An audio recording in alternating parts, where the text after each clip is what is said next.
Welcome in this video dedicated to the year 2022, a retrospective of all the films I've watched which have been released during this year, so 2022. That represents a big number, a bit over 80 titles, so this video is going to be very long. As it happened with the last time I did it for the 2021, I didn't take notes during the watch I did during the screening I did of many of these films, especially during the first half of the year, contrary to what I said I would do, but well, that's how it is. So I have to confess that sometimes on some of those titles I will work from my memory, and my memory is not so clear on some of them. Some of them don't really deserve that much brain cells. So I apologize if on some of them I may be a bit unclear and a bit foggy. As I did with the previous video, the previous retrospective of the year, it's going to be from the worst titles to the very best. And so I'm going to start right now with I would say the two titles which in my opinion are the worst of the year 2022, which are both Indian films. The first one is called Major, directed by Sashi Kiran Tikka.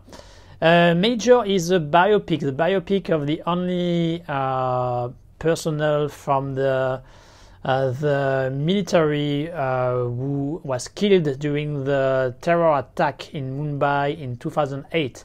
So in 2008 there was a series of hostage taking operations, of bombing I think as well, from some Islamist terrorists, I think affiliated to Pakistan. I'm not completely sure of the detail. I remember that was a big thing in 2008, and it has been a big thing, of course, in India, a very traumatic event. And so, not surprisingly, cinema would try to do things around that theme, and so that's the case with Major. So, which is dedicated to this man, the only man who has died during the the only Indian man, the only one who was in charge of stopping those terror attacks, and so who died in the process. So obviously, there is nothing wrong about doing a film about this person, and I think that's actually a commendable thing to do. But the way it is done in this film, I think, is highly problematic. Being an Indian film, it's quite a long movie with over 2 hours 30 minutes, and as it is often the case with Indian film, you kind of have several films into one. So the first third of the film is basically a romantic comedy.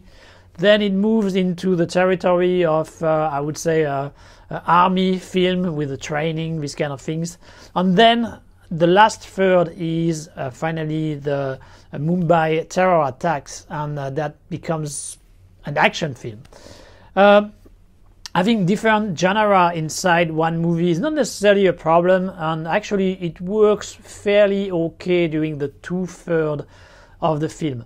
Where it gets problematic, it's during the last third, because, as I said, it becomes an action film, and it becomes a Bollywood action film, which means we have some very simplistic characters when it comes to the terrorist. Not really surprising there, but the worst thing, in my opinion, is that the action becomes Bollywood, so it becomes extremely exaggerated, and I don't think that's really the right way to deal with a real event, and a real seriously traumatic event like what happened in 2008. I think they should have tried to stick a bit more to the reality, but here no, we have a big fight with in the hotel, being on fire, with slow motion, all these kind of tricks which Bollywood loves to use, and which sometimes can work quite well, but I think here it's completely inappropriate. Having said that, if that was the only problem of the film, I would not put it in the worst of the year. It would not be a good thing, but it would not be that annoying. The second aspect of the film, which for me makes it one of the worst of 2022, it's the nationalistic message, which is everywhere in the film.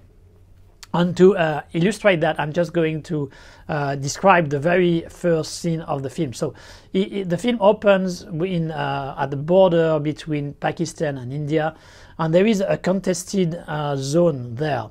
And we see the main character playing football with some kids in this zone. So of course, on both sides, the Pakistan side, the Indian side, there is a lot of things going on. It can lead to some fight. So the Indian side tell their men to come back, and after having played with those kids, he finally come back to the Indian side, and then he has he's being basically scolded by his superior, and then when the guy asks him, so why did you do that? Why did you go there to play with those kids? Then the character replies in a very innocent and naive way, but Colonel, it's because it's ours.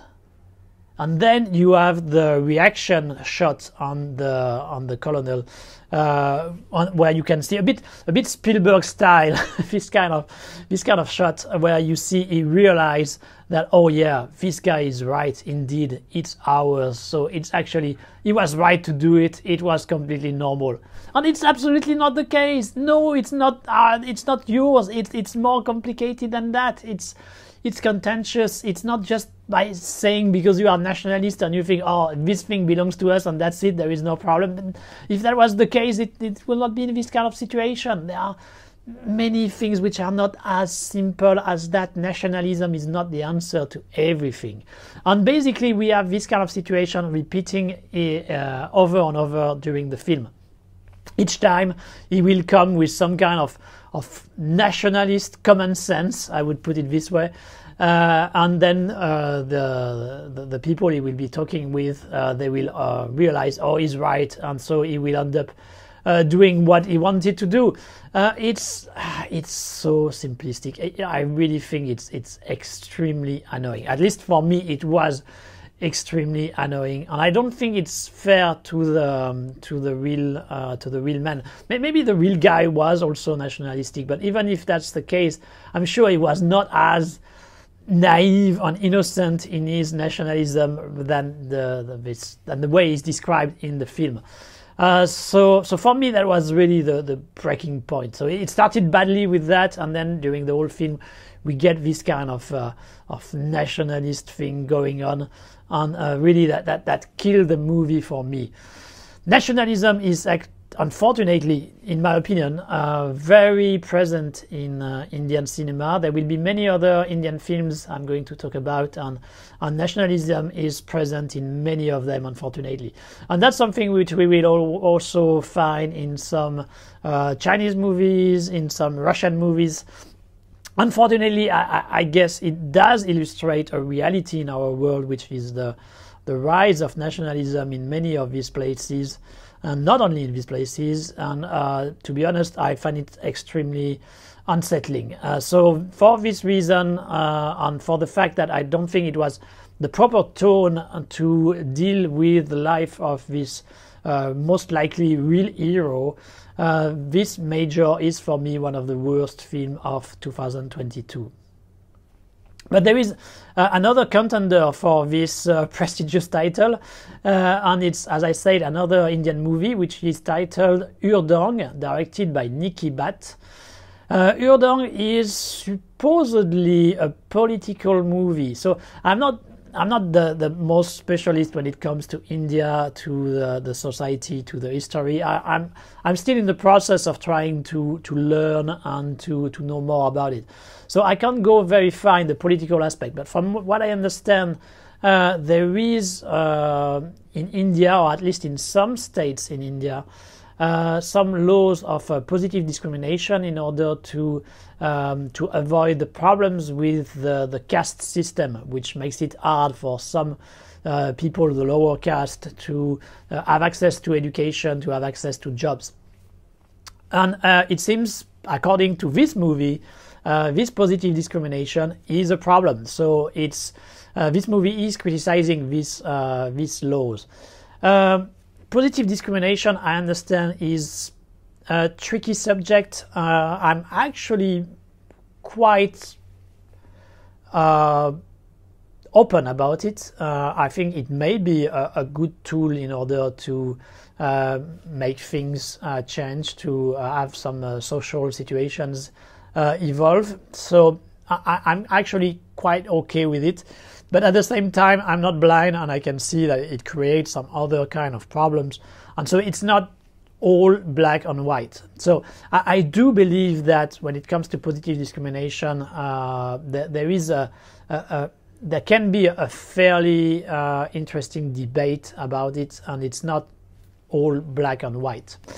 But the problem here is that it doesn't even try to open a debate. It's just have this position that this positive discrimination is bad, and that's it. And it basically rams this idea in your throat and nothing else. There is no, it doesn't try to make you think about it and to stimulate your intellect about this kind of questions. No, it's just there. It's like this, and just take it, and you have to believe us. No, it doesn't work this way, and especially because the political aspect of the film, it only comes into light at the very end of it. It's like the last 10-20 minutes. So it's very fast forward in a way, this political aspect, and it's very clumsy in its expression.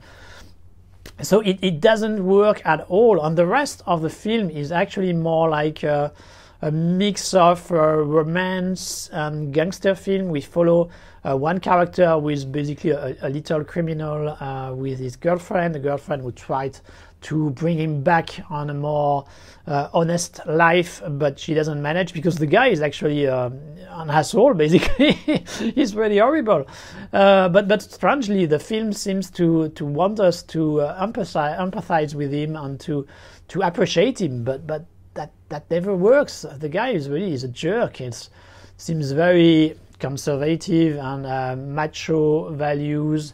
You always think he's right, even if when he's not. So really, that's not someone you want to relate to. That's not someone you want to have as a hero. So that's a big problem. So the most of the film, when we follow him, is annoying because the character is annoying. And when it gets into political ground, it's very clumsy and very simplistic. So it doesn't work at any level. And so that's why, in my opinion, that's one of the worst of 2022. Another very bad film for this year, 2022, it's Burning, directed by Benny Lo, so a Hong Kong production. I'm not really sure if it's just Hong Kong or if it's Hong Kong Chinese co-production. It seems to be just Hong Kong, but not completely sure on that.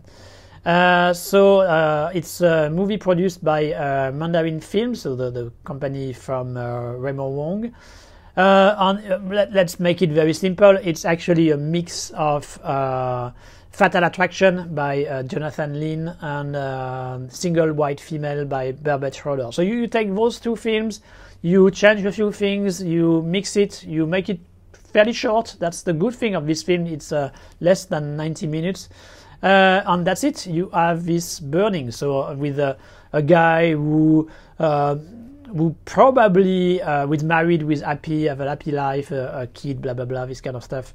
Who meet another woman who is basically crazy but very attractive, and who wants to take the place of his legitimate wife. That's it. So it's something which has been seen already many times, and Burning doesn't bring anything new to the table.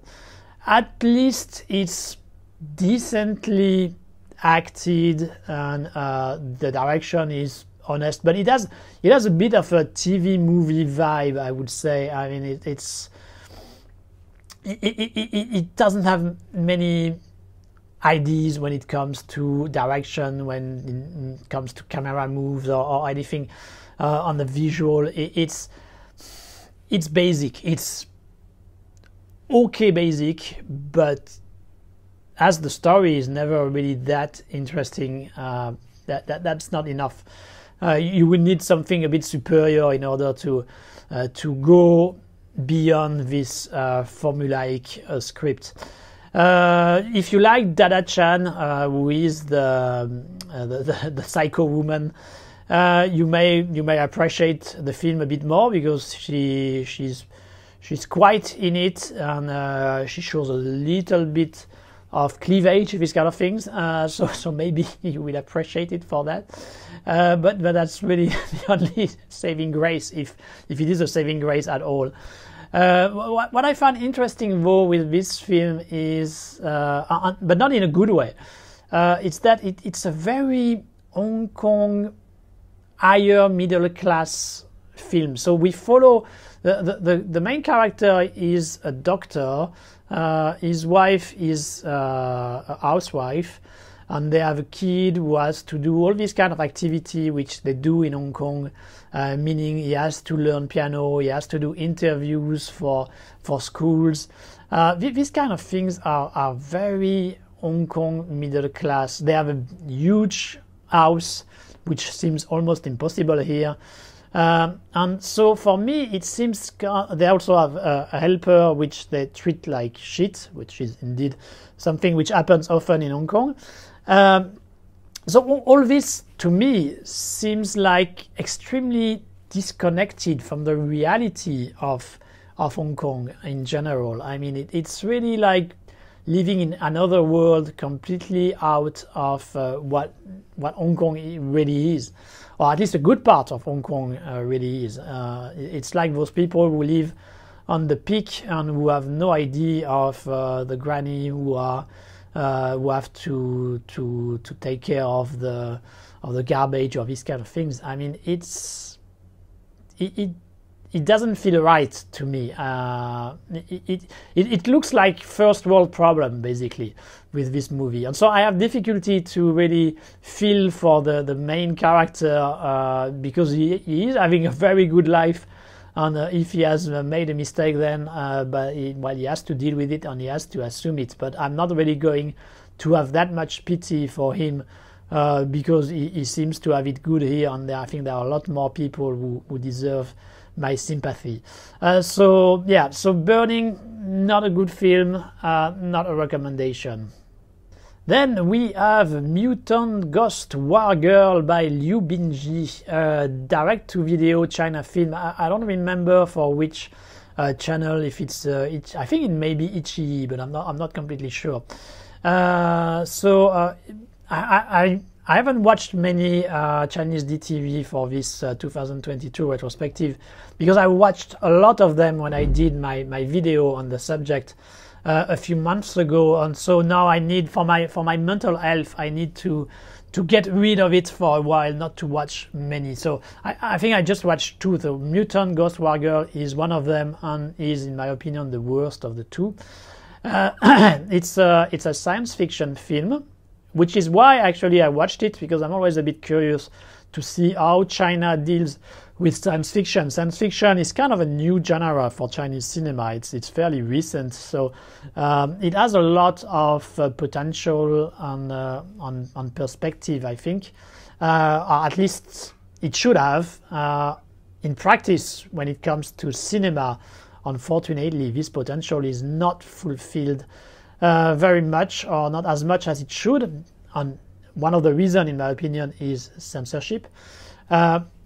Mutant Ghost Wargirl, it takes place in Korea, and there is some kind of criminal organization which is modifying humans, which are doing some kind of experiments so that they can have powers and they can sell them.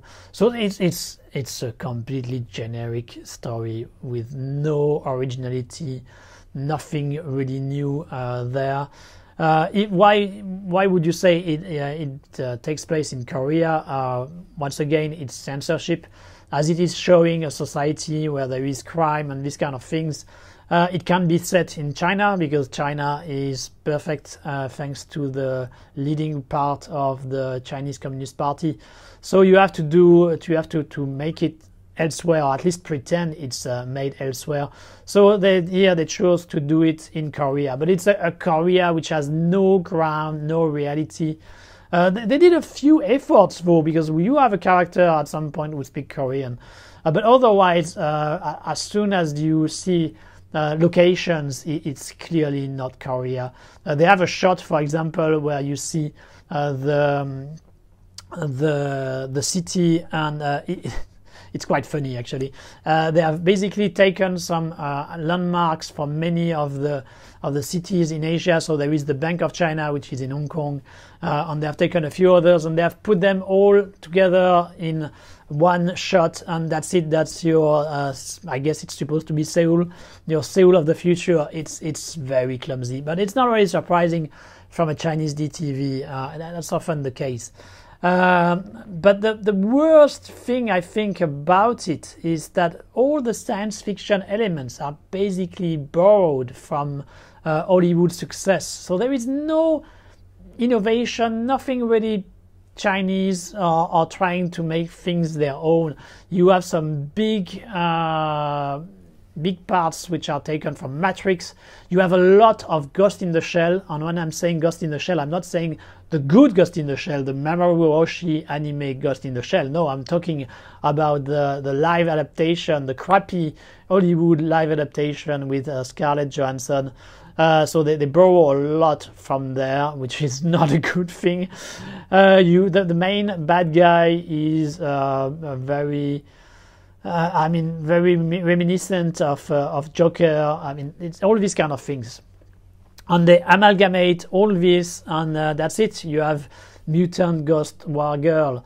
The power thing, the engineering of human to get some power, I mean, it leads to nothing. The only idea behind it is just for you to have some fights with superpower on the special effects.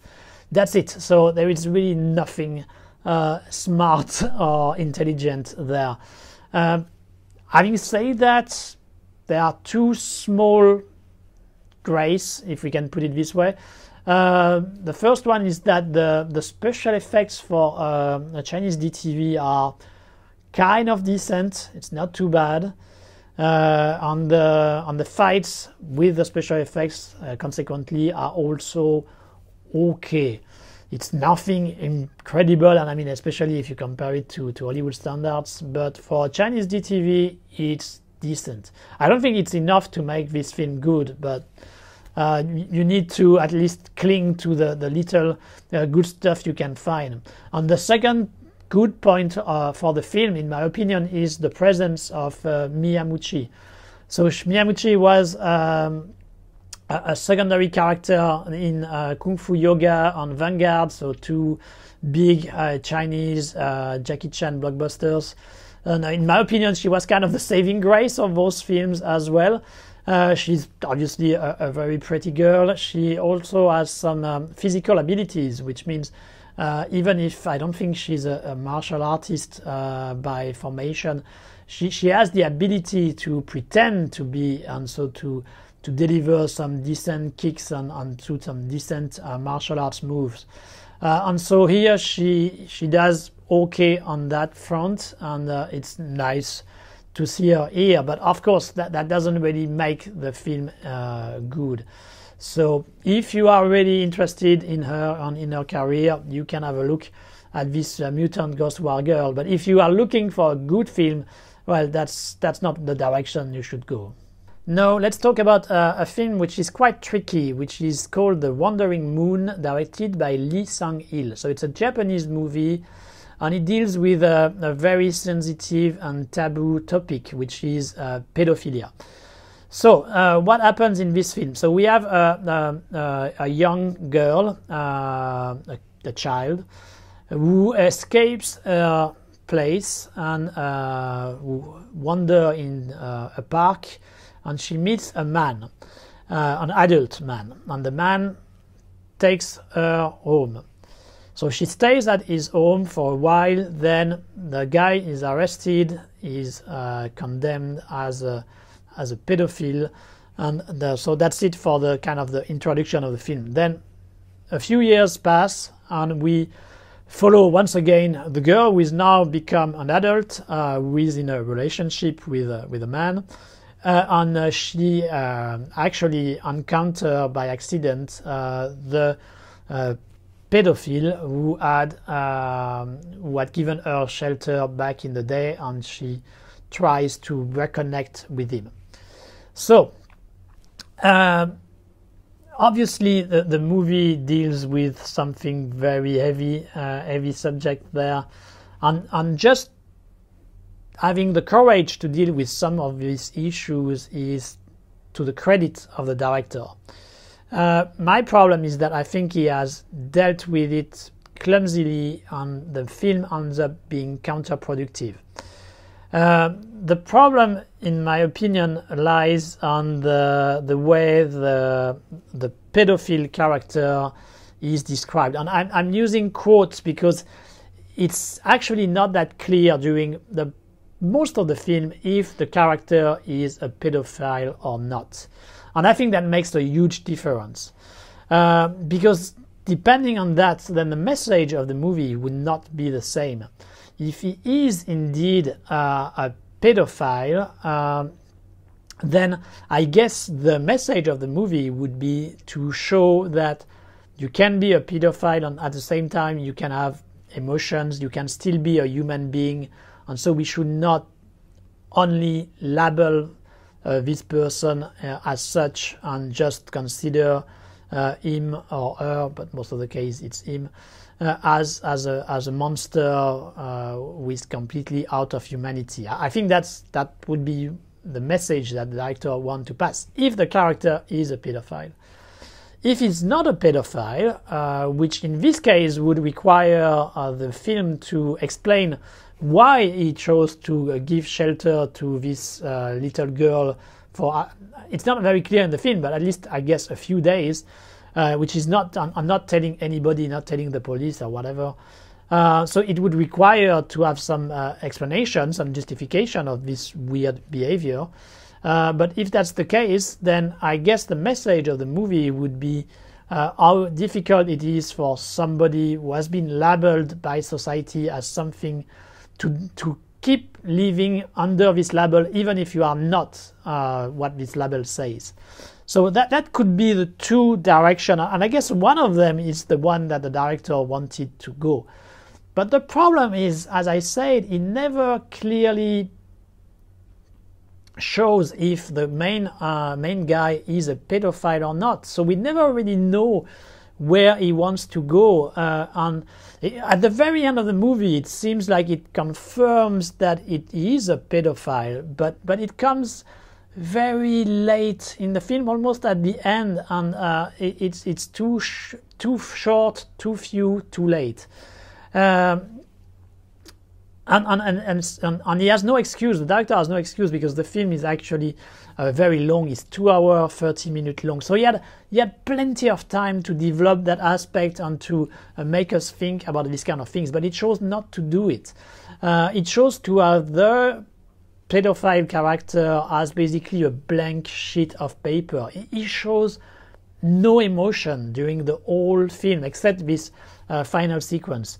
And so we never know really what he is thinking, why he did things, and so it's very hard to be able to see where the director wants to go with this concept. And I think that's a mistake, because it seems in this case to imply that you can be basically a good pedophile, a pedophile who has some real feelings for kids and who is not doing anything wrong. And I think that's extremely simplistic. I completely accept the idea that pedophiles are human beings and they should be treated as human beings. But at the same time, the reality is that the majority of them, the vast majority of them, would end up abusing some of those kids because they have this kind of sexual pulsions and they are not able, in most of the case, to control them. And so in this case, by saying that, oh, they can be this kind of nice pedophile, we put the kids in a tricky and difficult situation, and they may end up being a victim of that. So I think it's counterproductive. I think it could have been a good way to stimulate thinking, to stimulate some kind of new approach, or to see things under another perspective when it comes to pedophilia and when it comes to the society we live in and how it deals with this kind of issue.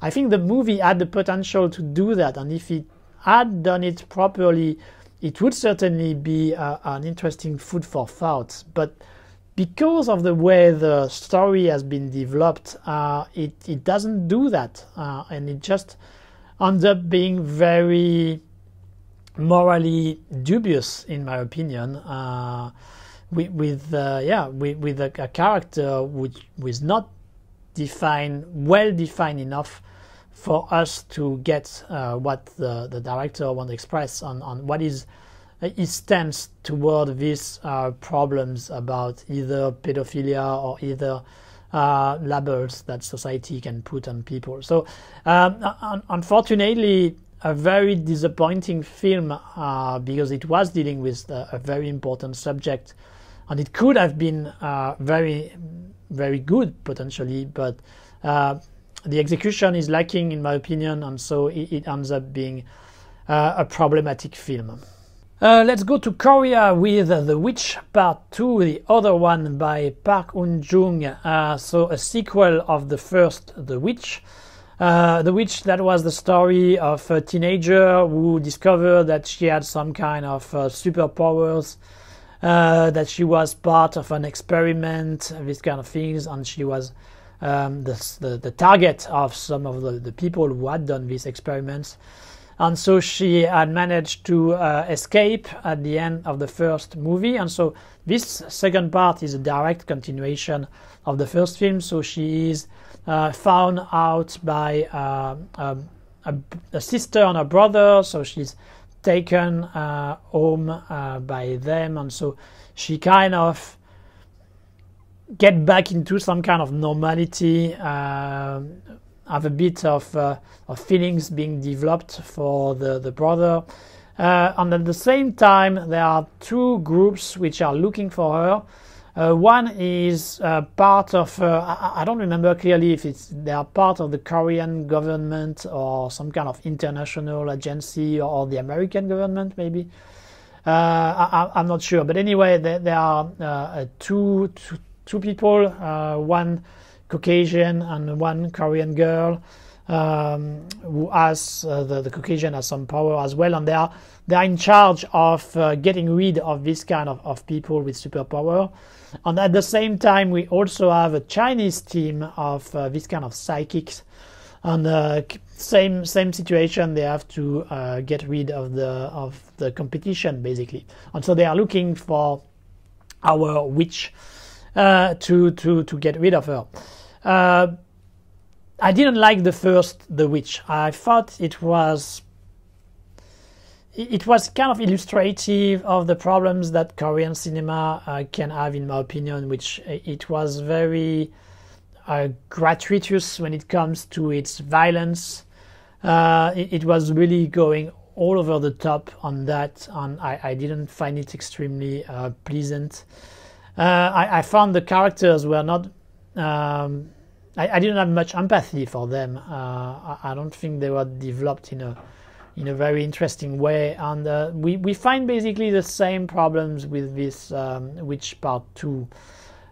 It's very violent, not much when it comes to the development of the characters.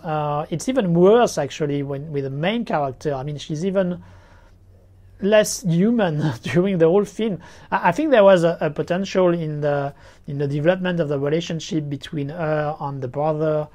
She could have, and there is a bit of that going on, but it's too shy. It doesn't go far enough. So humanity is not put forward enough, in my opinion.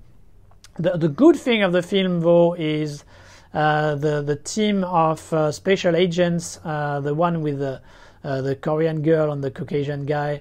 They are quite funny, actually. It's an interesting duo. It's not something we see often in Korean cinema, to have a Caucasian character kind of treated normally.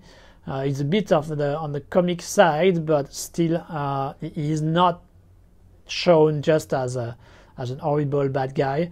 So I found that was interesting, and I thought the duo was working okay, and that's a bit the saving grace. Maybe it's a bit too much, but it's one of the positive, at least, of this Witch Part 2. I can't say the same thing of the Chinese team, though. The Chinese team is much more simplistic and one-sided. They are clearly shown as bad guys, and that's all they are. Another good point for the film is the special effects and the fights, which are power heavy, obviously. So there is a lot of flying, of going super fast, of telekinesics, these kind of things. A bit like Akira, basically, Katsuhiro Otomo style. And it's fairly decent when they really use them during the big final fight. It's quite well made, so it's fairly entertaining. But at the end of the day, as we don't really care that much about the characters, the result is as pointless as the first film. I mean, we don't really relate to them, and so we watch it politely, but without much interest. And the rest of the story takes it's hard. It doesn't develop smoothly and interestingly enough. So they try to keep the experiments and who are doing it and what they are trying to do exactly all covered. But at this point, we are already in the second film. I guess they will do a third. But isn't it about time to really show what this is all about? Especially as I'm afraid it's not going to be anything really that original or thought-provoking. So just go with it and don't try to make it sound bigger than it is. So maybe if you like over-the-top action, and if you like things to be quite bloody, you may enjoy this Witch Part 2. I think it's too little in order to really make for a good film. So in my opinion, it's still at the bottom of the year 2022. Then we have a weird production, which I think is a co-production between the US and Thailand. I'm not really sure. It's called Shadowmaster, directed by Perry Reginald Tseo. I'm thinking it's Thailandese because it seems to be produced by, I don't remember his name, Pracha Prayanke. I'm going to completely butcher his name. The guy who was a producer on some, I think it's Ong Bak, this kind of film. So this kind of new generation of Thailandese action film. And there is indeed a Thailandese touch when it comes to the choreography of the action, to the impact. If you are missing Ong Bak on this kind of films, some of the fights here may be to your taste. Unfortunately, if you do, you will have to deal with the rest of the film, which is a story which makes no sense. It's very unclear. It's basically about child kidnapping, an apocalypse coming. It makes no sense. Honestly, it makes no sense. I completely gave up after like 20-25 minutes. Didn't care for the story at all, and just waited for the next fights. The film is also quite ugly. It tries to have this visual apocalyptic feel, so it's very dark the whole time. I guess it's also a way to hide the very cheap budget. But it makes for a very unpleasant viewing when it comes to the visual. You also have some characters who are dressed a bit like Mortal Kombat. Visually, it's really not good. But at least you have to give them credit for the action, for the fights. You can see the guy involved are martial artists. They know their stuff and they are trying their best when it comes to the action. So the action does have some decent fights there and there, but it's still kind of drawn into this extremely uninteresting story, and so even those, they are not usually enough high quality in order to completely wake you up from the coma you are because of this uninteresting story.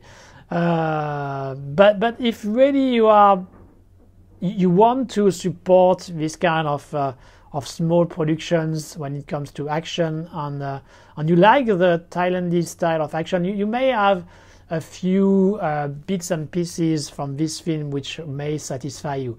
If you don't have an interest for this kind of things, there is really no reason for you to look for this Shadowmaster. Now let's move to Russia with the Project Gemini, directed by Serik Beysu. I'm saying Russia, but actually if you watch the film, there is almost no way you can guess that it is a Russian film. It's a science fiction film, and to make it simple, it's basically a mix of Ridley Scott's Alien and Danny Boyle's Sunshine. So you take both things, you mixed it a bit, and you got Project Gemini.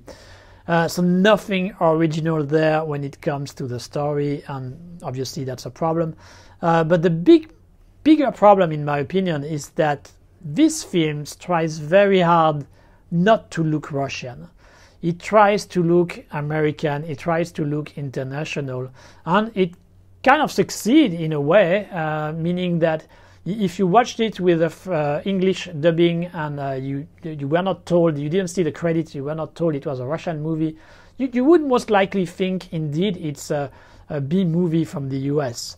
So on that, I guess the film succeeds, but by succeeding at being like any other American B movie, then it ends up competing with all of them, and it ends up having no interest of its own. I mean, why bother watching this lesser copy when you can watch the originals, which usually have better production value, which have a little bit more of budget? So here you just have a copy of this very average American science fiction film, and that's it. Nothing out of Russia here, and that's a shame, because Russia actually has a very strong science fiction tradition. They have done great stuff when it comes to books, when it comes to films. They have their own visual identity when it comes to science fiction as well. So they could have incorporated some of those Russian elements in the film, and I think that would have made it much more interesting. But they didn't. We just have a bad copy of Alien and Sunshine, and especially bad because when it comes to the Alien part, they have so little money that we basically never see the monster. So it's only about suggesting that it's there, which may work sometimes. I mean, Alien did that, Jaws did that. But at some point you need to build up the creature to make it something really almost mythical, and you have to show it a little bit also, at the very least at the end. And this movie doesn't. So we just have a generic monster which we end up almost never seeing. So at some point it becomes a joke. You just know, oh, it's once again going to show us the reaction and stuff, something moving, but we will never see the monster. So it becomes like a parody, and obviously that's not good for such a film. So no, I won't say it's a complete disaster, because the attempt of doing something a bit sci-fi, the ship and this kind of things is decent at the very least. But it's never interesting, never original, and so it still ends up being a failure. Now let's talk about the Confidence Man JP episode of The Hero, directed by Ryo Tanaka. So it's the third episode of an ongoing series that is the Confidence Man series. It was originally started on TV, so it was a TV series made in 2018, then it was a success, so it led to a movie in 2019. It was another success, so they did a second episode in 2020, so as you can see, very quickly each time, and then we have this third episode in 2022. And so what is the story of the Confidence Man? So the Confidence Man is actually a group of con artists, some very clever, very efficient con artists who are always going for very high challenge, so trying to con some big gangsters, these kind of things. And they are led by a woman who is played by Masami Nasagawa. And that's pretty much it. And you have roughly the same structure, the same storyline in each movie, which is basically, so you follow the main characters in their con, and then at some point the con doesn't work.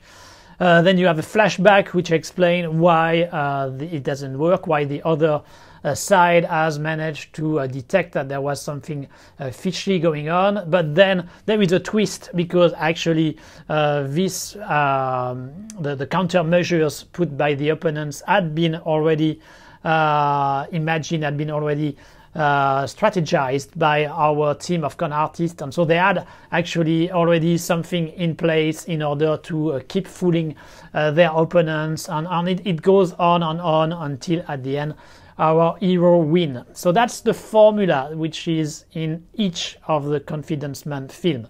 I guess it's the same for the TV series. I haven't seen the TV series, so I can't tell, but for the 3 films they are all built on this formula. And I find this formula extremely annoying. So I don't like the Confidence Man series. I think it's very manipulative.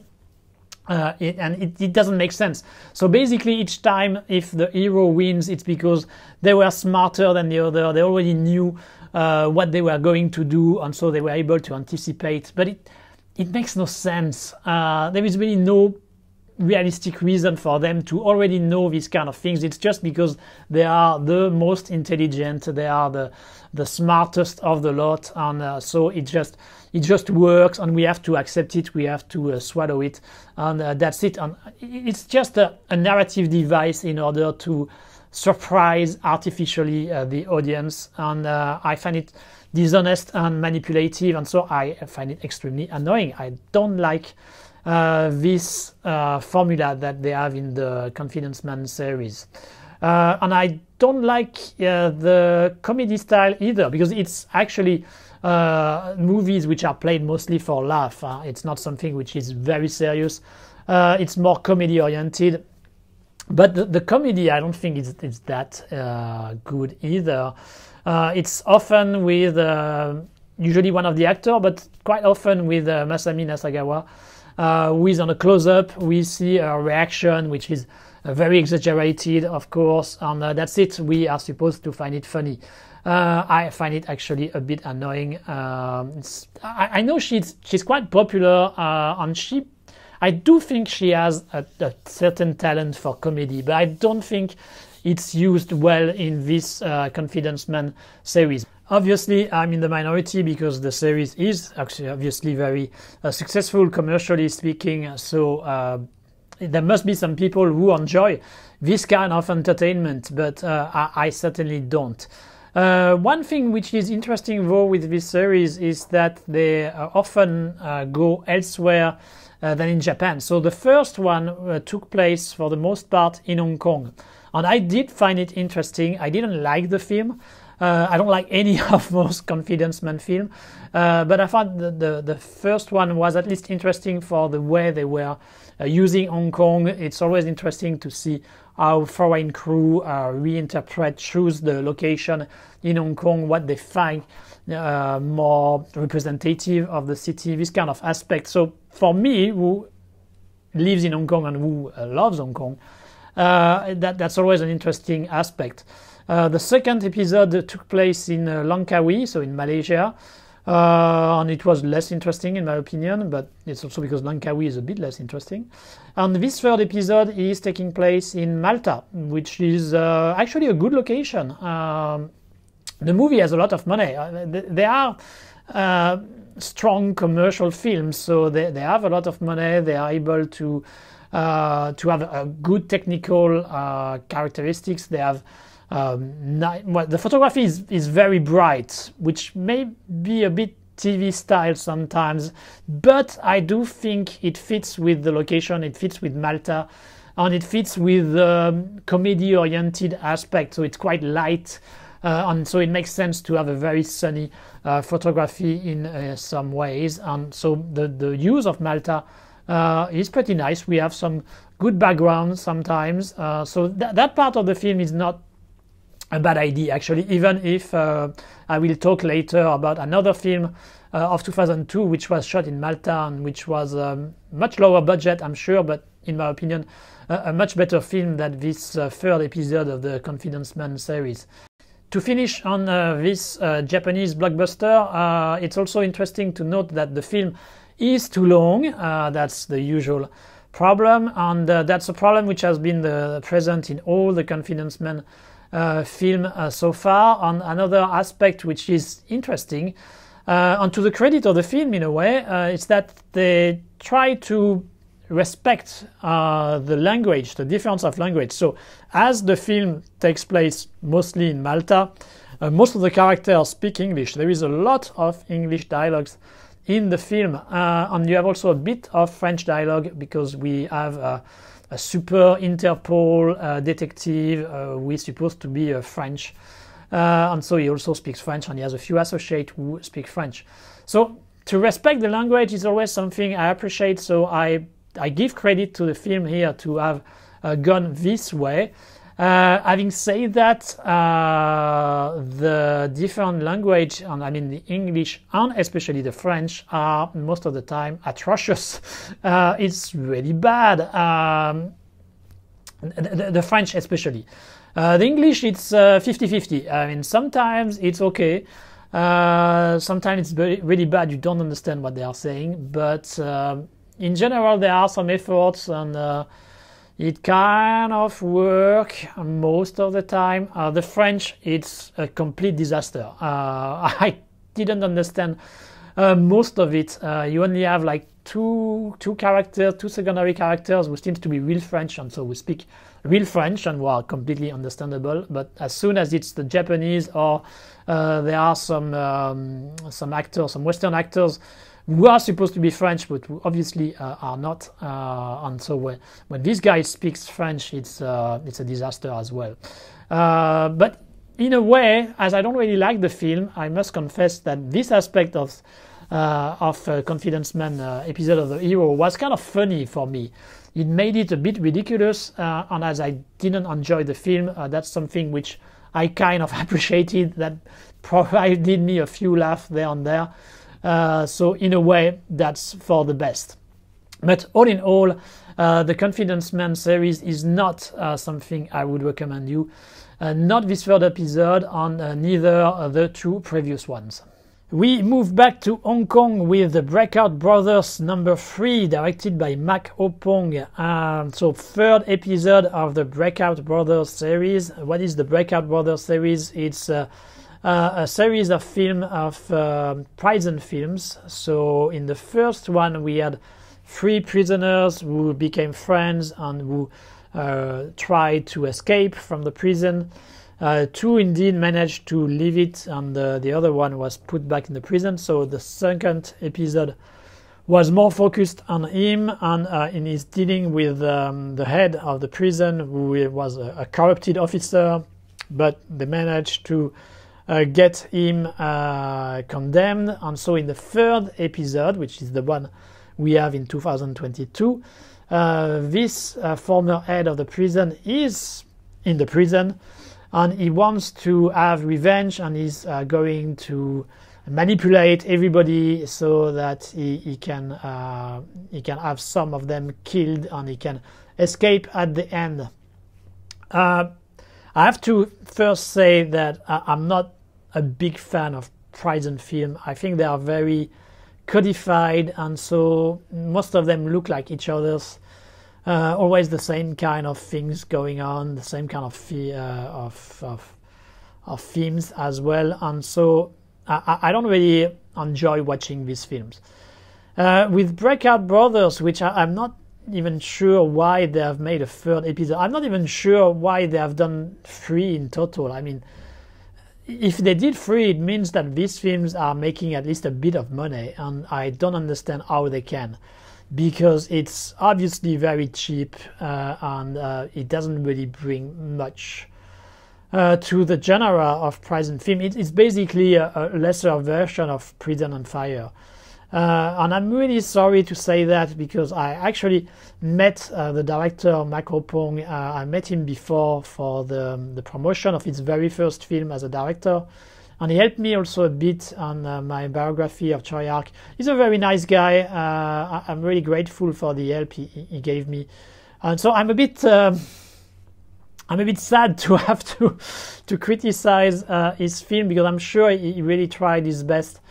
But I think he's not really given neither a good story, neither much budget to make something great out of it. And so we end up having a kind of generic prison film, which, like Burning, has a bit of a TV movie vibe. There are, to be honest, a few attempts to make things a little bit different in the conventions of prison film. For example, the new head of the prison who is played by Moses Chan, whom you can remember, for example, from The Blade, Choi Ark's The Blade. And here, in this case, he is more like a nice guy. Usually the head of prisons, they're always a horrible person, and that was the case in the two first Breakout Brothers. But in the third here, it's kind of a nice guy, and he's really trying to help the prisoners. So there is a bit of originality there, but it's not enough to really make it a good film at the end. You still have quite a few of the conventions of prison movie, with some fights going on in the prisons, with problems going on if you go to the shower or the toilets, these kind of things. And also these kind of Hong Kong films nowadays, contrary to what was the case in the 80s and 90s. In the 80s and 90s, you had some huge stars, you had some very charismatic actors and actresses, but most of them now are either too old, either working in mainland, either retired. So now we have the secondary actors who are taking the lead parts, and usually, while they are not bad, they do lack the charisma. We also have some newcomers, and they lack the charisma that their elders had. So it's hard when you watch these films and you already have watched the golden age of Hong Kong cinema, to not feel like you are watching a lesser versions of what had been done better before. So the watch of such films can be a bit sad. I'm not sure they will do a Breakout Brothers 4.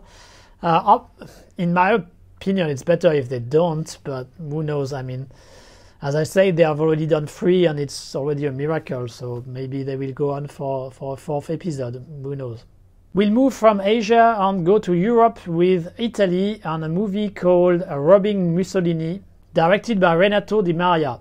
Robbing Mussolini is basically an Italian attempt to do something like Quentin Tarantino Inglourious Basterds. It takes place during the Second World War. There is a motley crew of people trying to rob some treasures, money, which has been assembled by Mussolini troops. And so for that, they need to find to hatch a plan to find a way to get this, to get their hand on it. Why not? No problem with the concept. The problem which comes with this film, in my opinion, is that it's extremely conservative in its approach. I mean, it's obviously not a realistic, serious movie.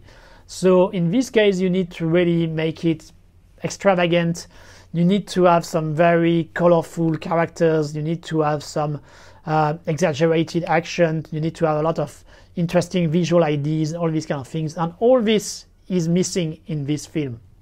The crew that they gather in order to rob the army is not that original or not that charismatic, so they are a bit dull actually, and that's really unfortunate. As the plan they are going on with, it's also nothing really outstanding. When it comes to the visual, the movie is quite dark. I don't understand why. I mean, once again, when you are doing this kind of of pulp story. You should go for something very colorful, very animated, and no, that's not the case here. The direction is fairly conservative, the photography is quite dark, and it doesn't help to make this film more interesting because obviously it's not really the story which is going to be interesting. It's basic. It's like a MacGuffin here, and it has to rely more on the characters or on the action, and none of them here is really that interesting, that original, and so yeah, this robbing Mussolini is a big disappointment, especially when you know the legacy of Italian cinema, which in the 60s until 80s was very good at doing this kind of B-movie, to copy American films and finding their own way as well. But that's not the case here. They try to do something similar, but they fail. This Renato Di Maria, I'm sorry to say, doesn't have the same talent as Quentin Tarantino. And it's somebody who doesn't really like Inglourious Basterds who say that. So really not a recommendation, unfortunately. Now we come back to Korea. We will come back to Korea many times because there are a lot of Korean films in this 2022 retrospective, with Love on Leashes, directed by Park Yoon-jin. Basically, this film is the Korean versions of 50 Shades of Grey. It's a romantic comedy set in a sadomasochistic world. Why not? No problem with this concept. I think it's actually interesting to deal with such stories, to deal with sexuality on this kind of taboo in a romantic comedy setup. So potentially this film could have been interesting. I would say the first fourth-third of the film is actually decent, very comedy-oriented, but it works as we have those two colleagues working in the same company. The guy is actually very into masochistic thing, and so at some point, for example, he orders some kind of leather necklace for himself, and its colleague, the female colleague, who receive it, and so he tries to find some excuse to explain why. This part is quite funny. It's okay. It's decent. The problems comes when they really start to have their SM relationship, because when you are dealing with such subjects, I mean, it's sexuality, so there should be some kind of eroticism, desire being displayed and being felt by the audience. And I think that's the big failure of this film, is that I never felt the erotic aspect of this relationship. And that's a big problem, because that's the main thing, the main reason why they do it. It's because they take some kind of sexual pleasure out of it, sexual or psychological, but linked to sexuality. And I think that's a big problem when you are dealing with such a subject, that you are not able to have that expressed in your film. With something which go with it, it's that it stays at the surface when it comes to the relationship and when it comes to what it is dealing with sexuality. It doesn't really go deep at all. It stays in the tracks of Korean romantic comedy, and because of that, it ends up being very conventional, and you are not really stimulated by what it's talking about, the main subject that it's talking about. You have just a happy end and all. I think there was really a potential here for thought-provoking ideas when it comes to sexuality, and to shows that there is nothing wrong in assuming your sexuality when you are adults, and that you could take some kind of pleasure and you could still have some kind of normal life at the same time. I think all these kind of are real elements which happens in our societies. We should be more open about sexuality. Sexuality is an important part of any relationship and the life of any of us. So why not treat it as it is in real, in films, and unfortunately that's not what this movie does. It still applies a very rosy, superficial skin to which is the romantic comedy Korean style to this kind of subjects. And so I think by doing that, it kind of waters them down, and it ends up being a very generic and not very interesting film at the end. Stay in Korea with the Seoul Vibe, directed by Moon Yoon-sung. So with Love and Leashes, we had a Korean version of 50 Shades of Grey. With Seoul Vibe, we have the Korean version of Fast and Furious. Yeah! I really don't like the Fast and Furious, so you won't be surprised to know that I don't like this Korean version. The other gimmick of Seoul Vibe is that it's set in the 1980s, and there is an obvious nostalgia for this time period. But in my opinion, it's almost parodic. It's like you are watching the 1980s, but described in by Austin Powers. If they did Austin Powers 3, 4, I don't remember which was the last installment, and they set it in the 80s, that's probably how they would describe it. So it's a very unrealistic 1980s, very colorful, with all the things which are supposed to have been taking place there, and even some which are not even that developed back then, but which are put.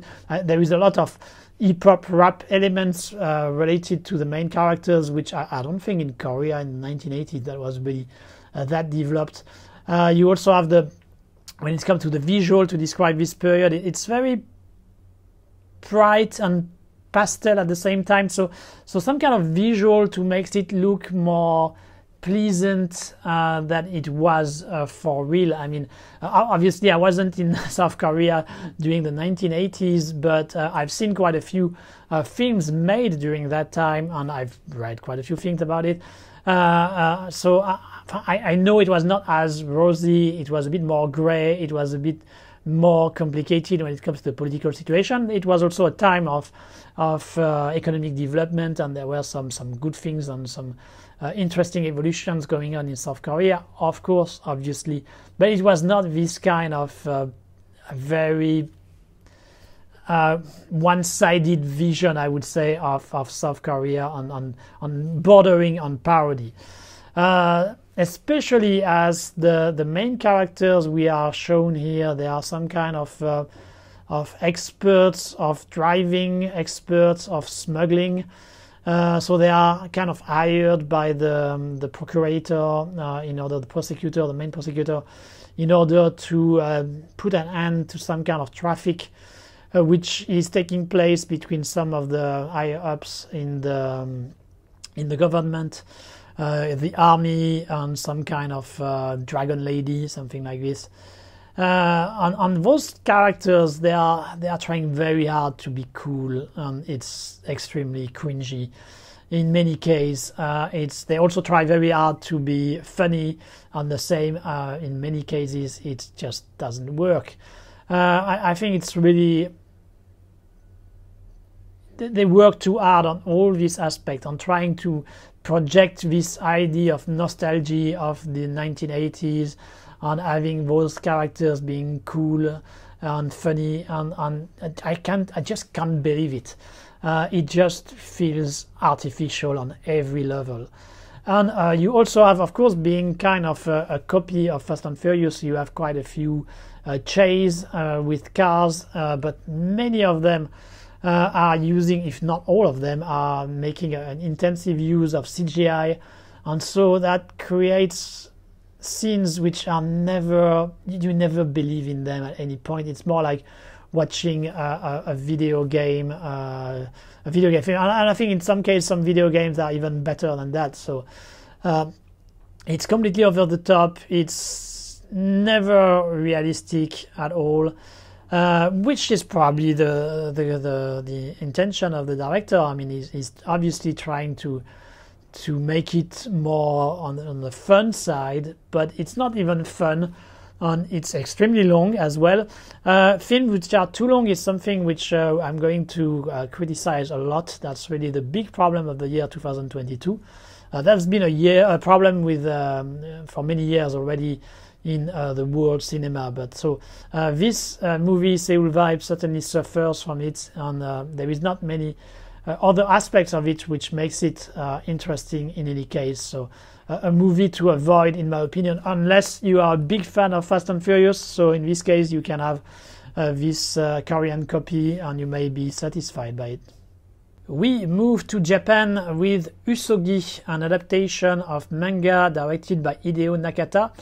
Hideo Nakata, famous worldwide for The Ring, Dark Waters as well. A director who has tried for a long time now to escape this little box he has been put in, which is being the director of The Ring, being an horror director. He doesn't like it. He doesn't want to do only horror film, which I can understand why. I mean, it's never good when you are just seen under one aspect and you want to do more than that. So he has been trying very hard to do some other films with not so great result, unfortunately. So he always has to come back to this J-horror style. But in this case, with Usogui, that's not a J-horror. It's a manga adaptation which have been for quite a while now the bread and butter of the Japanese film industry. That's really their big blockbusters. I'm not very familiar with the Usogui manga franchise, but what I can say from the film is that there is some kind of association, underground association, which take care of illegal bettings and this kind of things, illegal competition with different kind of games, and so that's them who make sure that when there are some kind of bets that they are fulfilled at the end. And we have the main character who was part of his association but which has been kicked out, and he wants to get back in it, and so he finds some kind of sidekick, and he will try his journey to go back to the top of this mysterious association. So with the emphasis on games, on betting, the film has quite a bit of God of Gamblers vibe, I would say. So the gambling films by Wong Jing, there is a bit of that there, and at the same time there is also the manga aspect. As it is often the case with this manga adaptation, the Japanese filmmakers are rather faithful to the original material. But sometimes that's not necessarily such a great idea, because in this case, and in quite a few others, you often end up with people who looks like they are in cosplay. I mean, with crazy haircut, with very weird clothes, which are usually taken from the source material and which are respectful on that aspect. But seeing it in a film, sometimes it looks awkward. And that's the case here, I think. Many of the characters look very weird. And so it's hard to really get into the story. And especially because the different adventures we see are not that interesting. For example, there is in the middle of the film, there is a very long scene where they are hunted in a park, which is kind of a concept which has been used in many films. I don't remember the English title for the original films which showed this kind of concept of having a rich person hunting some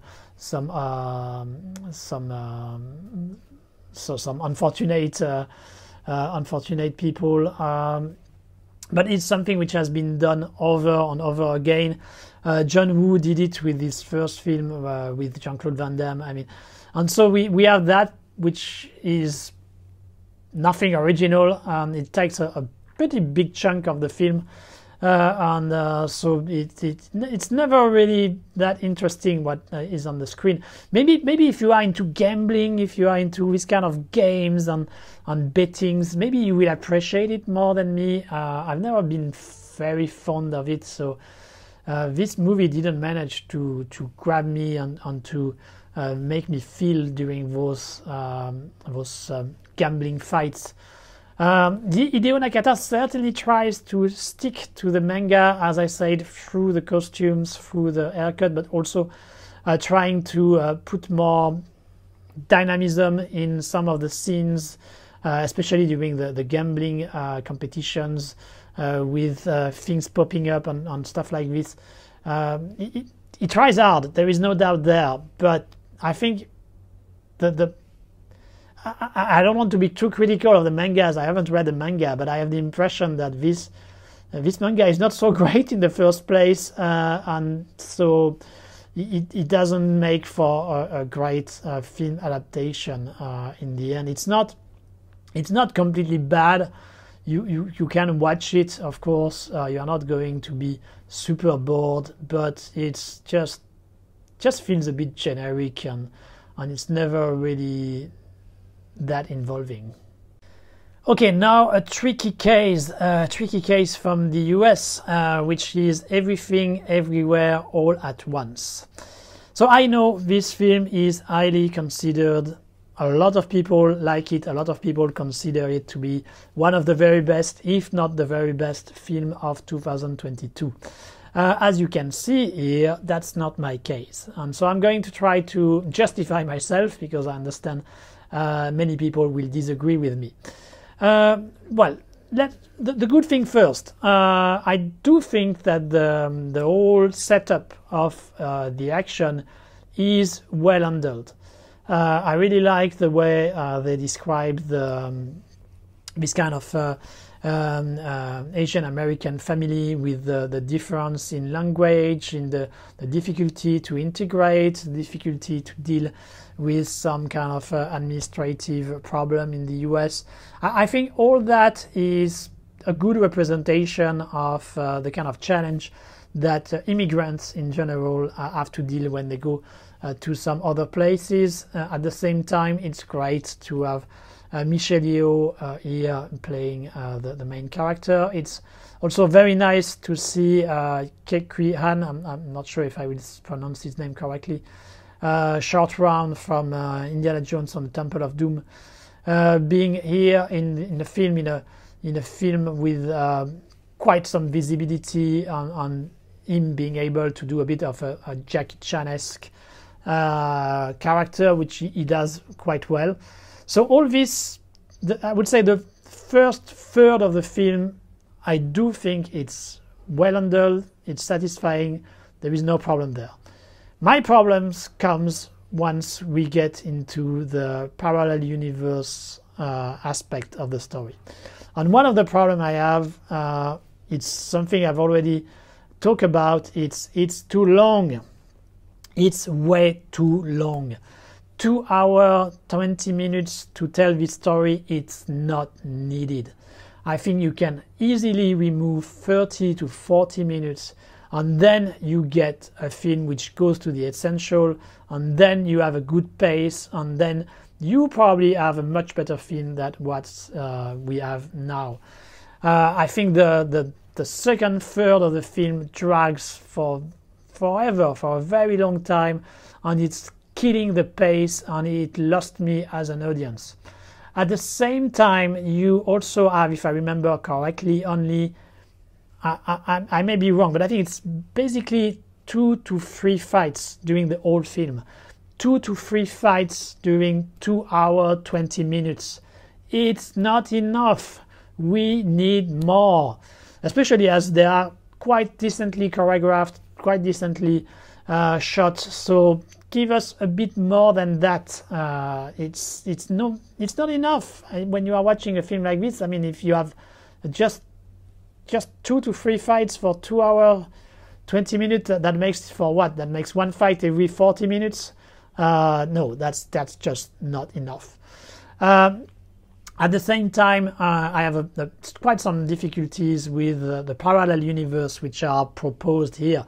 Parallel universe allows you to do a lot of things from a creative point of view. You really have a wide range of possibilities, and I thought the the way they showed it was extremely basic. Yes, it was a bit surprising when you have the sausage finger. Okay, funny for 2 minutes, but you don't dwell on it for like 20 minutes on stuff. I mean, I thought at some point it just, once again, it just lost me. I thought it was way too much. And at the same time, you don't have some other more interesting parallel universe, more visual, more relevant to some of the characters of the cast you have with, for example, when they deal with the parallel universe where Michelle Yeoh is a star, they do a quick references to Wong Kar-wai. Why Wong Kar-wai? I mean, it doesn't have any relevance with Michelle Yeoh's career. Why don't you revisit Hong Kong career in this case, for example? This way you can put a bit more action. This way you can also show your love of Hong Kong films, which obviously some of the people involved must have. And this way you can have some kind of a relevant message towards her career. You can do a nod to the audience and to her as well. I think it would make much more sense than just showing you liked Wong Kar-wai and putting Michelle Yeoh in that.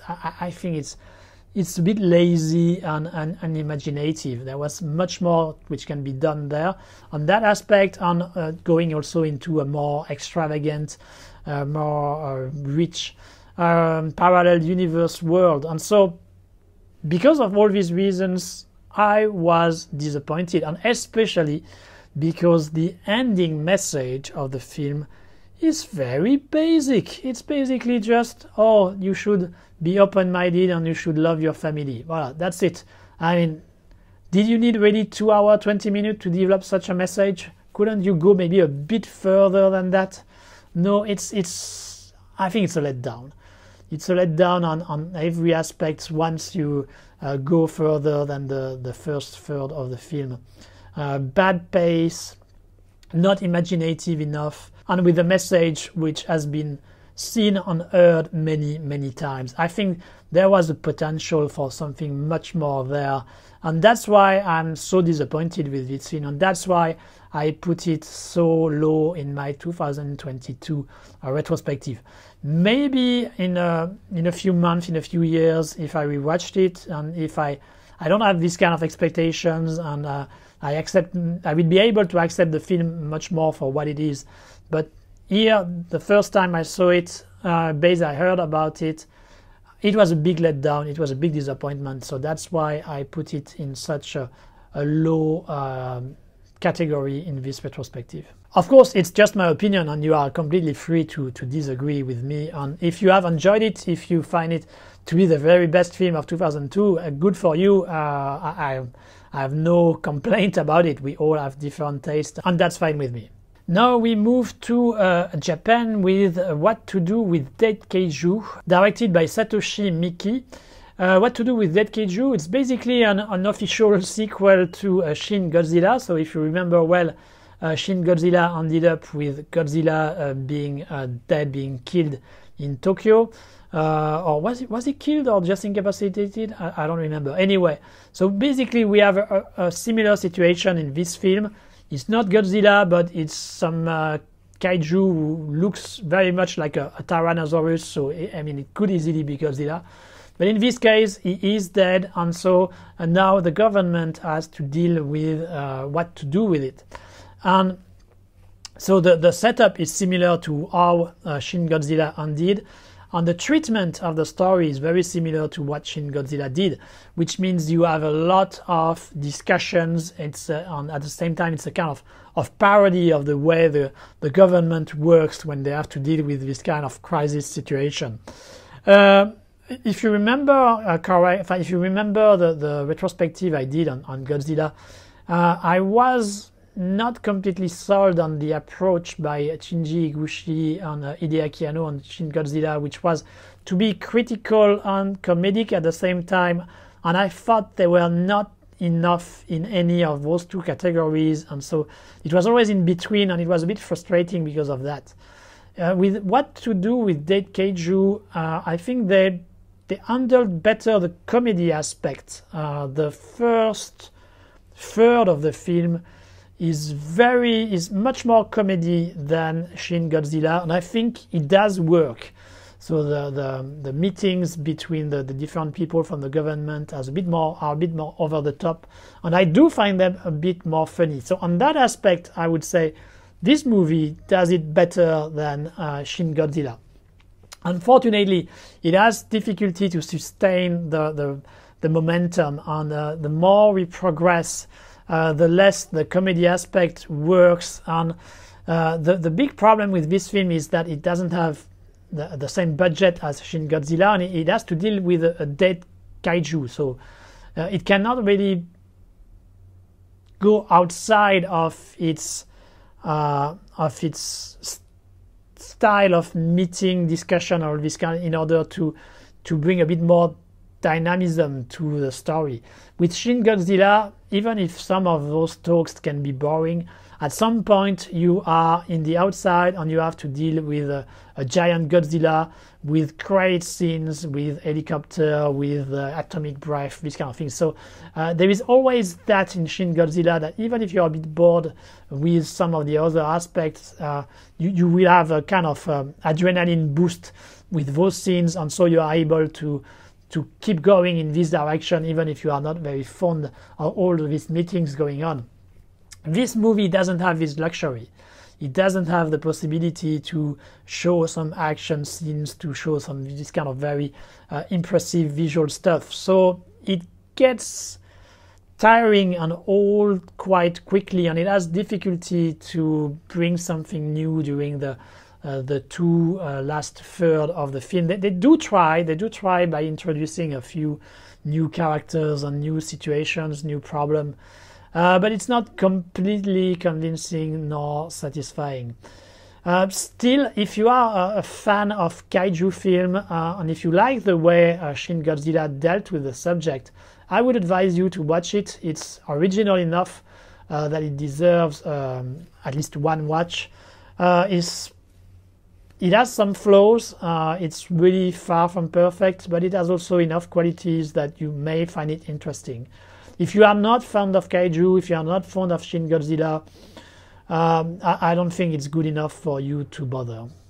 We go back to South Korea with The Pirates, The Last Royal Treasure, directed by Kim Jong-un. Not the Kim Jong-un from North Korea. It's written a bit differently. The Pirates, a late sequel to the 2014 The Pirates.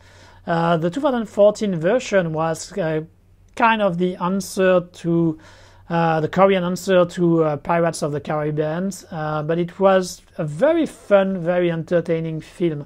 I really enjoyed the 2014 The Pirates, one of the best Korean films of that year, in my opinion. But this sequel comes a bit too late, in my opinion. It tries to emulate the same characteristic as the original film, which is a quite light-hearted approach to the piracy. So more like a comedy with a bit of action, with a bit of romance, a bit of everything in order to satisfy as many people as possible.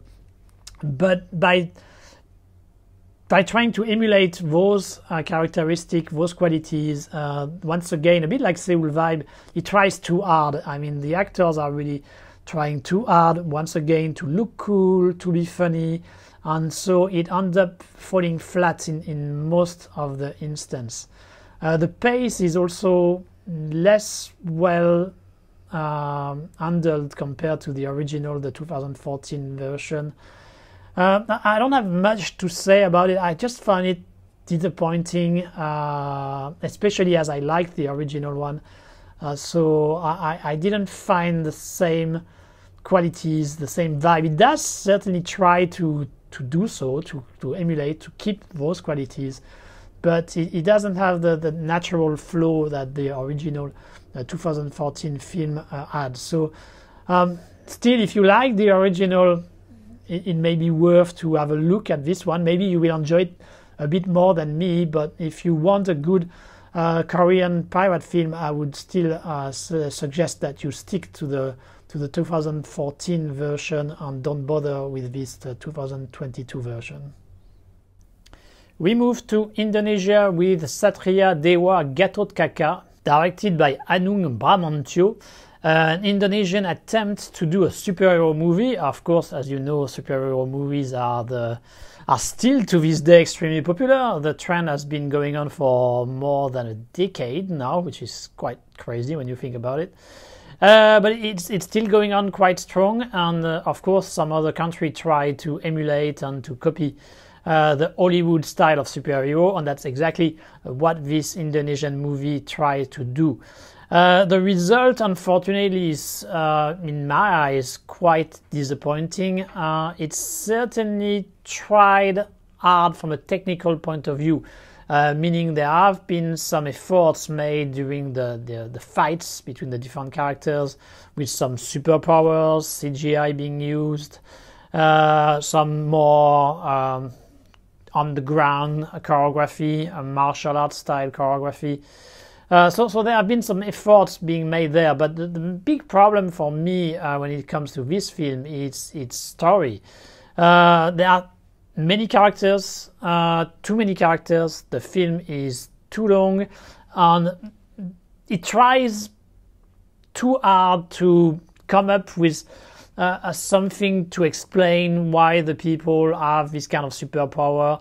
It's basically, it's very simple actually. It's just some bad guys, some good guys fighting each other, wanting to do justice, these kind of things. But for whatever reason, they try to complexify it with the blood, the aura, with different kind of category of people who are not that clear. But at the end of the day, it doesn't really bring anything to the story. It just makes it a bit more confusing, and it makes it longer, which brings problem of pace, because the movie is more than 2 hours long. It's way too long for a basic superhero story, and so that's really the thing which makes this movie not necessarily a failure. It's not that bad, but it's just too confusing, too long, and not Indonesian enough, I would say. I mean, it tries to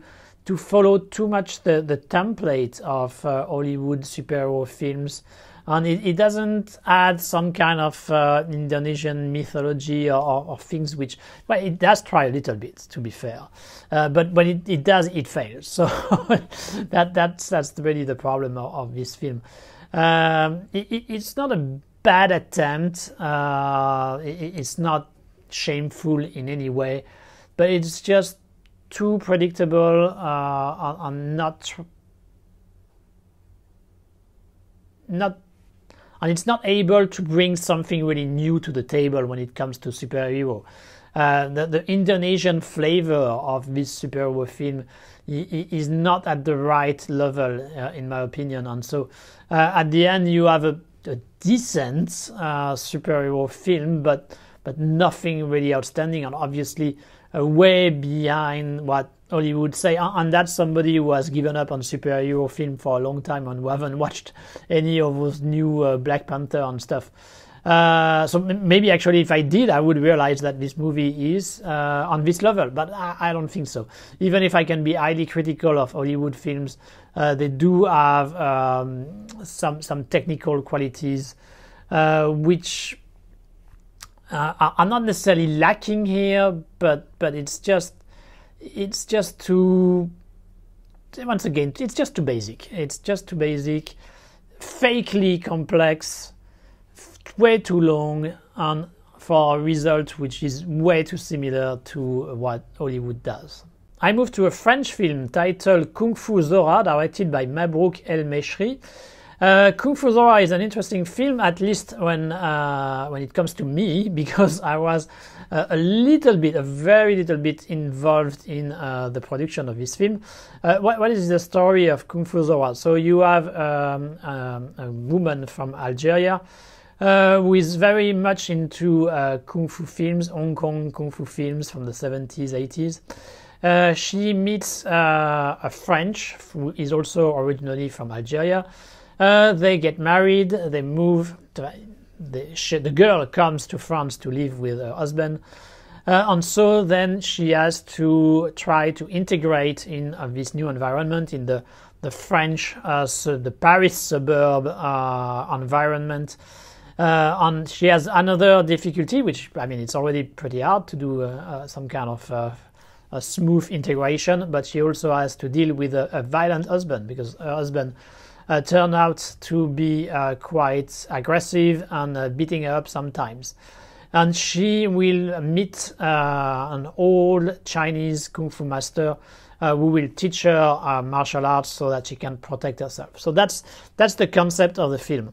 There is no denying that the director certainly has a real love for kung fu films from the old days, from the golden age of Hong Kong cinema. And that's certainly something which we should appreciate. But I think with this film he has been trying to... He has tried too many different things at the same time for his own good. Meaning that the film is actually a social movie. I mean, it deals with the issues of immigration, integration, the difficulty of finding jobs in France, all this atmosphere of the French, the Paris suburb. All this which can be quite heavy sometimes. And at the same time, you have also the issue of violent husband with, as I said, a husband who beats her, and that's also a very serious issue. So all these are very serious social issues which are in the film. But at the same time, you have the kung fu part, the martial art part. And while it's certainly full of good intentions, I don't think it fits with the rest of the film. The tone is too different. And you end up with having like two different films which never really blend well. The social part of the film is actually quite good. Arguably, that has been the specialty of French cinema for a while. So it's not that surprising that they managed to describe on this kind of issues about immigration, about integration, about making a living when you are not in the higher ups in the society. That's issues which have been quite often discussed in French cinema. So there is an expertise in this in this area which is present in the film, and I think on that aspect it's pretty well done. And it's the relationship between the husband and the wife, I think, is especially interesting, because you see that while she of course resents being beaten up by her husband, at the same time, because she feels a duty to her child, because there are issues or what could she do if she was leaving him, because it's basically she has almost only him. So there are all these kind of things coming up in this relationship which makes it more complex, and I think closer to the reality of this kind of relationships. So on all this part it's pretty good, but when it comes to the kung fu side, it just, first, when it comes to the training, it lacks imagination. It's not really creative. It's very basic actually. She just goes into a sports hall, and then she does a bit of training there. Nothing really fancy or that interesting. And the Sifu, the master, the kung fu master, is too much like a cliche of a stereotype of this kind of mysterious old Chinese who doesn't really say things clearly, with enigmatic, but was all this wealth of knowledge. I mean, that's the kind of thing you would have seen in films in the 70s and the 80s. And not necessarily Hong Kong films here, I'm talking about American films. With Mr. Miyagi, I mean, it's a bit this kind of things in Karate Kid. But I think in 2020 something, we can go further than that. I mean, it's almost, I was going to say it's almost racist. It's a bit too strong, because I'm sure Mahbub El-Meshri is not racist. I'm sure he has a love for martial arts, culture, and these kind of things. But to still in 2020 have this kind of old mysterious Chinese master. I think it's so away from the reality of places like China nowadays. I mean, it's not like this anymore, if it has ever been, which is arguable. So really, it's while we have something which is very realistic on one side with the social issues being dealt with, at the same time here we have really just a stereotype which comes from decades before on it, so it doesn't fit with each other, and so that creates a conflict, a distance between the two sides of the film, and it doesn't succeed at the end. I said at the beginning that I actually was a little bit involved in the film. So what was my involvement? Actually, I was contacted during the pre-production by the casting director of the film, and they were looking for somebody who could play the part of the Kung Fu master. And they were trying to recruit some people who had been in Hong Kong films from the 70s, 80s.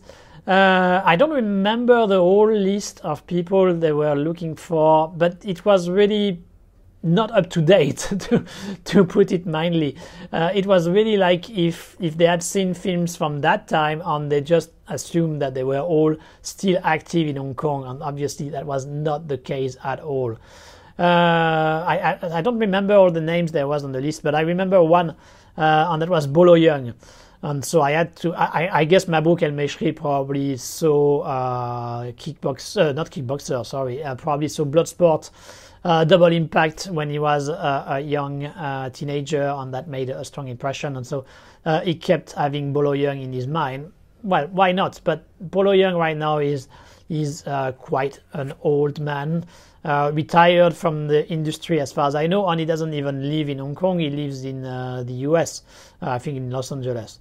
So that's what I explained to them. I don't remember exactly if it was in the original list or if it's me who proposed them, but at some point we discussed about having Mantat. So Mantat, the usual sidekick of Stephen Chow. I think it was me who suggested his name, because the film was supposed to be also a comedy, which at the end of the day, it's not really that much.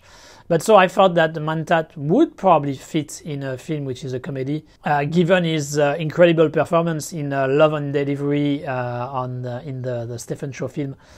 So I suggested that, while telling them at the same time that he was not a real martial artist. So if they expected him to do some real martial arts himself, that would be a problem. And anyway, they gave me the green light to go in this direction, and I contacted the agent of Mantat. He was potentially interested, but he didn't really commit to it. They were asking for more information, script and stuff like this, which makes sense. And they also emphasized again that he wasn't a martial artist, which I had already told the production. So anyway, I forwarded the information to the casting director, but then I never heard of them ever again. So I guess they just gave up the idea of Mantat. They just gave up the idea of having a star, or at least a big name when it comes to Kung Fu films for Kung Fu Zohra. And so they ended up with a guy I have no idea who it is. I've never seen him before. I guess he's a French Asian who was casted in France. But I don't think he was a very good choice, to be honest. As I said, the Kung Fu part of the film is a bit disconnected from the rest. But if they had indeed somebody who had all this experience in Kung Fu films, that would certainly have brought something more to the scenes. So in a way, looking for people like Bolo Young, I think Bolo Young is too old, but somebody like this would have made sense and would probably have brought something more to the film and would have made it a little bit better. I think the deep problem of trying to combine those two aspects would have still remained, but still the Kung Fu part would have been better. So the final impression given by the film would have also been better. But that's Not what happened, and so they ended up with, I'm sorry to say, but a nobody actor who is quite average in the part, and so that wasn't to the benefit of the film. So Kung Fu Zohra, not a bad film, some good elements being there, but still at the end not a good film either. Now another manga adaptation with Xxxholic, directed by Mika Ninagawa. An adaptation of a manga by Clamp. Clamp, it's a collective of some girls who are mangaka, who are doing some manga. They had quite, I think they still have actually to this day, a cult following. They had some big success with stuff like X. It was quite popular during the 90s. They have a very distinctive graphic style, and they have also their own kind of universe, which is quite unique in the world of manga. And as far as I know, but I may be wrong on that, I think they have been quite rarely chosen to be made into a live adaptation. And I can understand why, because they have such a distinctive graphic style that it's very hard to manage to make something convincing on the screen. And clearly with this Xxxholic, you can see that the director has put a lot of care in order to achieve that result. There is a lot of work when it comes to the artistic direction, when it comes to the photography, when it comes to the costume, creating the kind of mood on this kind of very unique world, which is a mix of how to describe it, something a bit gothic, Lolita, Japanese, of course, a bit of Chinese elements as well. It's a very weird thing when it comes visually, but it's actually fairly interesting. You can see it has its own vibe, its own vision of this kind of fantasy world in a way, which is parallel to the Japan we know. It can still be a bit weird, especially when it comes to the characters. I mean, as it has been already the case in some of those manga adaptations like Usogui, sometimes the way the characters look is so outrageous. It's certainly, I'm sure, faithful to the manga, but in a live adaptation there is something a bit weird, seeing so eccentric kind of look and costume that sometimes you have some difficulty to relate to the characters. When it comes to the visual style, so this movie is interesting. It really tries hard and it has some quality. It succeeds sometimes, not always. I think it's more successful toward the end, actually, rather than at the beginning. When it comes to the story, actually, what is the story? It's the story of a student who has a power, a talent. He can basically see the negative energy around people, and he's a bit traumatized because of this power. And so he ends up meeting a woman who has the power to satisfy some wishes, but there is a price to pay. So basically, with the help of this woman, is able to deal with this power, but he has to serve her for a while, and then there will be some other characters coming into the mix on some kind of higher threat. So, as I said, the visual of the film is interesting, but what is lacking, in my opinion, is the story and the characters. Basically, I was never invested in the story and the character. I'm not sure if it's because I was missing some information from the manga, or if it's just that the story itself is not that engaging. But I never really cared about those people. As I said, I think the way they look doesn't help for you to relate. I mean, they are so outrageous that it's you can't believe that they are real characters. On the whole universe which is being developed there, I never really bought into it. I never really got swallowed in it and really want to know what is going to go next. So I ended up watching the film politely, but slightly bored because I was never really into it. I can't say it's a bad film. It would be really too harsh. They have tried their best, I'm sure, to adapt and to be faithful to the manga. But at the end of the day, is it a movie which I enjoyed? Certainly not, and I don't think you will. I don't think you will enjoy it unless you are a big fan of Clamp. Maybe in this case that makes for an interesting experiment. But if you just want to watch an interesting and engaging movie, this Xxxholic is not one of them. We go back to Korea once again, South Korea, with Anchor, directed by Jong Ji-yeon. A film which follows an anchor, so a journalist on the TV. She's the one hosting the main newspaper, the main news program. And she received one day a phone call from somebody telling her that she's going to be killed, and she would like the journalist to cover her story. Of course, the journalist doesn't really believe it, but then it turns out that it was true. So this woman has been killed, and so she starts an investigation while trying to figure out what happened there. It's basically a Hitchcock-inspired thriller with elements from Psycho, I would say. And it's a mixed bag. The beginning of the film, so all the setup which I explained to you, is quite well done. There is certainly some attempt to keep the atmosphere tensed and a bit dark, with the photography, with some of the visions that the main character has.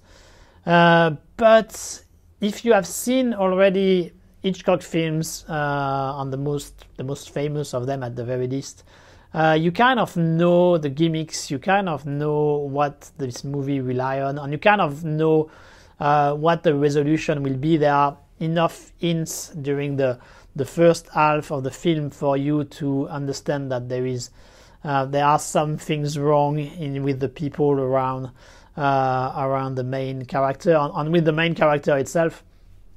And so when finally things unravel at the very end, well, it's not really a surprise in any way. And the rest of the investigation gets a bit long at some point. If they had shortened it a bit, I think it would have been better. We have a psychiatrist, a troubled psychiatrist also, who is part of the story at some point, to try to bring something new and to keep the idea of dealing with people with trauma, with personality disorder, these kind of things. It's not bad.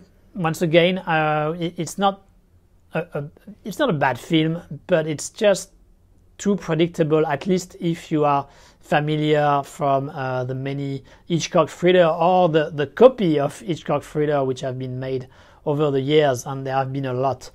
So if not, maybe you may appreciate this Anchor more than me, but I've seen too many of them, and so I find it a bit predictable. The rest is decent, the photography is decent.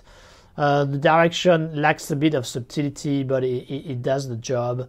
The actors are okay, so nothing that bad, but you are never really into the film either. We go now to Japan with the manga adaptation of Fullmetal Alchemist, so with 2 films for the price of one. One of them, I'm not sure about the titles, I think it's the Revenge of Scar and The Last Alchemy, both directed by Fumiko Sori. The same director as the very first adaptation of Fullmetal Alchemist. So it's a trilogy trying to tell the whole story of the manga, which of course is pretty difficult because the manga is long. That's one of the few fairly recent, not that recent actually, manga which I've read fully. I'm a bit out of the loop when it comes to manga those days, not enough time. But I've read this one, and on the manga is actually real good, especially with the development of the story and the characters. It seems like the mangaka really had all the thing thought out, maybe not in complete details, but he had at least the general idea of the evolution of the story, and so that makes for something which is which makes sense from the beginning to the end, which is not often necessarily the case with manga. I mean, a lot of manga are produced under a very hectic pace. The mangaka has to provide their work very quickly, and so usually they don't necessarily have a lot of time to think things on a long term, and so it feels quite often in some of them. But with Fullmetal Alchemist, you don't have this problem, and it makes for a very good manga with drawings also, which improved all over the time of the publishing. So that's a very recommended manga, actually, if you have the opportunity to read it. When it comes to the first adaptation was, in my opinion, decent. They really tried to be faithful to the story and to the visual. And here lies actually part of the difficulty when it comes to an adaptation of Fullmetal Alchemist. The Fullmetal Alchemist is a world which is very Western, which could be described like Europe during the 19th century, something like this, slightly more medieval, but still with some kind of technology as well. And they did shot some parts of the film in Europe, so they tried to keep that, but at the same time, all the actors and all the characters are played by Asian actors. Of course, in the manga, you don't really know what is the ethnicity of the character. It doesn't really matter because it managed to create a world of its own. But when you see it here on a film in this very Western setting, it does look a bit weird to see all those Japanese actors here dressed a bit Western style and pretending to be living in this world. There is something a bit off there, and especially because like other manga adaptation like Usogui we talked about before, well, they all have some kind of weird look, trying to exactly look like how they are in the manga, but so they do look like the manga, but it makes it for something a bit weird and a bit cosplay in the film. So I found the first one decent, but there was this problem of having all these Asian actors in this kind of Western setting. And while it did follow roughly the story of Fullmetal Alchemist, there was never really any passion in the story, at least when it comes to this manga adaptation, to this live adaptation. And the actors were quite uneven when it comes to their performance. I'm really not that convinced by the main actor. Is overdoing it, in my opinion. Some of the secondary characters are a bit better though, but it really depends. Some are fine, some are not so great, and you have their look, which comes also into play there. Still, as I said, I didn't find the first movie bad. There are a lot of people who hate this Fullmetal Alchemist live adaptation. I'm not one of them. I don't think it's bad.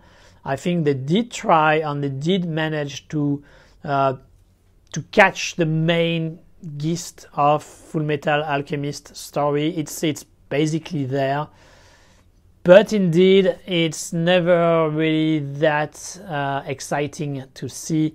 Certainly not as exciting as the manga. And I find the third movie actually the most problematic, because that's the end, obviously, of the story. So that's where all the emotions, all the things which have been set up in the two previous films must come to an end, and so it should be an emotional climax as it is in the manga. But because it never really managed to build that much emotions in the two previous films, it does end up a bit flat, this third episode. There is a lot of special effects, there is a lot of magic and things like this going on, probably more in this third episode than any of the two others, but the emotion is completely lacking, and so you watch it politely, but you will never really be that interested by what is happening on the screen. So not a shameful adaptation in any way. It's certainly better than Usogui. The manga is at least superficially there, but it's not as interesting as the manga is at the end. So if you have a choice, you should certainly read the manga rather than watch this trilogy. It's not the worst adaptation of manga we have seen, especially in general, or more specifically when it comes to this year, but there is still nothing really that interesting for you to specifically want to watch it. Now we have another tricky film, which is the Battle at Lake Changjin #2, which has another title as well, which for whatever reason I don't remember. Directed by Choi Ark, so the follow-up to the Battle at Lake Changjin, which was a huge success at the mainland box office.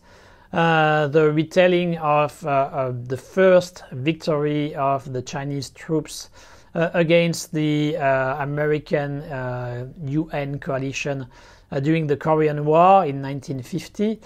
I say a follow-up. It's not exactly a follow-up because most of it, if not all of it, I'm not completely sure about that, had been shot at the same time as the first film. So the first film was a joint effort by Chen Kaige, Dante Lam, and Choi Ark.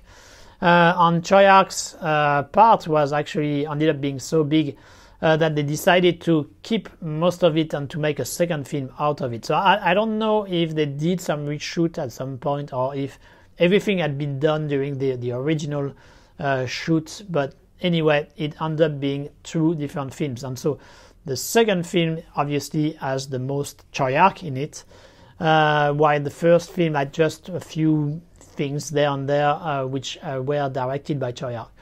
Choi Ark, well, do I have to introduce him? One of the most important personality of the Hong Kong film industry during its golden age, who has moved to mainland China for quite a few years now, who found some success with his Detective D trilogy, and who, partly because of the political climate in China those days, is doing this kind of propaganda-heavy film. Glorification of the fight of the Chinese troops in Korea during the Korean War, on in general of the direction of the Communist Party during this time. I think I already talked about what I thought of the first Battle at Lake Changjin, which, to sum up, is pretty good when it comes to action scenes, when it comes to this kind of war scenes, but which is obviously completely biased, if not full mod propaganda when it comes to the context and the explanation behind the intervention in China, the Chinese intervention in Korea, sorry.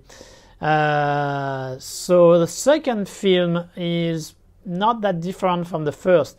It has less contextual element, which makes sense as it was given in the first film. It has also, in my opinion, less character development, and there was already not much in the first film, and that is more a problem. The first film, the character development of the first film was quite predictable and generic, but at least it was trying to make some of those characters a bit more human.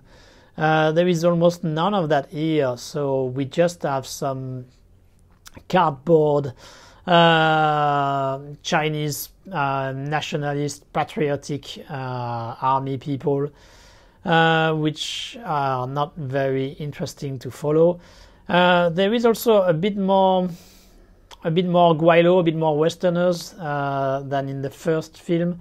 Some of them are okay sometimes, and some other times they are just in the usual overacting that many Westerners end up doing when they are in Hong Kong, in China, or elsewhere, in Asia in general.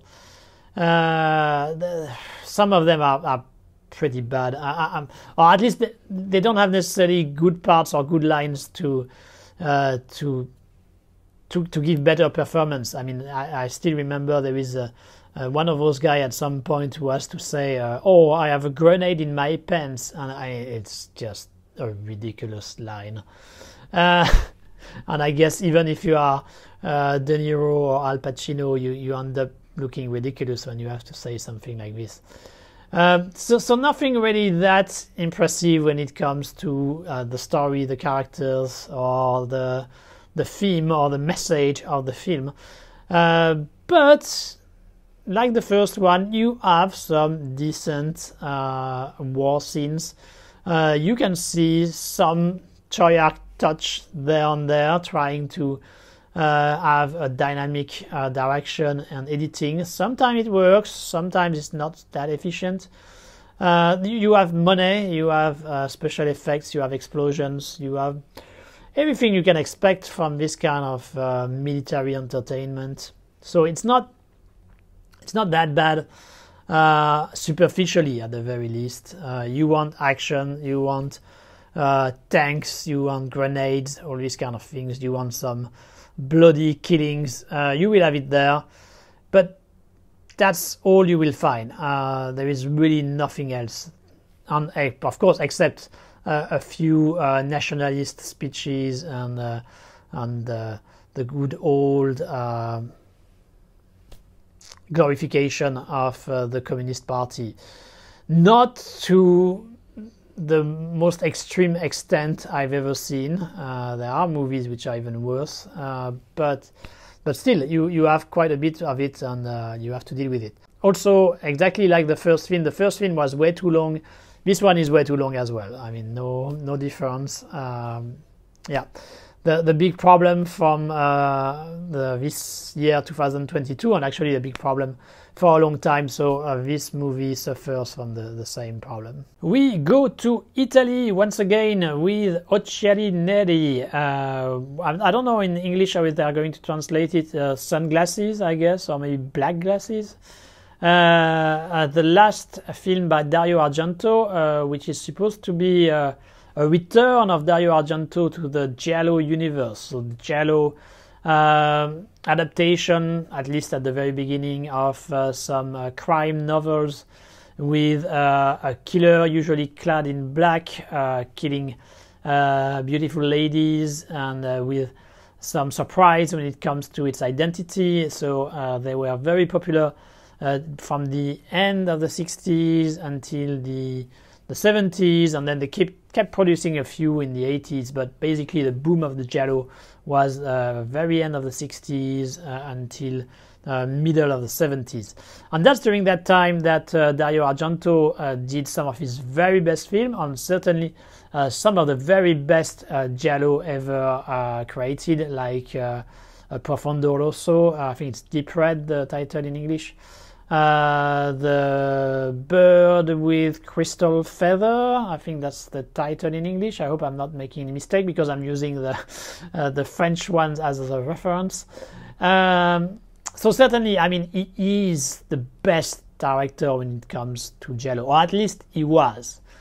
Because as you may know, if you are into Dario Argento, everything went downhill starting from the 80s, and it went downhill very, very low.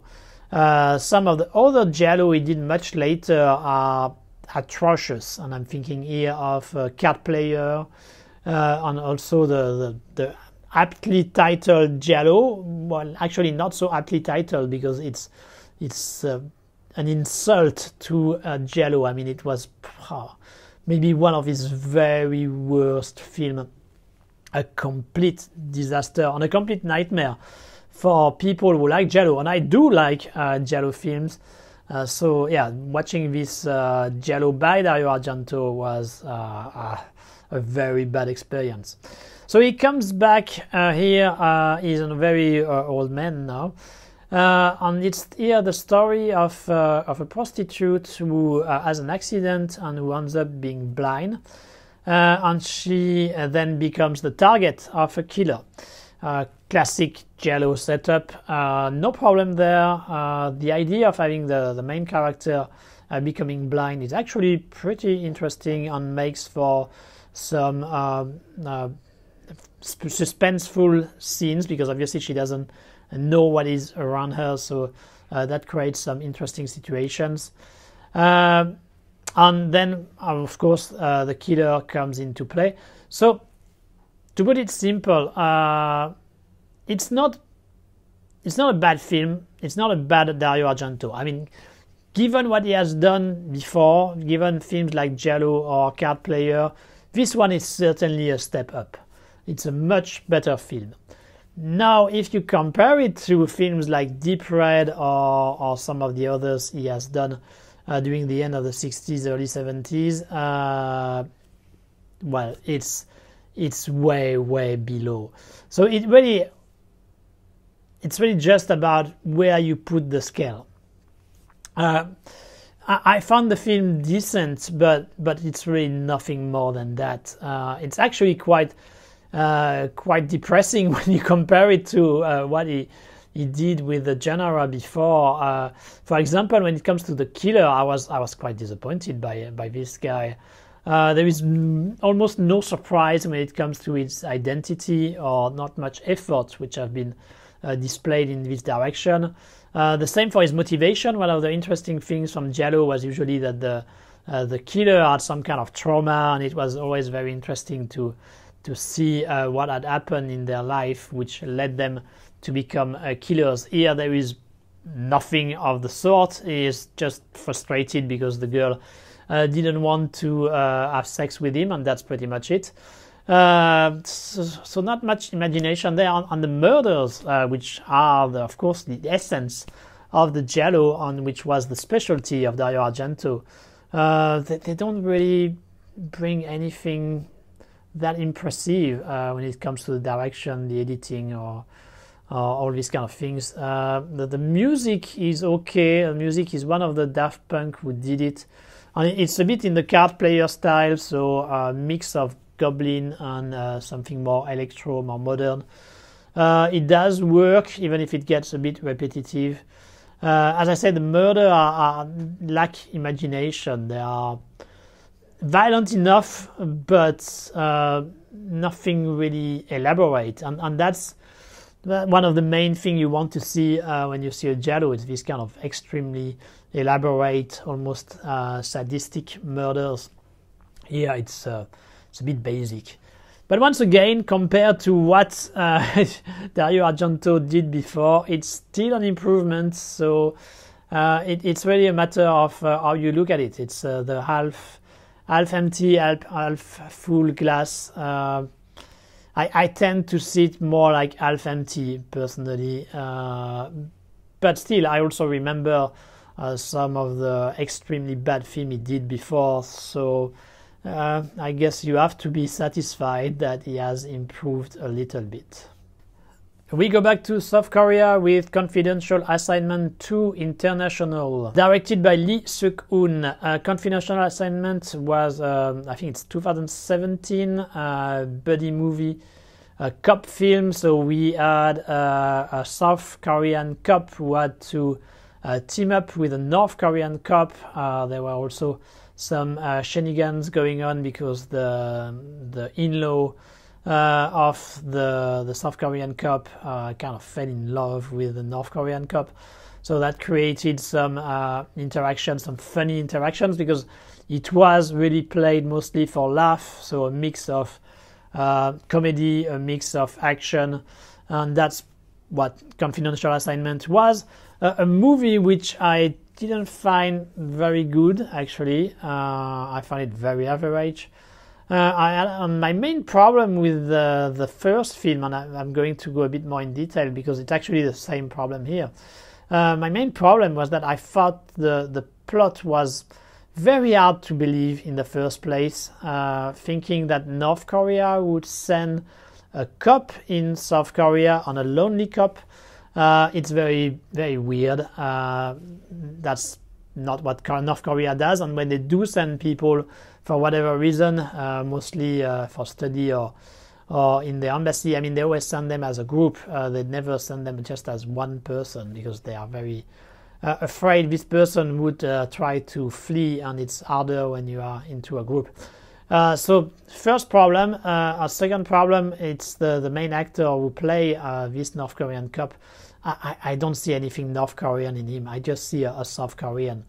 As you may know, with the difference of regime and difference of economic fortune, the North and the South have evolved quite a lot now. And when I say evolved, it even means physically. The South Koreans are now taller and bigger on average than the North Korean. And of course, there is all the kind of cultural differences that you can expect for people who have been completely separated for over 70 years and with a very different political regime. So that must have an impact. So when you have a North Korean cop coming to the South, he should look a bit more North Korean, and he should also act more North Korean. So a bit lost in some of the things he see, and not looking all good looking based on the criteria of South Korea, basically. So I really never was able to believe in this North Korean character. And on the laugh, the comedy aspect, I thought was very heavy-handed. So I didn't find it funny. I didn't find it convincing. The action in my memory was okay, but nothing fantastic either. So yeah, I didn't really enjoy the first one. And the second one has basically the same characteristics. So once again, it was, I won't say a disappointment because I didn't expect anything, but not really satisfying. You have the little novelties that you have an American from Korean origin cop also teaming up with the South Korean cop and the North Korean. So you have here the international of the title.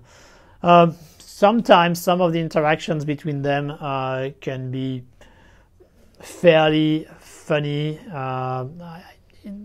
Having him there, having this American cop, does bring something a bit new to the table, but it's not enough to make the film good in the first place. The action is decent. Once again, nothing really that impressive, but nothing to be ashamed either. And the bad guy doesn't make sense also. The bad guy is actually, once again, from North Korea. It does look more a bit the part of what a North Korean would probably look like, but his background is very unclear, and you quickly realize that he's just there because they need a bad guy, and it's easy to have a North Korean bad guy. I mean, they have been doing it for a long time in South Korean cinema, so easy, nobody will question it, and so it works. And as the film is mainly there for the comedy and for the good look of the main actors, that's it. There is nothing more tried when it comes to this bad guy character. So yeah, confidential assignment. If you like the first one, you will certainly like the second. If, like me, you didn't enjoy the first one, then you will feel exactly the same with this second episode. Let's stay in Korea with Hansan Rising Dragon, directed by Kim Han-min. A new adaptation of the life of Admiral Lee Sun-sin, sorry, I always make the mistake. So Admiral Lee Sun-sin.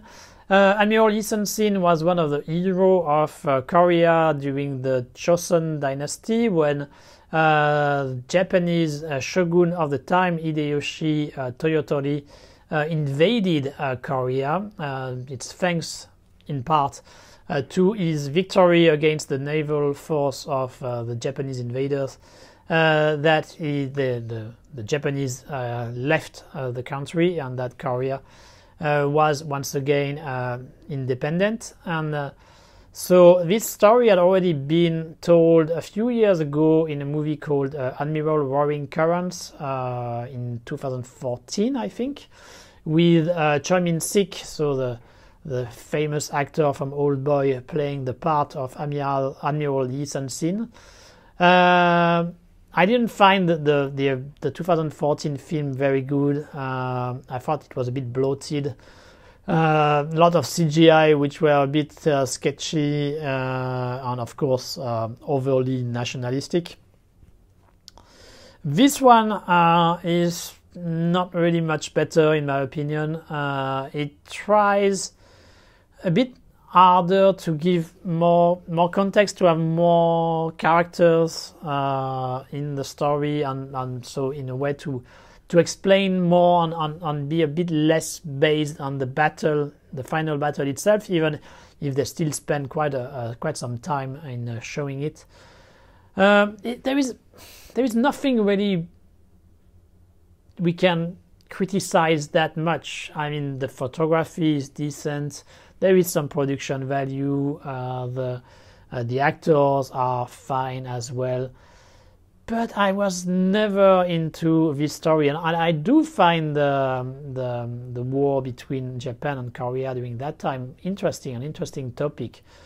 So I think I should have been into it if the talent was there, but it just feels a bit mechanical, the whole thing. The story progression, the way the characters are described and shown in the film, as we can expect, the Japanese are quite cruel. Most of the Korean are fairly heroic. It's a by the number period war film, and so with the same kind of characteristic as the first, with a good dose of nationalism. It's not that bad either, but I really don't see the point. If you have already seen the 2014, why you should bother with this one? And if you just want to watch a good film, I don't see exactly why you should bother as well, because it's just average. A similar film, quality-wise, also from Korea, it's Kingmaker, directed by Byun Sung-yoon. Kingmaker, same story here. It's not a bad film in any way, but it's never that engaging. Different story though, because here we have a political story with the Kingmaker, so a specialist of elections who is working for the main candidate of the opposition in Korea during the time, I think it's between the 60s to 80s. And it's clearly based on the reality of Korea at the time. The main opposition political guy is basically Kim Dae-jung, who was indeed the main opponent of Park Chung-hee back then, when it was a military dictatorship. So it's not said directly in the film, but it's very clear that they are based on those characters. And this Kingmaker, this election specialist, seems like he was a real guy. He really was there during that time, and he really worked for a time for Kim Dae-jung. And the whole drama, which will rely on the fact that Kim Dae-jung here is shown as a very idealistic politician who wants to convince people, and who in a way is ready to play by the rules put by the military dictatorship of Park Chung-hee, while the other guy is less loyalist, more cynical about the whole thing, and is basically ready to do anything in order for his candidate to win the elections. And so we will have this kind of discussion, of verbal fights between those two characters about what should be done in order to win elections, and the morality of it. On the paper, I think it's actually a good idea. I think, as I've said many times, that Koreans are never better than when they are dealing with political subjects and their troubled history. So this movie, Kingmaker, had everything to be a great film and to have, and for me to enjoy it when watching it. But it never clicked, and I don't really know why. I haven't really managed to put my finger on what went wrong with this film. I think the relationship between the two characters, which should be the foundation of it, it's not emotional enough, weirdly, because the Korean in general can go in overboard when it comes to emotions and overdo it. But seems like they didn't do it here, and it may have been a mistake. I think they may have needed to put a bit more emotions during those discussions, which are interesting intellectually, but nothing more than that. And even that, it's not that incisive, I would say. With having a focus on the question of election, I think was a good idea, and it would certainly be relevant in the world we are in, with situations like in the US, in Brazil, and almost everywhere in Europe as well, of people contesting the elections, of some of the candidates lying in a very blunt and obvious way. So all these questions which were raised in the film in a different context, but still, which still made sense back then and which still makes sense today, it should really speak about what a democracy should be, how things should work.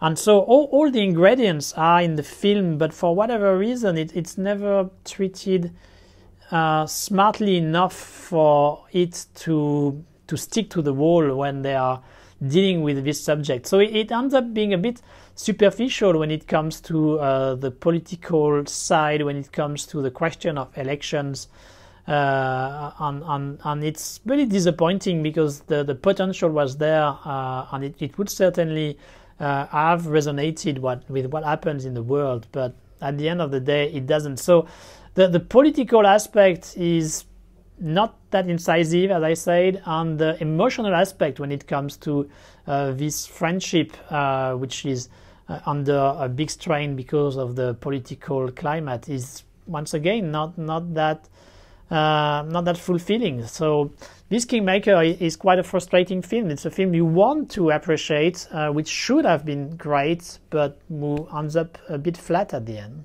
We had talked about superhero films in Indonesia with Satria, Dewa, so now let's talk about superhero films in Japan with Shin Ultraman, directed by Shinji Higuchi.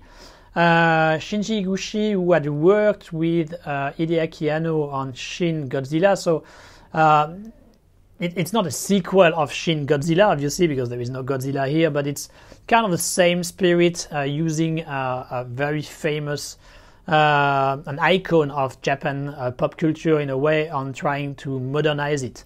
So the duo did it with Godzilla, and they do it again with Ultraman, a creation from the 60s, if I remember correctly, which was very popular on Japanese TV, one of the original superhero of Japan. And Hideaki Anno is not officially director, but he has been involved in the production as a producer, as a scriptwriter, and supposedly he may have done a few things also when it comes to the direction, but I'm not completely sure about that. But anyway, it's basically the same treatment for this character of Ultraman, the same Shin Godzilla treatment to this Ultraman character, so we end up with Shin Ultraman. Makes sense. But as you know, I'm not a big fan of Shin Godzilla, so you won't be surprised to learn that I'm not a big fan of Shin Ultraman either. I must confess first that I've never been into Ultraman in general. I don't like his design. I think it looks a bit ridiculous. And I'm not against Japanese superhero in general. Actually, I kind of like the one they did in the 80s, the metal heroes like Gavan, like Spilvan, Shavidan, all these Japanese superheroes. I really like them, but I'm really less convinced when it comes to characters like Ultraman or Spectraman.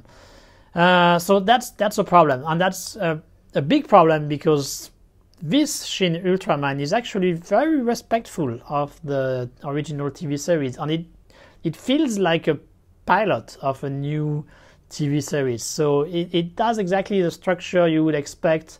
It introduced the characters. It has an Ultraman who looks very similar to what was the original Ultraman. I mean, all the things are there, and the modernization actually is superficial, meaning it's technical mostly, with better special effects, with a few modern ideas there and there, with an increased part for women as well. But it doesn't really go to the deeper aspects of the story, in my opinion.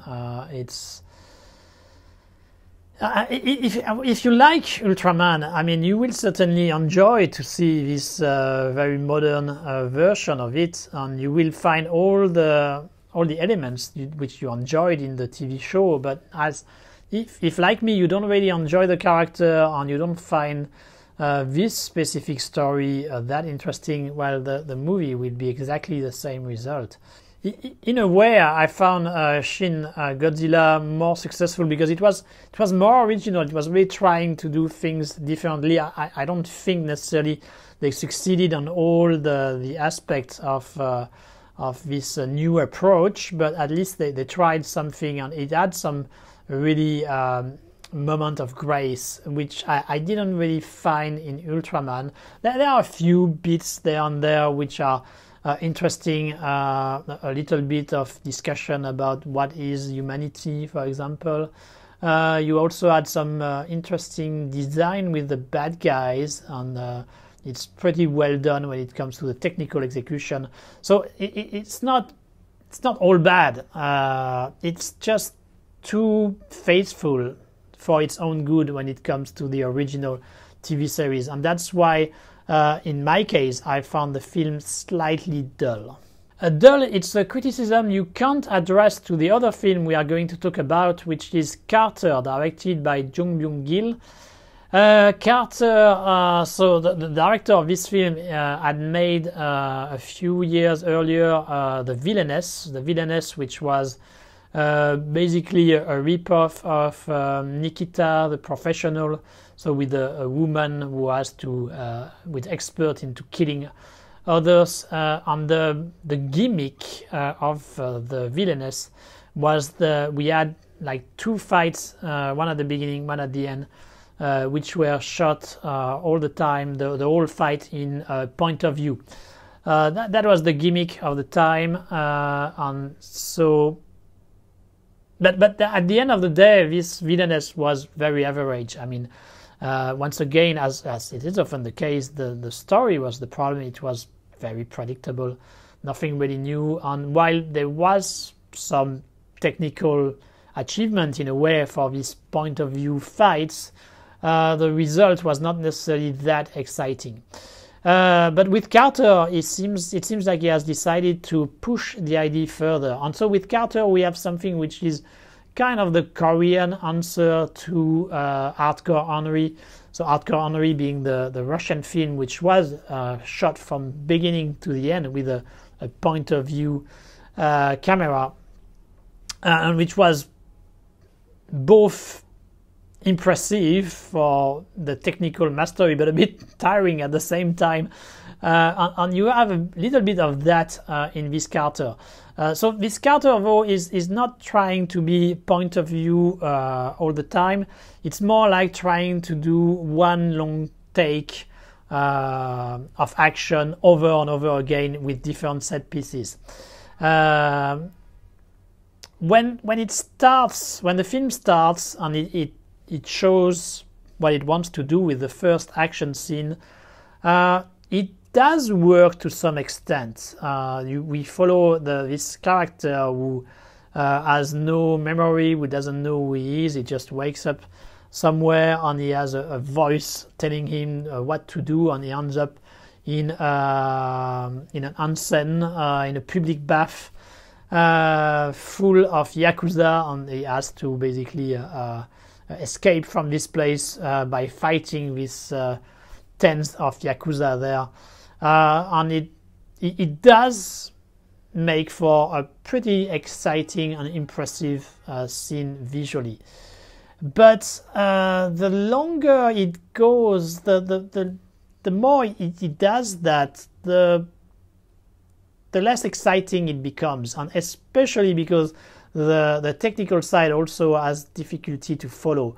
So the excuse for all these fights is overly complicated, which is a theme which we have already seen in those 2022 films. But to try to sum it up, we have a virus which is spreading in Korea, transforming people into zombies, and North and South has to kind of join force in order to find an antidote. It seems like the antidote has been found, but there are different factions trying to get their hands on it, and so this Carter is one of them, and is going to be involved in that, and is going to have to kill a lot of people in order to manage to have the antidote being produced and to have the humanity saved. So, as I explained, this film is this kind of concept which has been going on for quite a long time of a marketing idea, which is like a non-stop action film. I think it's actually a wrong idea to have a non-stop action film. It may sound exciting, but it cannot. I mean, if there is no story and it's just fighting all the time, even if your fights are great, at some point you will start to get bored. So there is a bit of that in Carter, even if it tries to have some breathing space sometimes. But as the characters are not very well made, and as the story is actually standardized, despite trying to look fancy and complicated, you are never really into it. So what remains at the end is the action, and as I said, the action is sometimes quite impressive, but many other times it's just silly. And I'm thinking, for example, of a scene where they fall from a plane, they have nothing to break their fall, and so they are fighting like this. It's very similar to what the 007 franchise did with Moonraker. The opening scene of Moonraker, if you remember, we have Roger Moore, James Bond, is double actually, fighting with Jaws, is double too, when they are in free fall, and it's a very impressive scene because they really did it like this. They really went in a plane, jumped, shot a few things there, and we did it again, and so at the end, in order for us to have this free fall fight. But obviously here that's not the case because we are in 2022, and so we have CGI, we have blue screen, green screen, and so that's what this fight is made of, and it's very obvious. The CGI are absolutely atrocious. They are awful. The characters, of course, they are not really in free fall, so the way they move, it doesn't feel like they're in free fall at all. And so this whole fight scene looks more ridiculous than exciting. And that's often what happens at some point in this film. I mean, it's trying to push the envelope so far that it just goes too far, and it gets no longer exciting and just plain stupid. The same thing happened also in the final, which has a train, an helicopter, trying to be a bit like with Mad Max Fury Road, with people bungee jumping from the helicopter. You have to give it to the director, though. He really tried to go really far. He really tried to bring something new, to have some exciting action scenes, but he has probably tried too hard on the choice of having these long takes with the camera moving in ways which is extremely unnatural. Sometimes it doesn't help to really make you believe. So quite often you end up watching at something which looks like a video game demonstration more than a film. So this Carter is really a mixed bag. On the one hand, I'm impressed by what the director tried to do, and he did achieve it sometimes.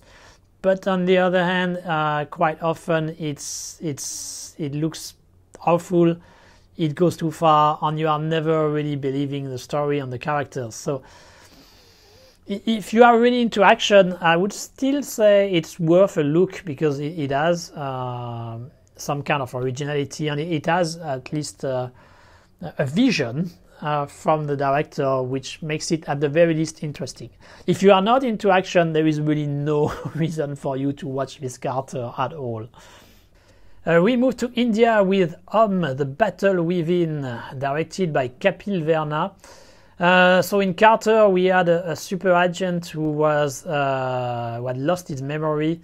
The same here with The Battle Within. So it's a super spy from India who lose his memory and whose adopted parents try to give it back to help him regain his memory. At the same time, he has some daddy issues, because his father is working for some terrorists, and many of the people in the agency believe that he's a traitor, that he's working willingly for the terrorists, but this super agent and some of his allies believe that he has been forced to do it. An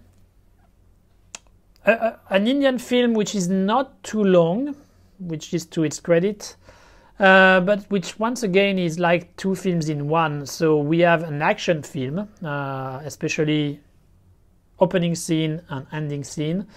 And we also have a melodrama, which is the whole part where he has to remember who he is, where he is with his adoptive parents and stuff. So the melodrama part is very heavy-handed, and I find it not very interesting, because it's just too in your face. Not much subtlety there. It's the power of the love of the parents, these kind of things, which I thought was not believable enough. Let's put it this way. When it comes to the action, it's interesting because they really try to make something a bit more elaborate when it comes to the choreography, the martial art choreography. Traditionally, Indian films, when it comes to action, was more about heroes who are very strong. It's really the power of their muscles, even if actually most of them back then, most of those Indian heroes were a bit fat, but it was their power which led the way and which made them win any fight. So you would have them doing some fairly basic thing, a punch, a hook, these kind of things, and then the people they would touch, they would be thrown away like 30-40 meters. So that's the style of action which have been kind of traditional in India, and which is still practiced to this day. But for a few years now, they have also tried to introduce more technical martial arts, and they also have actors who are more physically able to do such action scenes. So usually they are muscled, heavily muscled, but they also have some real either martial art or gymnastic skills. When it comes to this kind of the new generation of muscled Indian heroes, I guess the original of them and the most charismatic is Hrithik Roshan. Is like the old-timer, is like the ultimate level of this kind of muscled Indian heroes. Then a bit lower you have the Tiger Shroff, and then a bit lower you have the actor, I don't remember his name, from The Battle Within. Somebody who has unfortunately less charisma than Hrithik Roshan, but it's understandable. Hrithik Roshan is really the apex of this wave. He is decent. He's not necessarily a bad actor, even if he's not that great either.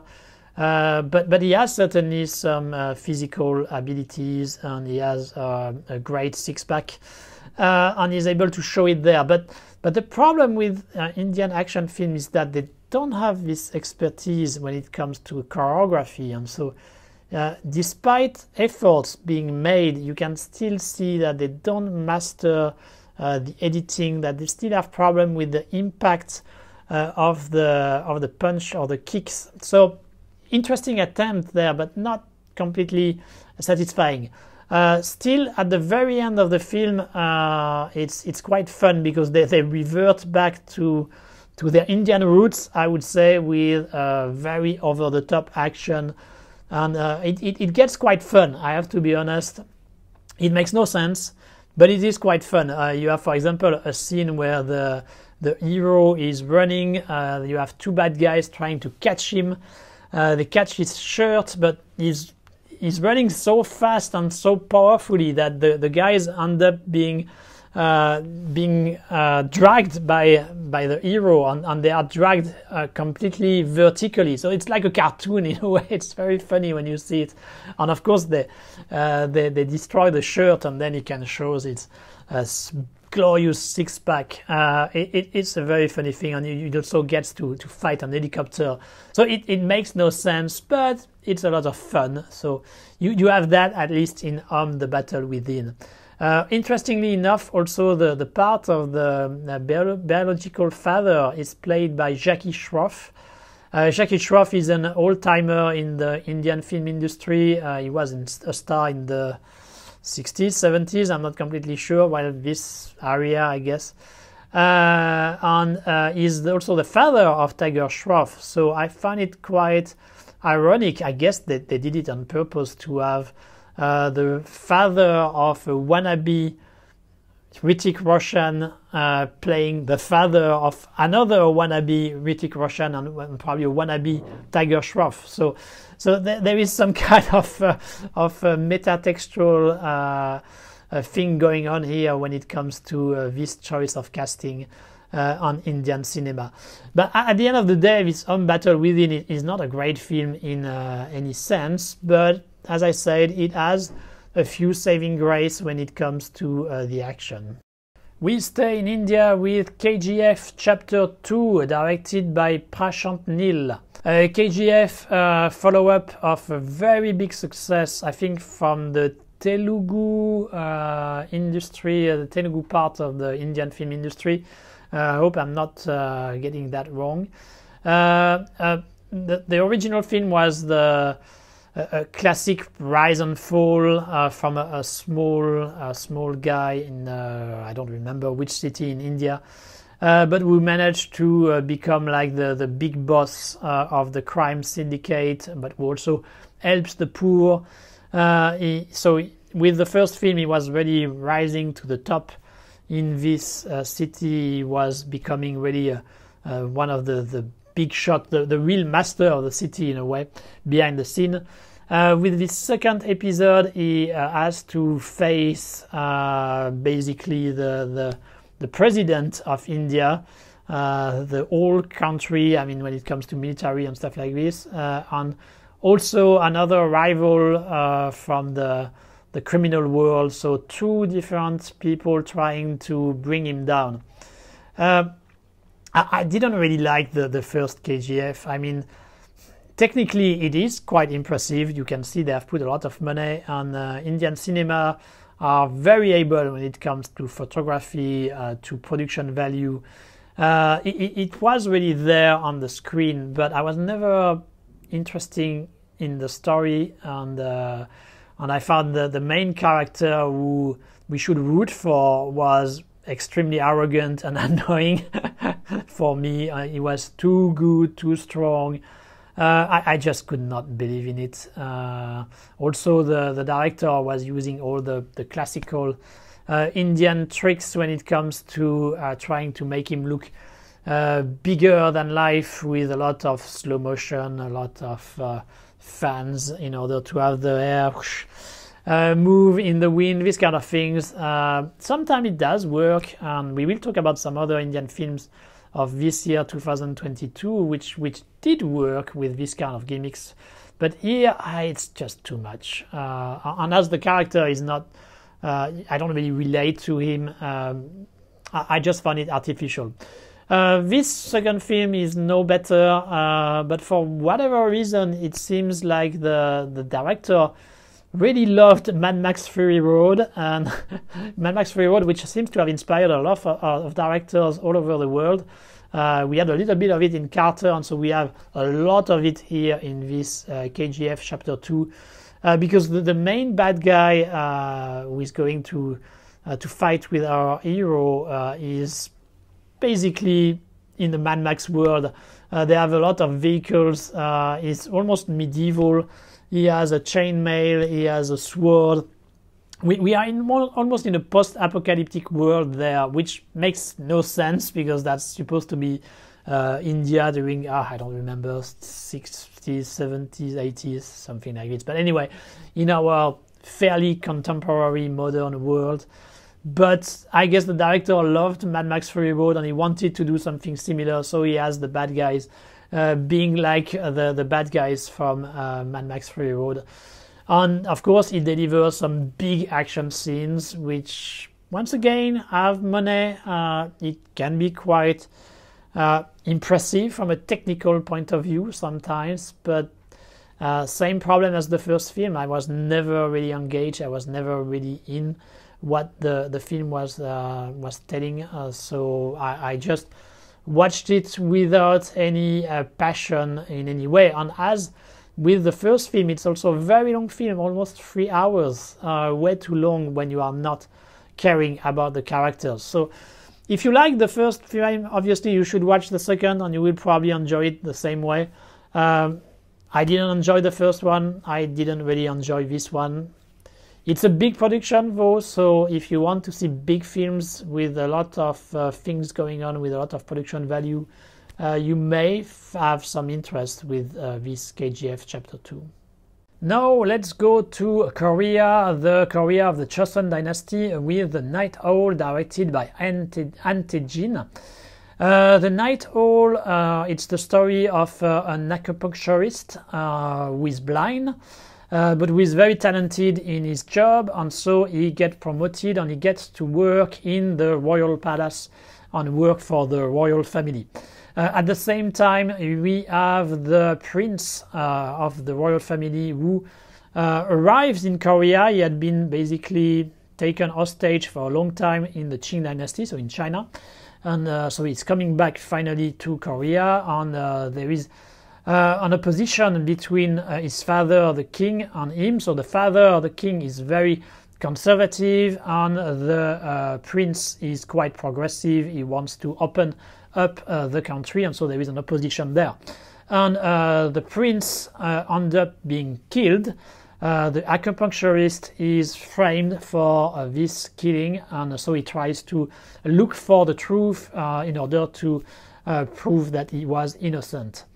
The concept is actually interesting, to have this kind of palace intrigue and with a murder story at the same time. I think that's a good combination, which, if made well, works very well. But that's not exactly what happens here. There are several problems, I think, with The Night Owl.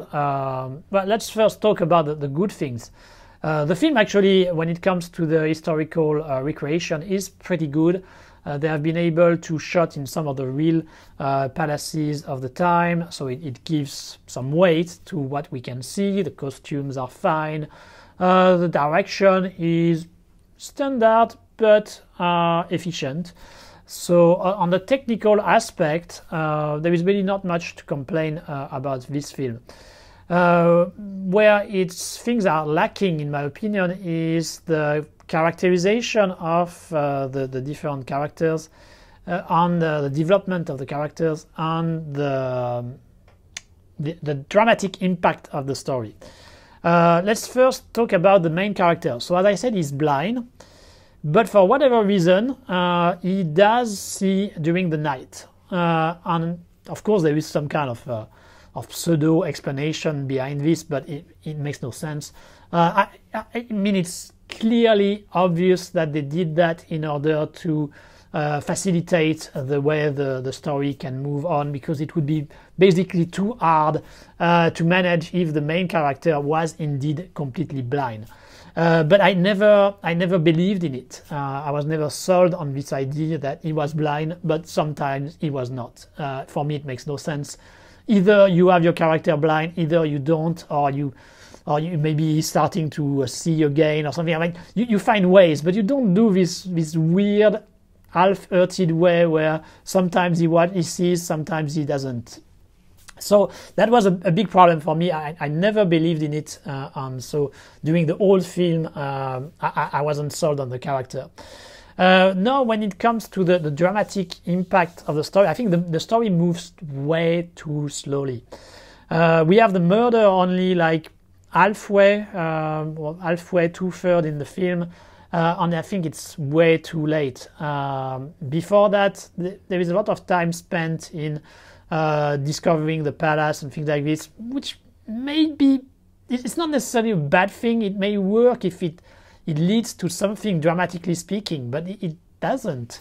There is not much personal interactions between the different characters and our hero, which I think if they had been done more intensively could lead to something more dramatic when the events unfold with the main character being framed for the murder of the prince. If those relationships had become more personal during the first half of the film, then when we have this dramatic situation, it should be touching, it should be strong in the emotions, and it's not really the case because most of those characters, they don't really know each other that well. So I thought there was a problem there. The second problem, in my opinion, is that the political element is not strong enough. So we have one scene, which in my opinion is one of the best scenes, during which we see the opposition, the political opposition between the king and the prince. So indeed, as I said, the king is conservative, the prince is not. And it's something very important because during the time of the Joseon dynasty, so Korea was basically the hermit kingdom. It was very closed. Sometimes we say China during the Qing dynasty or before was very closed, but actually that was not really the case. They had many interactions with the countries around. They had some Jesuit priests who came to work in China. So they had interaction, they had exchange with the outside world, much more than what we tend to believe nowadays. It was under their own terms, which was limitative, but it existed. While Korea was much more restrained, much more closed compared to China, and that had consequences during the 19th and 20th century. So because of this tendency to be just inwards, they were basically not prepared when colonial powers came into the fray, when Russia and Japan especially started to want to take possession of Korea, and they were completely unprepared and they were unable to do anything. And so Korea suffered quite a while because of this political choice which were made during the Joseon dynasty of having a very close country. So this debate between the two characters, between the king and the prince, is very important. It had huge implication for the future of Korea, and I think it should have been played much stronger than what it is here in the film. And by playing that strongly, we would have the dramatic value of the death of the prince would have been much higher, and the stakes in general would have been much higher, and we would have been I think, more involved in the story. At the end of the day, this Night Owl is just, it's never involving. We just watch it politely. It's not badly done. We are not completely bored, but we are never into it. We are never really that into the character, that into the story, and so it just ends up slightly dull in a way, lacking the punch, the dramatic punch, either on the emotion side or on the more political side, historical side. And so, yeah, that's a disappointment at the end, unfortunately, as the elements were there for something more interesting, but the film doesn't manage to deliver.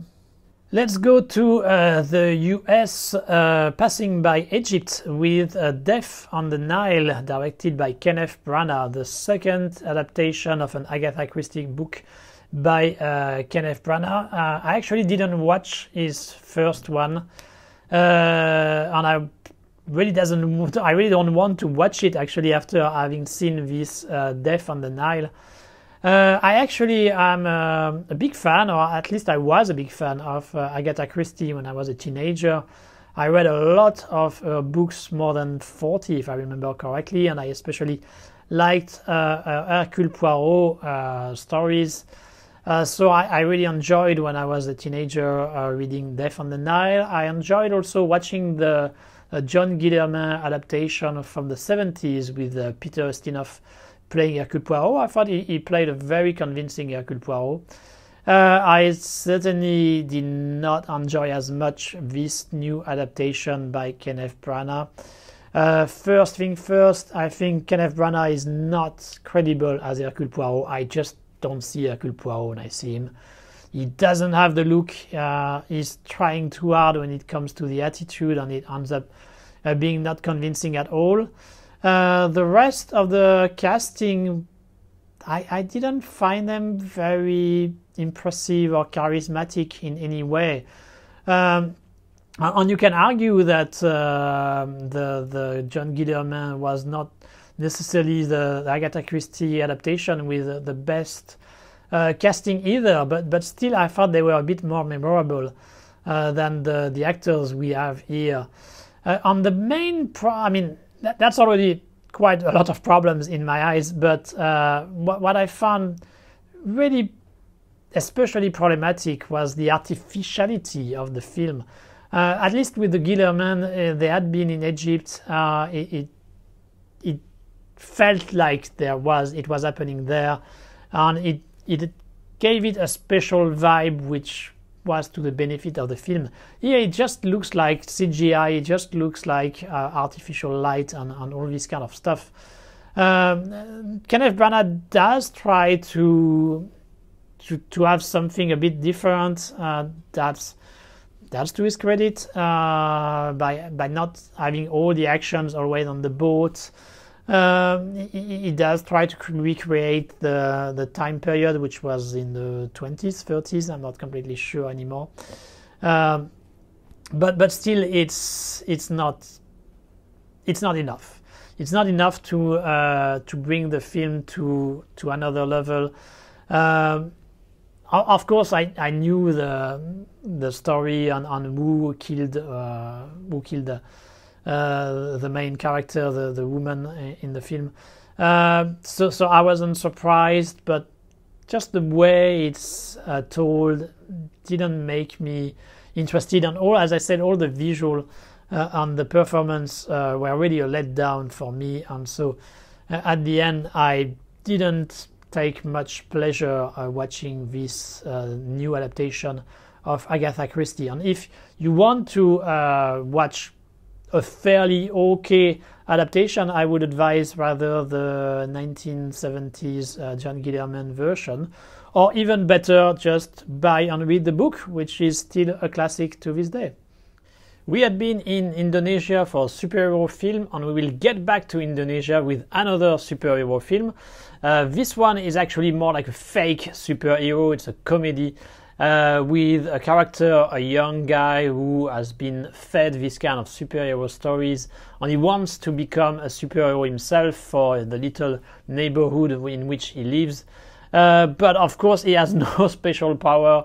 Still he will have to face some kind of real estate conglomerate which wants to take over the place and expel the people who are living there and build some fancy apartment and make a lot of money. And I forgot to say the title of this film. It's Ashiap Man by Atta Halilintar and Erdanius Laobes. I think I've completely butchered their name, and I apologize for them if by any chance they end up watching this video. So Ashiap Man, a comedy, something which wants to be a bit more low-key compared to the real superhero film, the real Indonesian superhero attempt. It has some qualities, it has good intentions, it has some characters which are fairly relatable, but at the end of the day, is it something really that funny or that insightful about the society in Indonesia? Nah, not really. They try also to, I mean, let's be honest, it's also a fairly small production, so you can't expect anything too elaborate there or too fancy on the technical side. Still, I think the movie has some merits because in many of those big production from Indonesia, the recent ones, I have the impression sometimes that the producers and filmmakers try to whitewash a little bit their films, and by that I mean that they kind of play down some of the characteristics of Indonesia. They put forward some actors who are a little bit more white of skin, I would say, whiter than the average Indonesian people. And so I guess in order to try to be more attractive to overseas audience. But I don't think that's necessarily the right path for Indonesian film to go. And I found some merit here because it does feel more like Indonesia. You can see some girls wearing some scarves, so the presence of the Muslim religion being there. They are also a bit more darker of skin, so it does feel more like the real Indonesia there. And the small community which is described here in the suburb of a city which I guess must be Jakarta. I don't think it was clearly stated in the film, but it does feel more like the real deal, the real thing. The real Indonesia there, and so this vibe is pleasant to see, I would say. But the rest of the film, when it comes to the superhero part, it's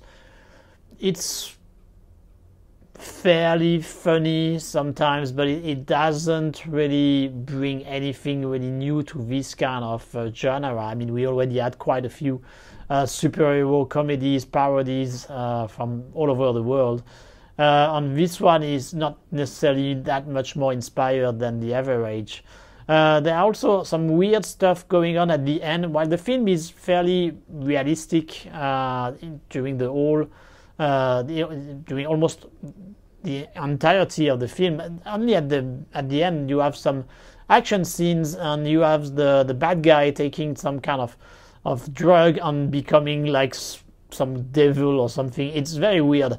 So it gets a bit fantasy style only at the very end in order to have a more entertaining fight, but it goes so against the rest of the tone of the film that it just feels very weird. Action is average.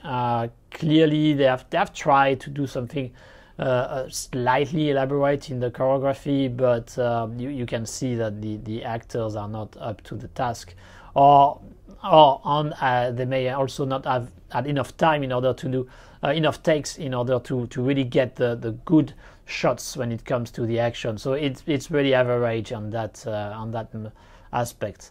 But it's not a movie you want to criticize too much or to fault, because as I said, it is a small production. It tries to entertain and it succeeds on a minimal level, I would say. So if you are once again into superhero films, and if you want to feel a bit more the reality of Indonesia, this movie can be worth a watch. I moved to Life is Beautiful by Choi Kook-hee, Korean film, South Korean film, a musical mixing comedy and drama with a mother who stays at home, who take care of her kids, who take care of her husband, and who learns that she's going to die in a matter of a few months because of a terminal disease.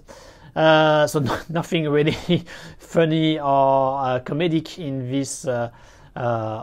this early stage of the film, and then of course she will realize, with so little left in her life, she wants to she realized her life hasn't really been fulfilled, and she wants to meet her very first love, and so she goes in the south of the country in order to look for him with her husband, and that's it. And of course there will be some things happening which will change her mindset. It's a movie I would have liked to appreciate and to recommend, but it's not the case. I think the idea actually of mixing drama, musical, and a little bit of comedy is a good idea. And actually the musical numbers are fairly decent. They really try to do some dance choreography, a bit in the old school style. I mean, it's not K-pop style, it's more like things from the 60s or things like this. But it works. It does provide some interesting sequences, and that's kind of the highlight of the film. If the rest of the story and if the characters had been developed well enough, that movie would have been great, but it's not the case. So we end up with a disappointment.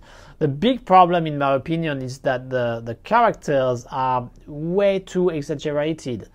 Clearly, the movie wants to say that we should enjoy our life to the fullest. We should also be considerate to others. This kind of good message, which nobody can really criticize. But by the way it does it, it's so one-sided. So when it comes to the mother, basically kids don't talk with her at all. The husband is horrible. He just gives her his clothes to wash. He expects her to cook for him whenever he comes back. She's basically a slave. But it's the description which is made of this relationship is so exaggerated that you don't believe in it. I mean, it's too much. If there was a little bit more nuance in it, I think it would be much more believable. But as they have made it so extreme, you can't really believe in it. You can't really relate to the characters, and that's especially a problem actually for the husband, because the husband, who is played by Ryu Sang-ryong, who was an actor who, I think, even when he's playing this kind of horrible character, is able to bring some kind of sympathy to his performance, but even here I don't think he really managed. And so because as the film is fairly predictable in its development, I mean, so she wants to change her life, which makes sense, but then she will realize that actually her husband really loves her and these kind of things, that her kids are really concerned for her, but they have all of them have been so horrible toward her during the first half of the film that you can't really believe in this realization. I mean, it's just the kind of very conservative and simplistic message about family which is transmitted here, and you can't believe it, and you don't relate to it, and so at the end you just never engage with the story and the character, and you are disappointed at the end. I mean, like I was. I really expected this movie to be good. I thought that was a very interesting take on this kind of melodrama to have a musical aspect, but it doesn't really blend in as much as it should, and it's very ham-fisted. So a disappointment there. This Life is Beautiful, unfortunately. Let's go to Hong Kong for Warrior of Future, the pet project of Louis Koo, a film which had been in development for quite a few years with state-of-the-art special effects. It's a movie which is heavily invested in by Louis Koo. Louis Koo, who is arguably now one of the biggest stars in Hong Kong, one of the biggest male stars. Who has been doing things in China and who has been also trying to support the local industry in Hong Kong. So a very important personality in Hong Kong, on which everybody was hoping this movie would be great. But the result is actually a disappointment. Not a big disappointment, because in my case, at least for me, I didn't expect it would be very good, but still I hope it would be. When it comes to the special effects, which was the big target of this film, it was basically to be able to show a science fiction film on almost on the standards of Hollywood production. And indeed, when it comes to special effects per se, the movie is very decent. They have done a very good job. All the vehicles have been well designed, the robots, you have some monsters a bit alien-like also. They are all done with a lot of care, and they work on the screen. But first, when it comes to the design, while they are nice, it's really nothing out of what we have seen already when it comes to Japanimation, for example. All these kind of science fiction Japanime which have been made in the 80s, 90s, with great vehicles, great robots, great mecha. It's similar, but it's nothing very original compared to what they have done over there. So if you are familiar with this universe, with the Japanese science fiction universe, it has to be a bit disappointing to see what they have come up here. It's fine, but just slightly generic. But still, while this is a bit of a disappointment, the biggest problem of the film is its story. It's, once again, like some other films I talk about, it's both simplistic and overly complicated. I mean, it's just a very basic mission of having two characters going from point A to point B in order to explode something, and that's it. I mean, that's all there is. But they try to complexify it to make it seems a bit more complicated, with an idea that there is this kind of extraterrestrial who have came, but at the same time there was pollution, and if the extraterrestrial actually help against the pollution, and so you have to manage to have both sides to have this extraterrestrial go, but at the same time manage to save the humanity from pollution. It's a weird concept. I don't get why they went in this direction, and it's even weirder by the fact that, as I said, at the end it's just a mission from going to point A to point B. That's it.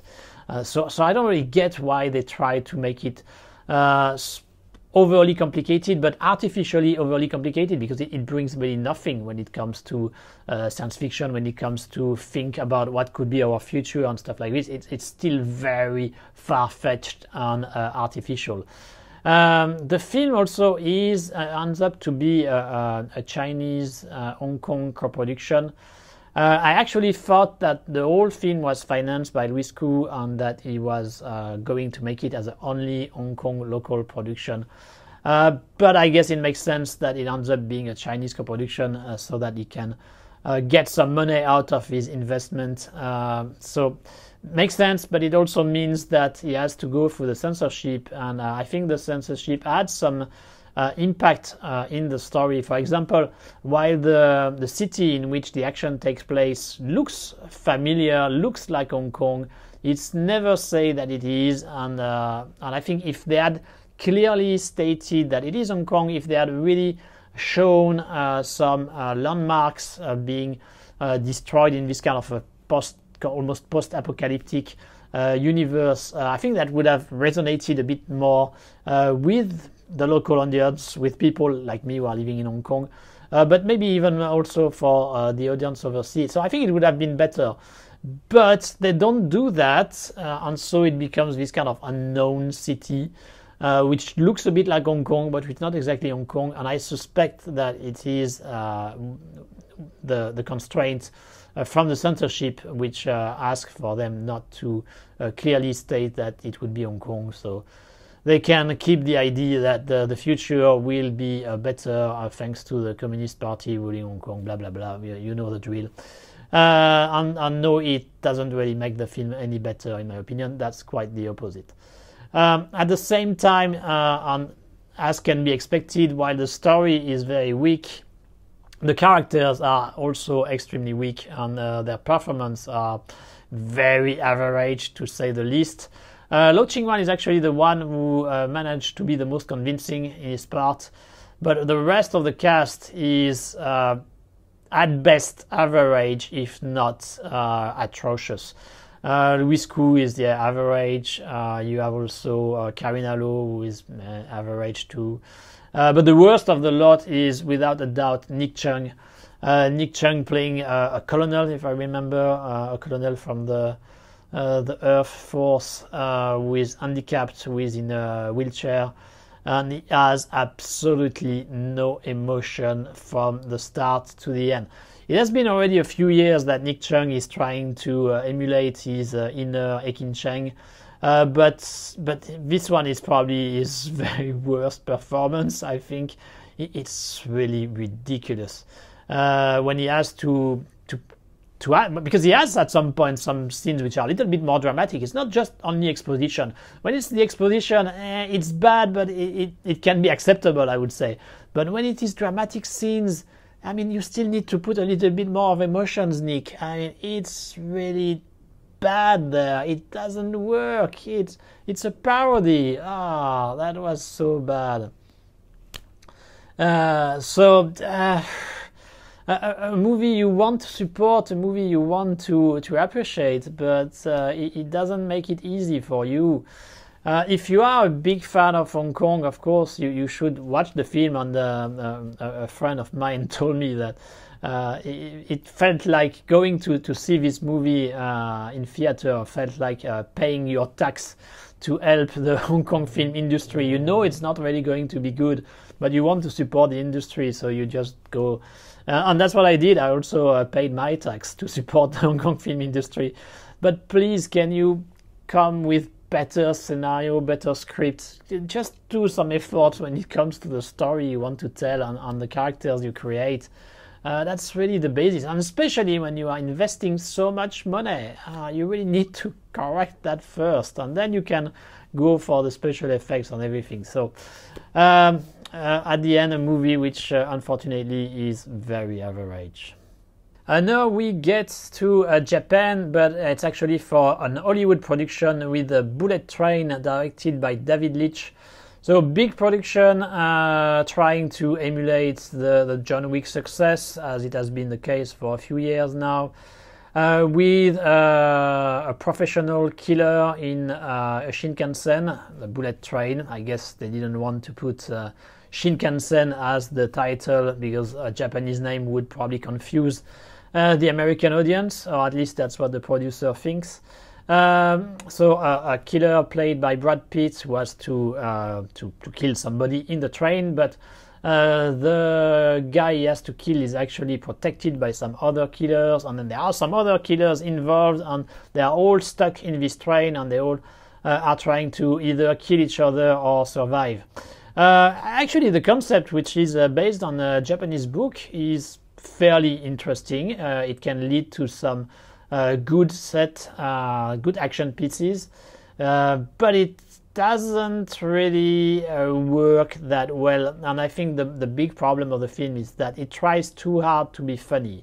It tries to have this kind of Quentin Tarantino, Guy Ritchie vibe, with the characters having long speech about pop culture and this kind of things, trying to be smarter than you all the time, than the audience and than the other characters as well. it really distracts from the story itself. It's everything is played for laugh.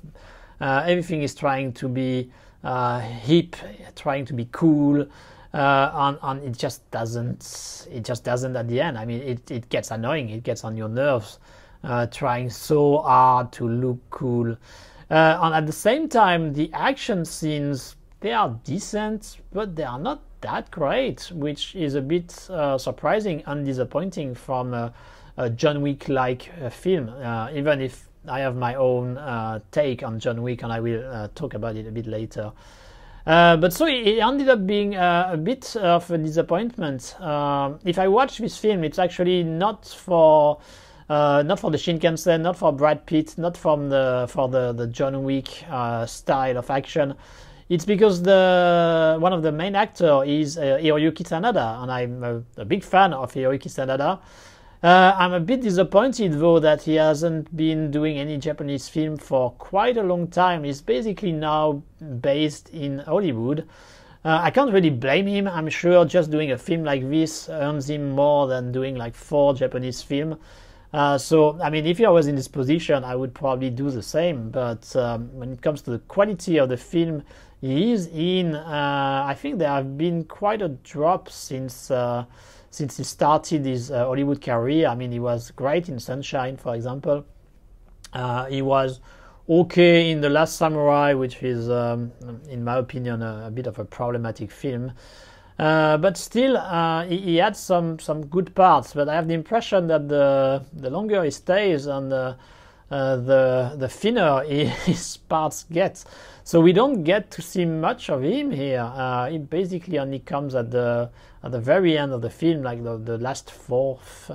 The last fourth of the film. He's good when he's there. I mean, he still has his charisma, he still has his presence, he's still able to look convincing in the action, which at his age is starting to be a bit harder. But he still has it, and so that's especially disappointing to see him in a film which doesn't really deliver the goods. I would really appreciate if Hiroyuki Sanada tries to do a few more Japanese films at the same time. I have a dual career, a bit in Japan, a bit in Hollywood. I think that would be the best. Maybe not for him, but certainly for the audience. So yeah, this Bullet Train, another disappointment. Still in the average film section, we have Reincarnation Land, directed by Dai Yilin, the second Chinese DTV of this selection. Reincarnation Land, to make it simple, it's basically a Detective D-like, with, of course, a way smaller production value. But when it comes to this kind of Detective D-like film, this one is fairly decent. If you put it in the specter of the good film, I mean, if you really put it as from a bad film to good film, of course, so this Reincarnation Land, it's just a very average. But of course, if you put it on the scale of Chinese DTV, it's on the upper scale, actually. The production value, despite being way lower than the Choiarc's trilogy, is okay. They have quite a few of those CGI monsters and stuff. They have some kind of god of destruction, which looks decent, and which has some interactions, some visions of hell also, which looks convincing enough. The rest, the story itself, it really follows the template of the Detective D-like. Here we have a young girl who is looking for a master, a Sifu, and she meets this kind of god of destruction, asking him to help her locate him, which he does. But then she has to fulfill some kind of mission for him, and she's kind of manipulated there. Actually, all the fantasy aspects of the film are interesting, and they work pretty well. But it is a Chinese production, and as you may know, censorship is very annoying when it comes to fantasy. They are afraid that it would lead to superstition, or at least that's the official explanation for this kind of censorship. And so at the very end of the film you have the classical, oh, all this was actually illusions, or it was dreams, manipulations, things like this. So actually all the fantastic elements of the film didn't happen. So they give this kind of pseudo-scientific explanation so that they can justify all the fantasy elements, which is very annoying but also very expected when you are if you have watched quite a few of those Chinese films. You know it's going to come at some point, but that really kills the ending in this case. Sometimes it can be kind of justified and it can work, but as it is systematic with Chinese cinema, it gets quite annoying. And I thought here in this case it really made the whole ending very flat-footed. I mean, it's basically almost like a 10-minute speech explaining, so this one was not real. It's very heavy the way they do it, but yeah, they have to, no choice. And the film is fairly short as usual with those DTV. That's really the good thing of those DTV. It's always like 1 hour 10 minutes, 1 hour 15. Which is good for the pace, but then you have this long explanation which really kills the pace of the film. So all in all, when it comes to Chinese DTV, as I said, this Reincarnation Land is decent, and if you have a weird fetish for Chinese DTV film, this one is worth a watch. Of course, if you want a good movie, as usual, I always end up saying that for the Chinese DTV, but that's how it is. If you want a good movie, yeah, you can pass as usual. We already had a few manga adaptations, but as I said, Japan is always producing many of those adaptations nowadays. So let's go with another one, which is My Broken Mariko, directed by Yuki Tanada. This time it's not an over-the-top manga at all. It's a fairly realistic story, actually. With a young girl, a young woman who works in an office, who learns that a very good friend has killed herself. She learns it on the TV. She tries to get back in touch with her, but of course no possibility, and so she ends up taking the urn in which she has her ashes, and she goes on some kind of a road trip in the countryside of Japan to try to keep the memory of a dead friend.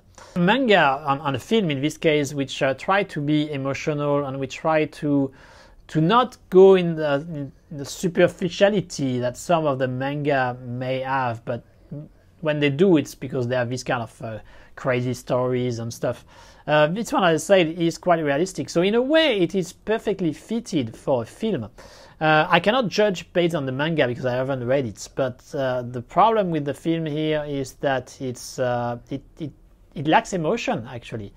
And obviously, it's a big problem because it's really the whole story is based on the relationship between these two girls. We discover through the development of the story that the girl had been abused by her family, especially her father. Actually, that can be quite touching, but still the special link there is between the two girls, and which should be the root, the core of the emotions.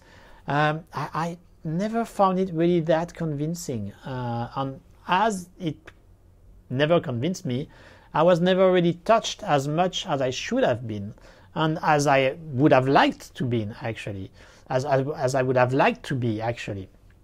So, despite being fairly short, less than 1 hour 30 minutes, if I remember correctly, and despite having its art in the right place, the emotions don't really flow the way they should, and I ended up watching the film slightly bored, so not a very good sign when you are watching a film like this.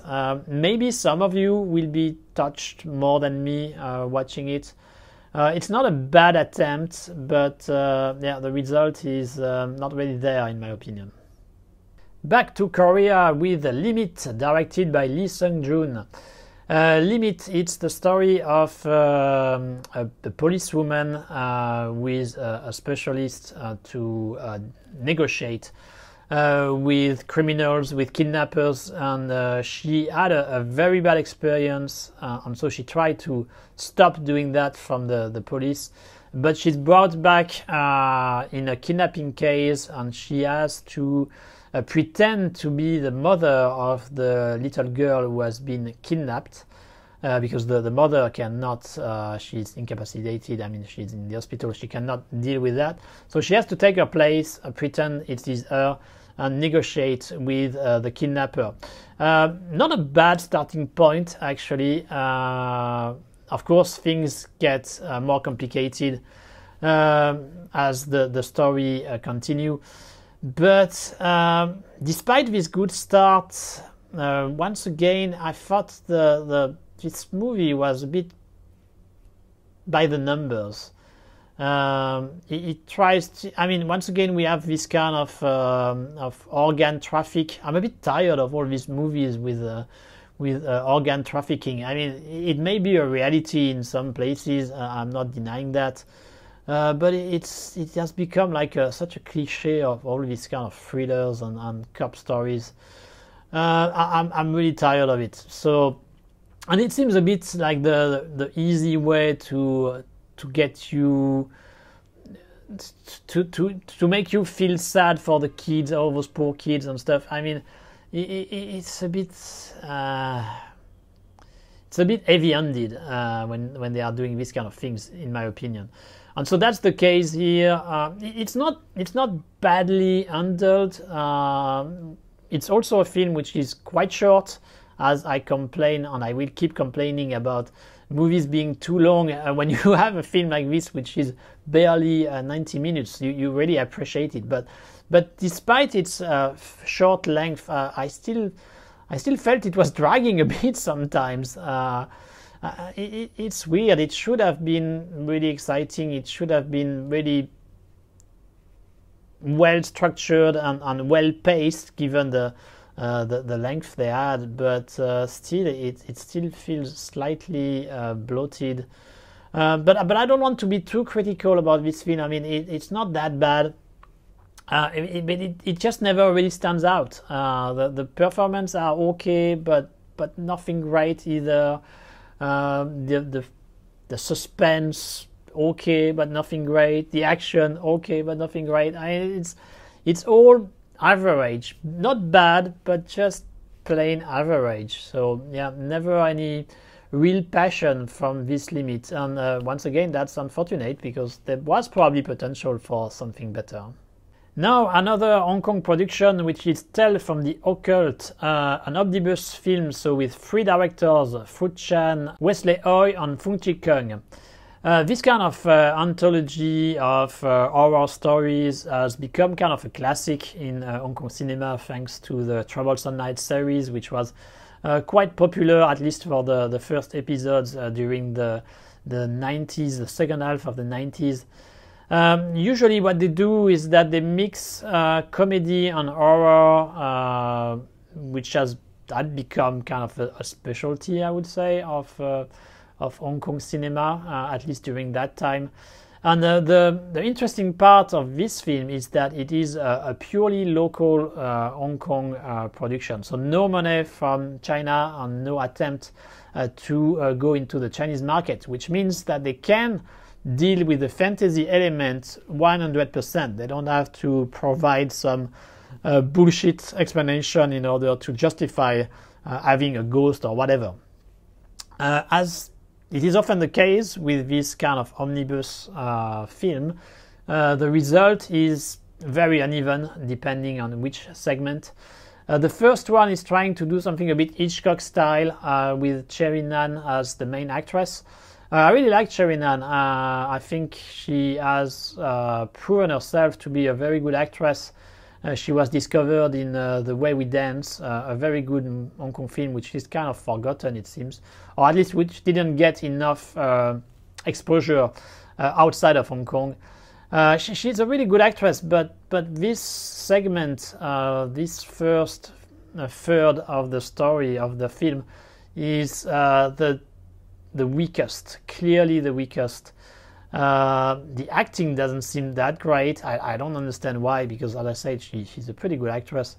The tension, because it tries to play with this kind of Hitchcock device, narrative device, but the tension is very artificial, and the attempt with a few jump cuts there and there, it's heavy, and so it looks almost like a parody sometimes, and I'm sorry to say, because that's the kind of production I want to support, and the actors I want to support as well, but it was quite disappointing, I must say. I really expected better from the people who had been involved in this segment.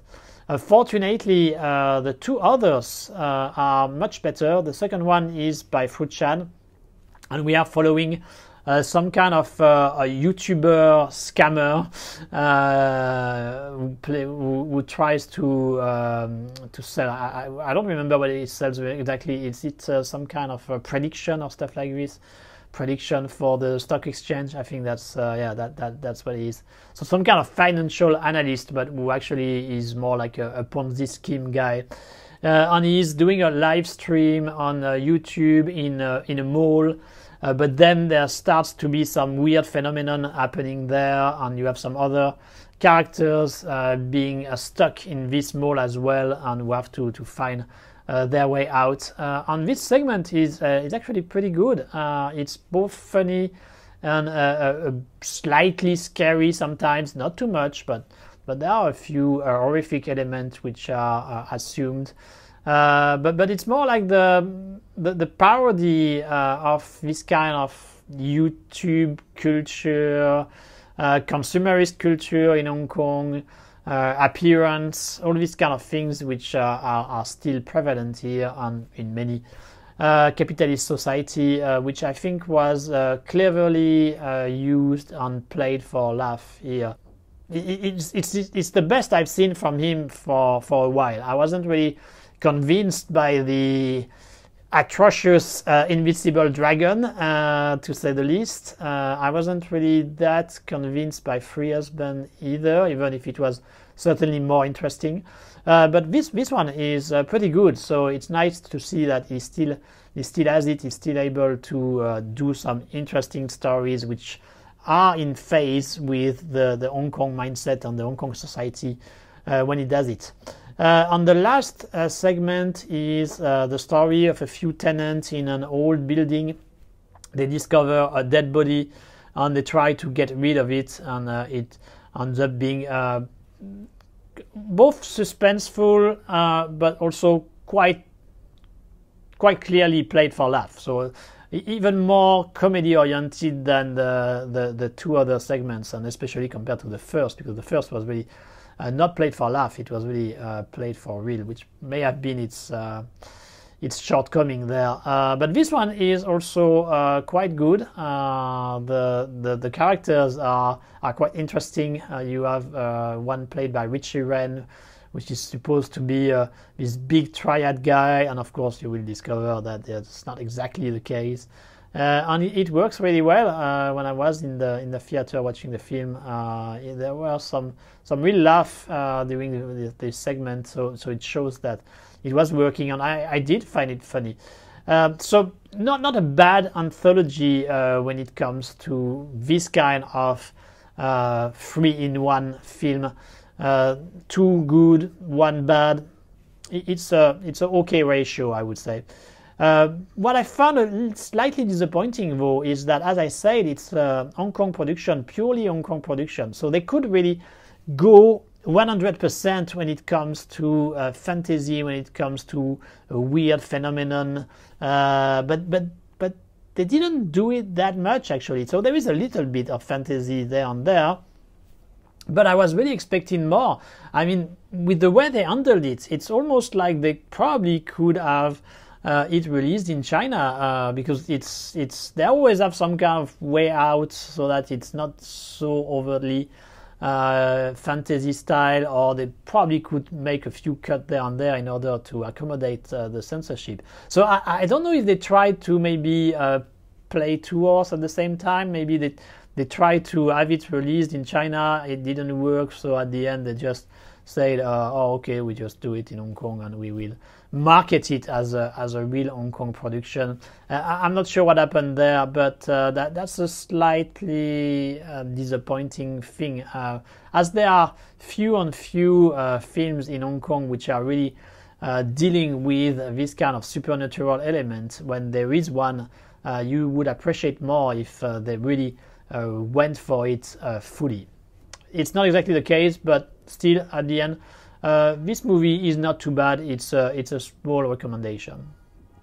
We stay in Hong Kong with Detective vs. Sloth, directed by Wai Kar-fai. Wai Kar-fai, the very famous scriptwriter from the Milky Way image, who did the script, or supervised at least the script of many Johnny To films. Somebody who also he's kind of going solo for a few years now. He had done Written By, which was a film with a very strong concept, but which the execution I was less convinced by. And that's actually my problem usually with Wai Kar-fai. I do think he has some great concepts most of the time, but I never believe in what he does at the end when it comes on the screen. I didn't really like his very first film with Chow Yun-fat, Peace Hotel. As I said, I didn't really enjoy Written By, despite a great concept.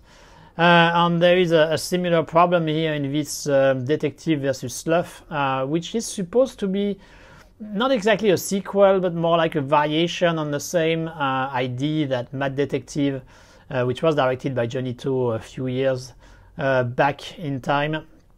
So we have Lau Ching-wan playing a cop who has some disorder problem, multiple personality, who hears some of the people he has. I don't remember who are these people. Is it some of the people who have died during the investigation? He was I can't remember exactly. Anyway, he hears some voices, and so he tries to solve different cases, different murders which haven't been solved, and he thinks is the result of the same person, a mastermind who is having some even bigger plans. So that's basically the gist of the story. Lau Ching-wan is phenomenal here. I think he really elevates the film.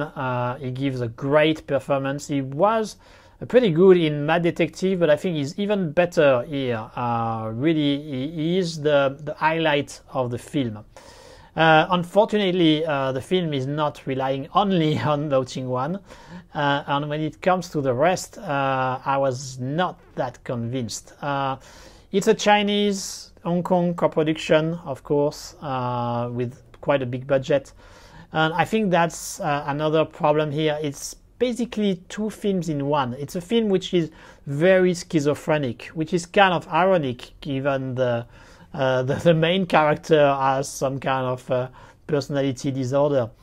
On one hand, it tries to be this kind of clever serial killer story with a lot of different things imbricated, a lot of clues, a lot of investigation to do, which is kind of not necessarily typical, but which is in the footsteps of in a certain tradition of Hong Kong cop film, and especially of the Milky Way image kind of films. This kind of dark, fairly small scale story. You can really feel the Milky Way print there. But at the same time, it tries to be entertaining. It tries to have a lot of action. It tries to be like a mainland style blockbuster. And all these aspects, I think, are extremely problematic. All the scenes with the other cops. So you have some other cops investigating, and the head of the police is played by Carmen Lee. So some kind of a comeback for her after having been one of the main actresses for Milky Way at the early stage of the studio. All these scenes are like back from a Hong Kong film in the early 90s. It's very clinky. I mean, it's all supposed to be so high tech, and the characters are all reacting. I mean, it's like it's hard to explain, but it just doesn't feel right. It doesn't feel like it's a real cops. It doesn't feel like they are really investigating. They are really working. It's so. It just feels out of touch with the reality of Hong Kong. And it's especially the case when it comes to some kind of... so there is a group of terrorist wannabe who, as I said, are kind of manipulated by a genius of evil who is also a serial killer. And those people, so those young people, are basically all dressed in black, and it fits visually and thematically the narrative which has been the one from the Beijing government and from the Hong Kong government when it comes to the 2019 protests. And I don't think it has been done innocently. I think it was made on purpose. I think it may have been... I don't know what is the political inclination of Wargirl, so I don't want to assume anything there.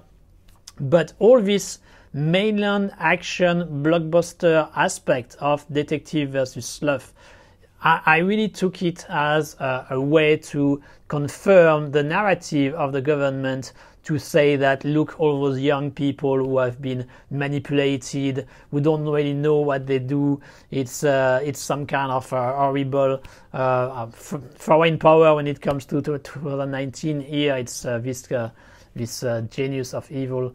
And so they just end up being fanatic, and they attack the police and they do all those bad things, while actually the government and everything is trying its best to safeguard the order and make for the best society possible. So I see this narrative in this film, and for me, who has been witness to the events of 2019 and who knows that this narrative is bullshit, I find it very hard to swallow.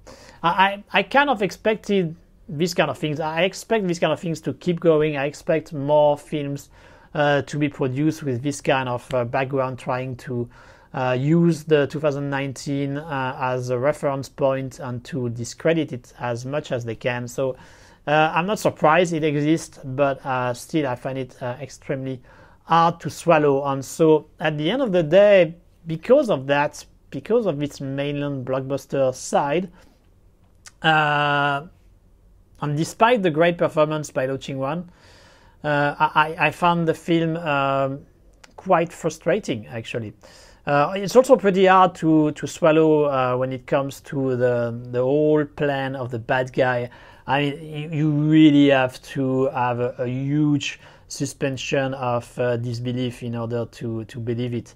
The film tries very hard to kind of, I was going to say confuse, but it may not be that accurate. But I mean, it's very fast in its editing, in the different, and there are so many different little storylines that you have to piece together, that they manage to keep you following the story and not really put into question any of the plan made by the bad guy or the thing with the twist in the story.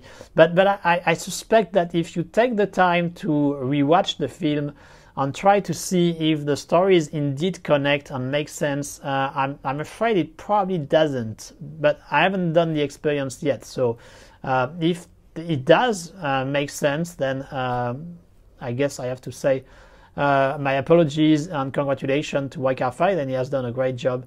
But I have the impression it may work superficially thanks to the fast editing and not so much when you are thinking analytically. But anyway, whatever the case, this Detective versus Sloth was a bit a frustrating experience for me. So now we enter the zone of films which are good, not great in any way, but which are decent and which are all worth at least a short viewing, or you can at least try your chance on them. They are decent, not great, but decent. And one of them is Aeropanty 2, directed by Ahmed Khan.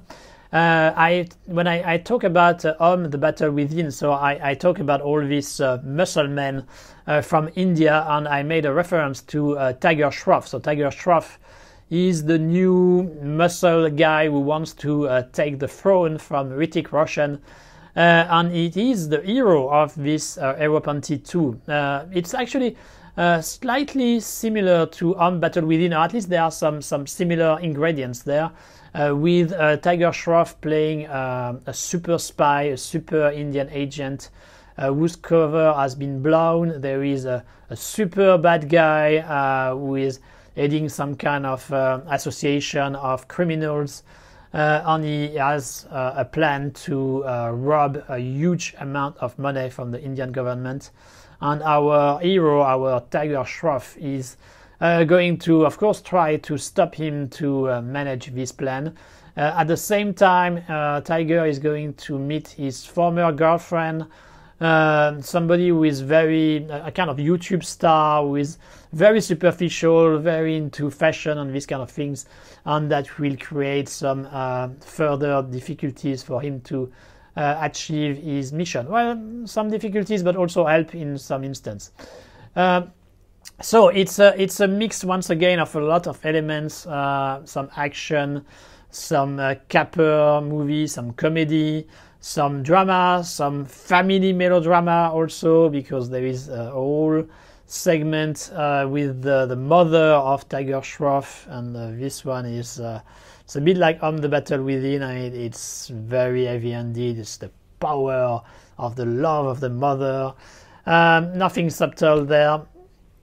And the movie is not really subtle in any way. And I can be also quite critical of Tiger Shroff, but I think he does a decent job here. Of course, you have a few scenes where he is removing his shirt or he's being tortured, and you can see his perfectly chiseled body, which is certainly a big selling point, I guess.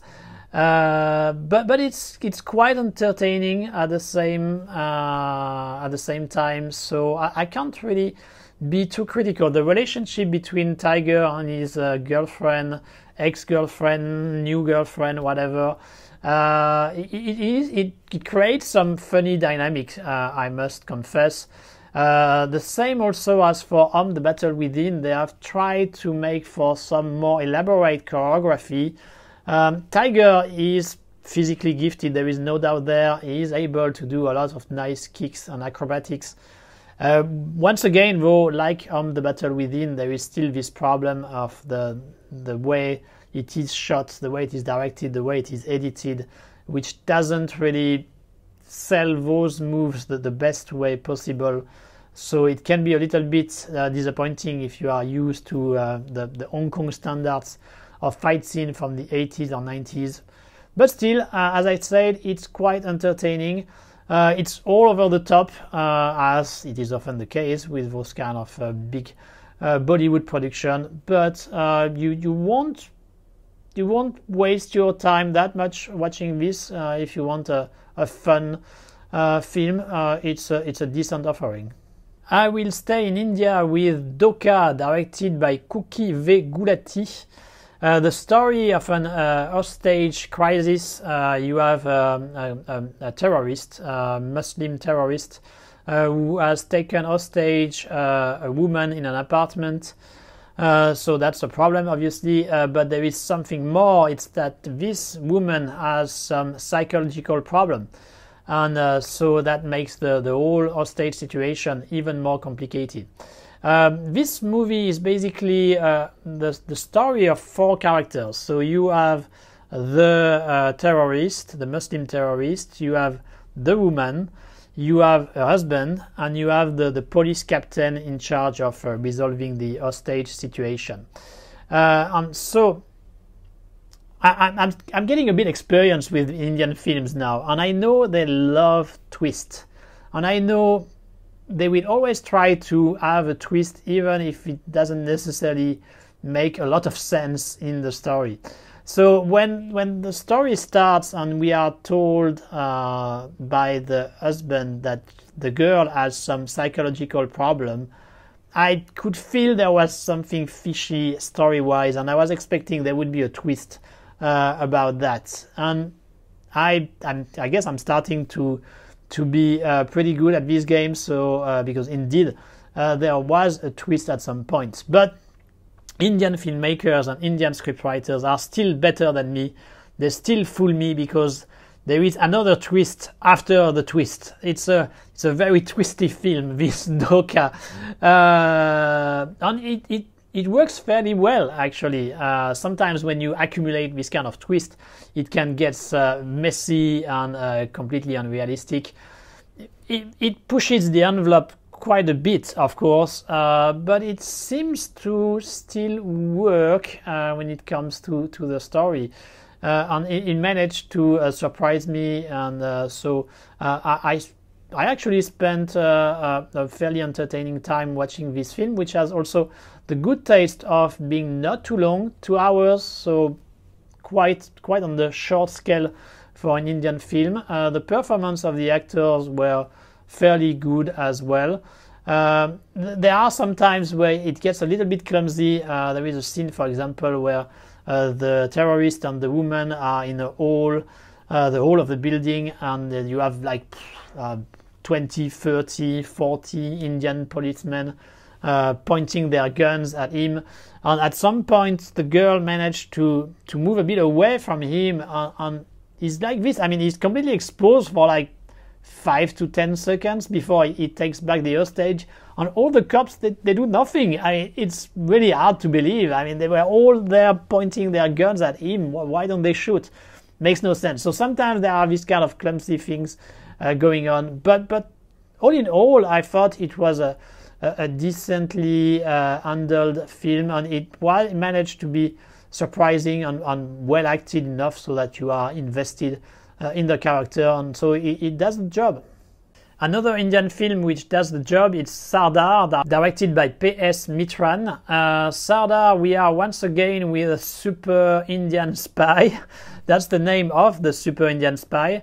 But this movie being a bit on the long spectrum, more than 2 hours 30 minutes, it's more like 2 films in one. So that's a device which Indian film use quite a bit, and so the early part of the film is about a cop, a super cop, with the target of some kind of political party who wants to get rid of him because they consider him to be too troublesome, and so they are using his father against him. His father, who is considered a traitor to India. He is supposed to have betrayed the government, and so it's a big burden for our super cop. But it turns out that this super agent, this traitor, this father named Sardar, is actually not a traitor. He is still a super agent. He has been in a jail in Bangladesh for years, but finally he is given the order to go on the offensive, and he will uncover the reality of the situation, which is actually a higher up Indian politician in the government. He is the real traitor. He has framed Sardar, but Sardar is going to get back to him with a revenge. And the cop part, I think, was nothing really outstanding, nothing really great, nothing bad either, but not anything you haven't seen elsewhere. But I think it gets much better once we are with Sardar, and the way they build up the tension, and the way they really sell him as like the most badass guy ever is pretty well done. It works quite well, and when we finally get to see Sardar in action, it's quite entertaining. I mean, when he comes out of his cell and he starts to beat up a lot of prisoners, it's really fun. It's this kind, once again, of over-the-top Indian action, but very fun anyway.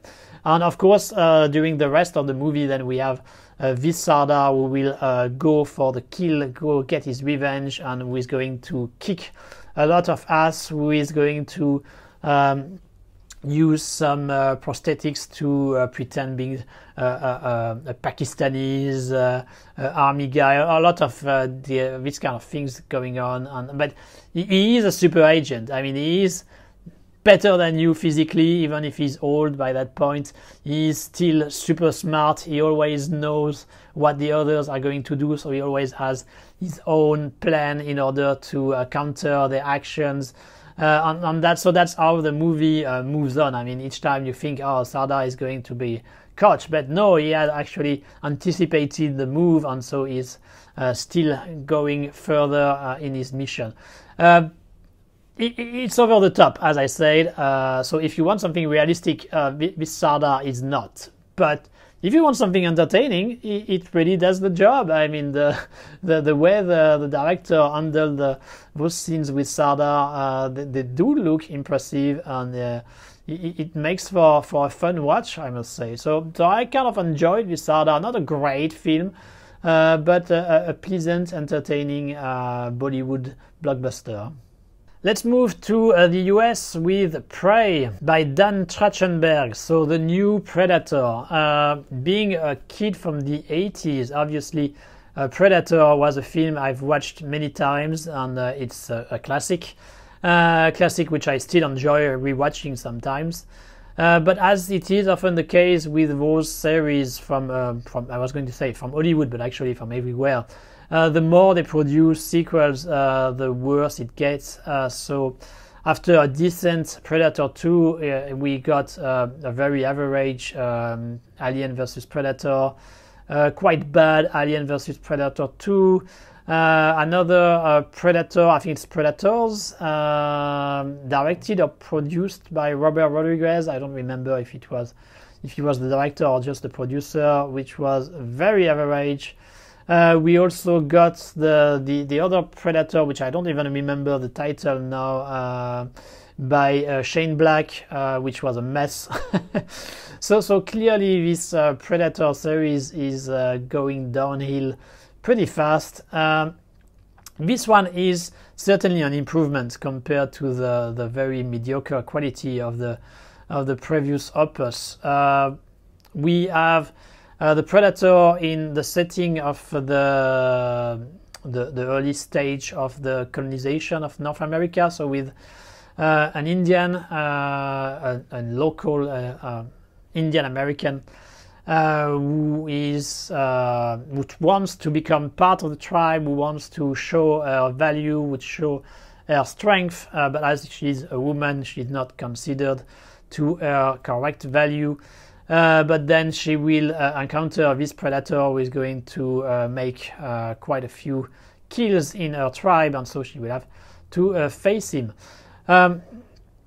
So the idea of having a Predator in older age compared to the first Predator, compared to Predator 2, which was actually set in the future, it's an idea which has been floating around for a very long time. There have been some fan-made film on such subject. I think there have been some comics also. So it had to happen. It had to be done by Hollywood in an official way as well. And indeed, the idea works fairly well. Still, it's while I did enjoy the film, sometimes I had the impression it felt a bit cosplay.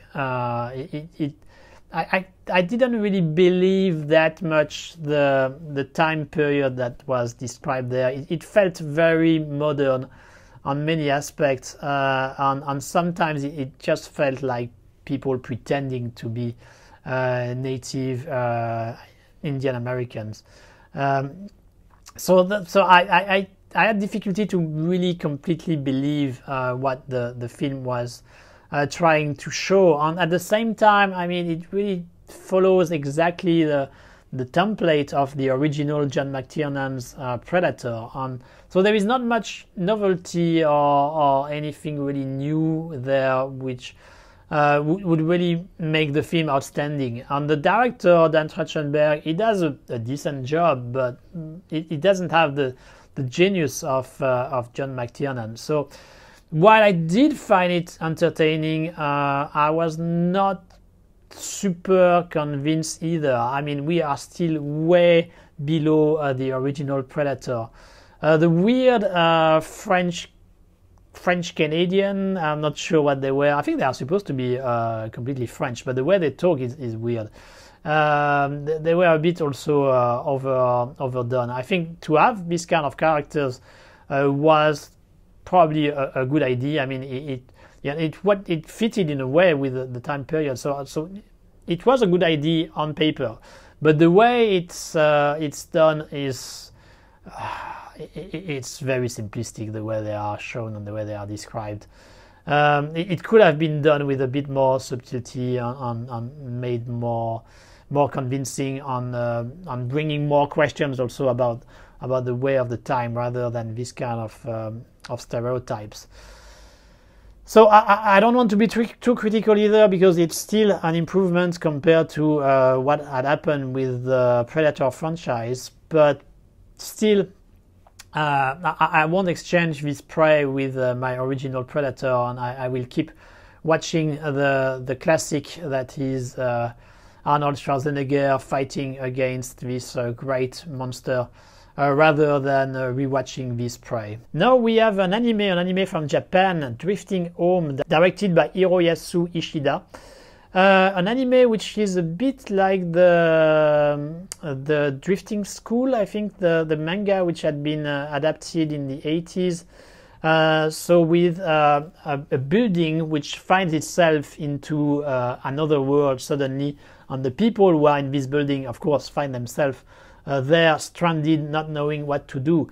So here we have a few kids who are like 6, 7, I think, who are in this kind of abandoned building, a kind of old social residency, which has been completely abandoned, and they are on the sea. So this building is basically like a ship drifting on the sea, which makes for some quite poetic vision in a way.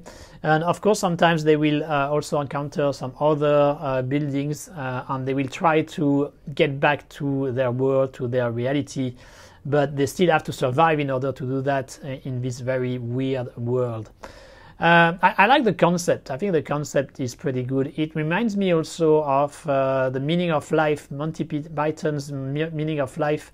If you have seen the film, you may remember the first segment is the story of this insurance company who becomes pirates and who attack others with their buildings being like a pirate ship. It's a very funny segment directed by Terry Gilliam, a lot of fun. And I thought there was a little bit of that there, but of course it's not played for the full fantasy and full comedy like the Meaning of Life segment. Here it's a more subdued thing, and it deals mostly with the relationships between the different kids, and actually the world, this world of having buildings drifting on the sea is not really explained or explored that much. It's really just a background for the kids to have their relationship develop. Why not? I mean, it's not necessarily a bad idea, but I wish they had maybe either chose to explore this world a bit further, either made the relationships between the kids better, because I found the way the characters are shown is it's not human enough. It feels like each character is a bit its own stereotype. So we have the main guy who is full of anger, who is resentful with his former friend, girlfriend, and so during the course of the story, of course, they will realize that actually he should not be angry against her. They are still the best match and everything. So it's very predictable. I mean, you can see it coming, and the way it's developed is not that convincing. I think the main character is way too full of anger, and it plays way too long during the course of the story. I think it should have been handled a bit differently, and the other characters are a bit superficial as well, which is a shame. If, as I said, if they had done characters a bit more with a little bit more subtlety, managing to catch this kid time, this kid spirit, and this kid's high emotions in a better way, it could have been a great film. It's not that great because of the problem with the characters and the way they are developed. When it comes to the technical side, though, it's really well done. There is nothing I can complain about. The animation is good. The character design is perfect. The different scenes when it comes to having those buildings drift on the sea are really poetic. I mean, they do carry some weight, and so there is some good things in this drifting home, and it's certainly a very decent film. But it should have been handled with a bit more, maybe more adult theme, I guess, and with a better care when it comes to the relationships and the characters themselves. As there is this shortcoming, the film is not as great as it should have been, but it's still a pretty good anime. So if you are looking for new anime to watch, this one is certainly decent, and it may work maybe also better with kids than it worked with me. Let's talk about a cop film from South Korea, The Policeman Lineage, directed by Lee Kyun-man. Policeman Lineage, it's the story of a rookie, a young guy whose father has been killed and whose murder hasn't been clearly solved, and is sent undercover into another unit of the police, a unit of the police which has some surprisingly good success, a very high level of success in their operations, and there is a big suspicion of them being corrupt. So he has to see if that's the case. And so, of course, there will be a relationship developing between the boss of this unit, this maybe corrupted cop, and this young guy who still have everything to learn from life. And so it should be something exciting. It should be something interesting in this development of their relationship. But while there is nothing really that bad with this film, the direction is quite competently made. The photography is nice.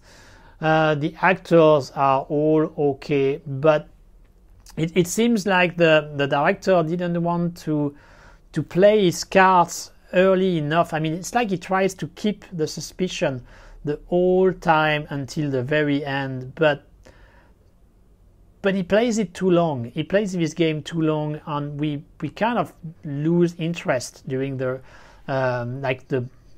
big middle of the story, I would say. So the original setup works fairly okay. The resolution is decent, but there is a very long middle part there where they just interact, and we already got the idea of the relationship they are going to have, but it just extends it and never really go for the kill for way too long. And at the end, that makes the film for a very mixed bag. It's not a bad cop film. There are certainly a lot of better Korean cop films. So why go for this one? Clearly, that's not one I would recommend in priority. You really need to starve when it comes to Korean cop films. You really need to have watched many of the classics or of the very good ones before you go for this Policeman's Lineage, which is okay, but really nothing more than that. We go to India with Beast, a film by Nelson Dilip Kumar. Beast, it's very simple to sum it up. It's basically Die Hard in a mall with a bit of Indian touch when it comes to the action, so over-the-top action, as you can guess, and a big dose of comedy as well. It's a film I found entertaining despite not really being original, because this kind of Die Hard in a boat, in a plane, in whatever, wherever, It's something we have seen many times, so this one is not really bringing anything new to the table. But it still managed to be quite entertaining. I would say that the very best part of the film is actually the introduction of the character. Is coming into a big den of gangsters, a place which has an interesting architecture, a bit old style, Indian building, I guess, and then he starts to fight with everybody, going to different levels. He encounters some wild animals. It's quite creative. Of course, as I said, over the top. All the action is this kind of Indian over the top fight. But it's really well done and really entertaining. I wish the rest of the film had managed to stay at this level. If that had been the case, it would have been probably one of the very best film of this year, 2022. That's not the case. As soon as we go to the more die-hard-inspired part of the film, and it gets quite heavy in its comedy, it's a bit less entertaining. But it still managed to have enough funny parts there and there, exciting action scenes, so that you are never really bored. So it's not the greatest film of this year, for sure, not the greatest Indian film either. In a way, given that it was a fairly big profile film, it may be a bit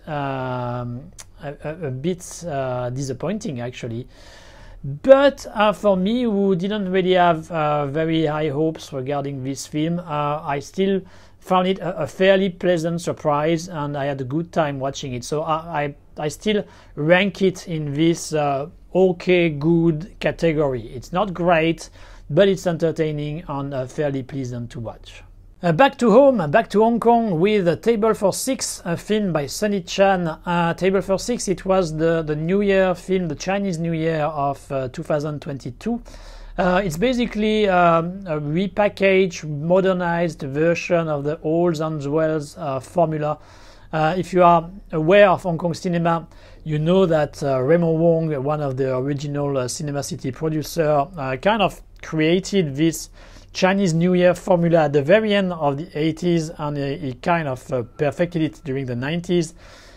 So it's films which are very mainstream, with 3 different couples who are usually played by big stars, and they have their own sets of problems which they will have to face during the course of the film. But at the end, of course, love will triumph and everybody will be happy. And Raymond Wong has been doing this forever. He has produced, I think, around about at least 10 of these kind of films.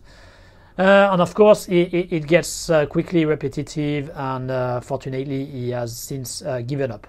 But Sun Chan here proposed something a bit in this style. We have 3 brothers living in the same apartment, and they meet different girls, and of course, they have they are trying to build relationships with them. The main storyline, the main difficulty here is that the bigger brother, which is played by Dayo Wong, has broken up with his fiancée Steffi Tang, and he cannot really get over with, and Steffi Tang actually ends up going out with his brother, played by Louis Chung, and so of course that creates a lot of difficulties inside the house between the 3 brothers. So that's basically it. Then you add 2 other girls into the mix, and you have a kind of modernized version as the All's Well Ends Well formula. But the modernized aspect is welcome. It seems to be more synchronized, more related to the current situation of Hong Kong. The place where they are living is a bit hard to believe, but it could be possible. I mean, it looks like the kind of industrial building where they do sometimes this, where they transform them into apartments, and so you have a big surface, much bigger than what you are supposed to have in Hong Kong. Usually these kind of things are illegal, but anyway, it's Hong Kong, so they still do it. So it can be believed. So yeah, and at the same time, the story is, the characters and the story development is well handled by Sonny-chan. He certainly tries to put a lot of care in them and to create the right emotional connections. The comedy is okay. It's not really vulgar. It's not Wongjing. It's not absurd like Stephen Chow. It's more conventional, I would say, more like a theater play. But it works most of the time. The actors give it their best, and so at the end, while it's not a movie which will stay with you for a very long time, it does manage to achieve its objective.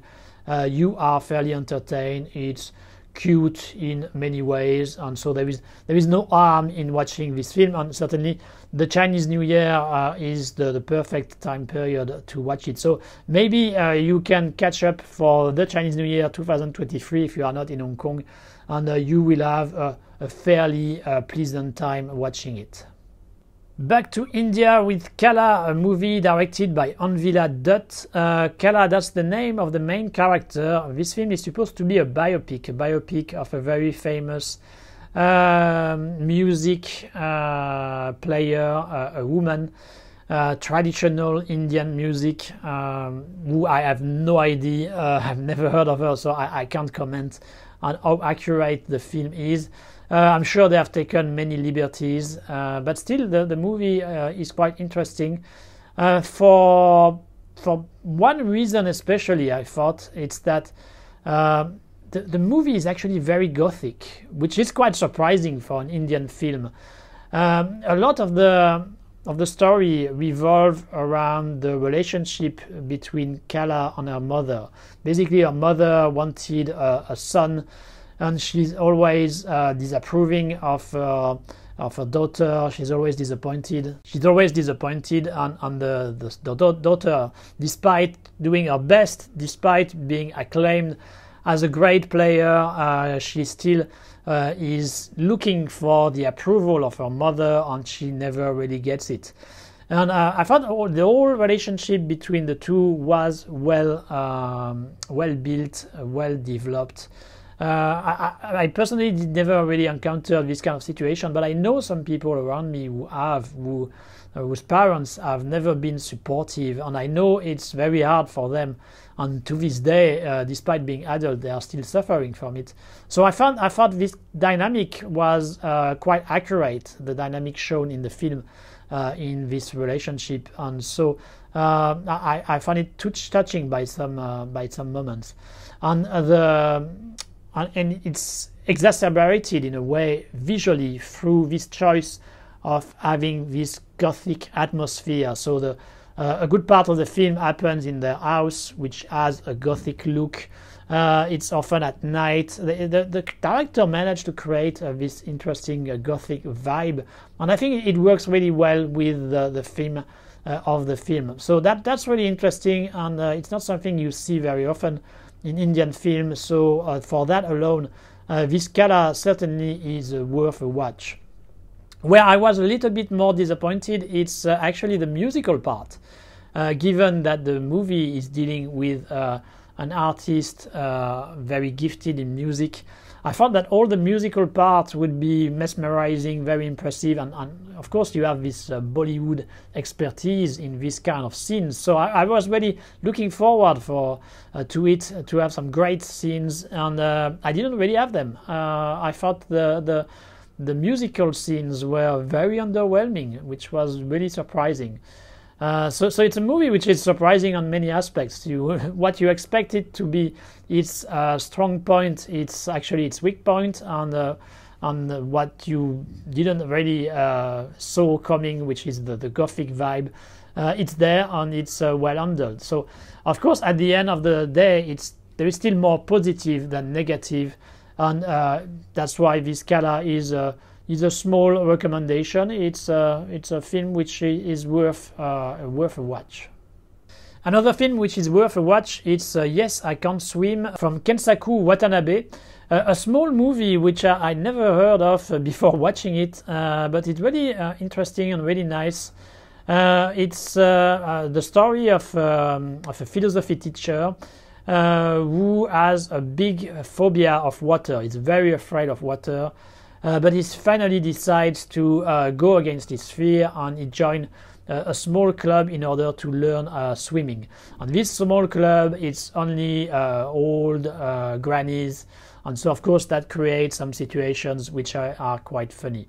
So it's this kind of a very small scale, modest comedy, but which managed to hit all the right tones, all the right notes, so that you really care for the characters, and you feel for them, and you laugh with them. I mean, it's not a comedy which is like Monty Python's or these kind of things. I mean, you won't like die of laughter, but it's very often very nice, very cute, and you will have many smiles watching the film. And what is also interesting is that at some point the movie turned into a full-blown drama, and this kind of thing can be a bit tricky. I find, for example, that in many romantic comedy, Korean romantic comedy, when they do that, when they go in the last third in the drama part, it can get very heavy-handed. And it was a risk with this one as well, but I thought that it managed to negotiate this change of tone pretty well. And as we had been enough invested in the character thanks to the comedy aspect, then when it turns into a drama, we really feel for the characters, we really feel for them, and it gets quite touching.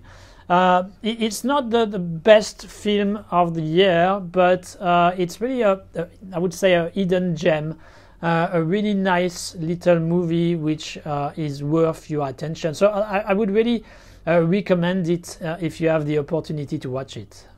Let's talk now of a new Kung Fu cult master directed by Wong Jing and Venus Kung. So remember, around 93-94, Wong Jing had produced and directed, with the help of Sammo Hung, a film which was called The New Kung Fu Cult Master, with Jet Li as the main hero.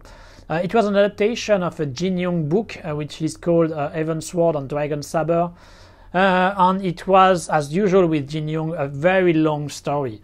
So the movie, the Kung Fu Cult Master, basically cut half point of the main story of Jin Yong. But the movie didn't really have a great box office back then, and so Wong Jing never was able to produce the second part. So he finally got his revenge in 2022, sorry, with this new Kung Fu Cult Master, which is once again another attempt of doing an adaptation of the Jin Yong book. And this time he has avoided any problem because he has released the two films at the same time. So they were probably shot as one thing, and then they just cut them as two films. So now he is finally able to, I'd say that he has done a full adaptation of Dragon Sword on Heaven Sword and Dragon Saber. Now, in my opinion, the problem which comes with this new adaptation is actually the comparison with the original Kung Fu Cult Master. I kind of liked the original Kung Fu Cult Master. I really like some of the characters who were in it and the actors who were in it. Sammo playing the master was delicious. He was really great. They tried to do something similar here, having some big names there and there. So, for example, in the role of the master, instead of Sammo Hung, we have Donnie Yen. But I find the comparison is not necessarily to the advantage of this new version. The main character is played by Raymond Lam. He does a decent job, but he doesn't have the charisma of Jet Li, and that's often how it is for almost the whole film, I thought. When you compare it with the original, it seems a bit less prestigious. The same for the action. The action is actually pretty good in this new version, but it's with the new standards of production, obviously, with a lot of CGI, special effects, these kind of things, which are okay. There is no problem about them.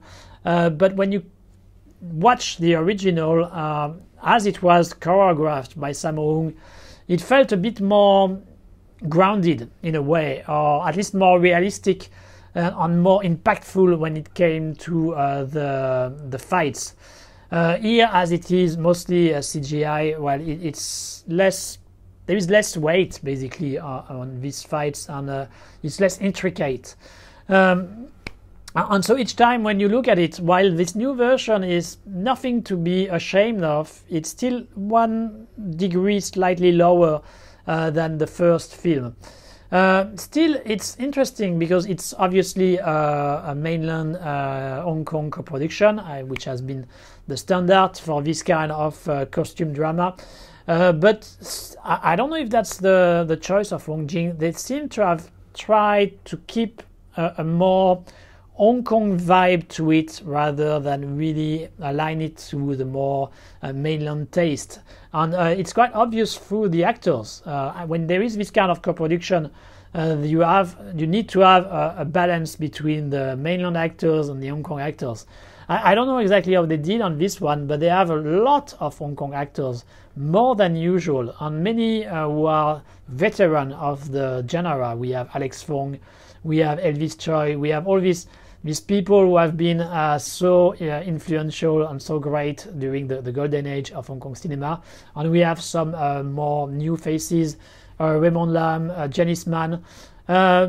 Some of them have been there for quite a few years already, but it's kind of the new blood of Hong Kong cinema. And there are a lot of them, and it gives a more Hong Kong flavor, which is really interesting now that the mainland flavor is usually the one which is taking precedence. So that part was interesting. The rest of the film, when it comes to the production value, is more in line with the wuxia of this Hong Kong mainland co-production. So but it's not necessarily a bad thing, meaning that it has a pretty good production value, a pretty good artistic design. The special effects are all fine, so it looks fine. Slightly artificial, as it is the norm with many of those films nowadays, but it's done well, and you don't think you are watching something really cheap, as it can be sometimes with the Chinese DTV films. So that's to put to the credit to Wong Jing and Venus Kang. They managed to deliver the goods.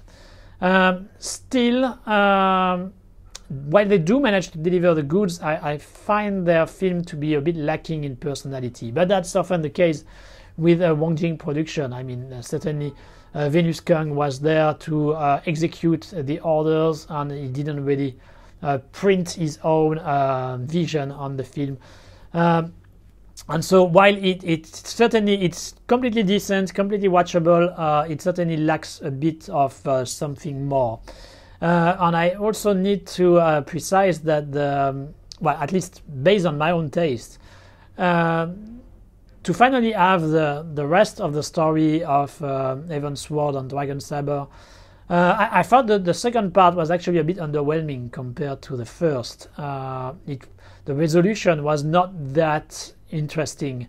I thought all the previous elements were actually the most interesting part.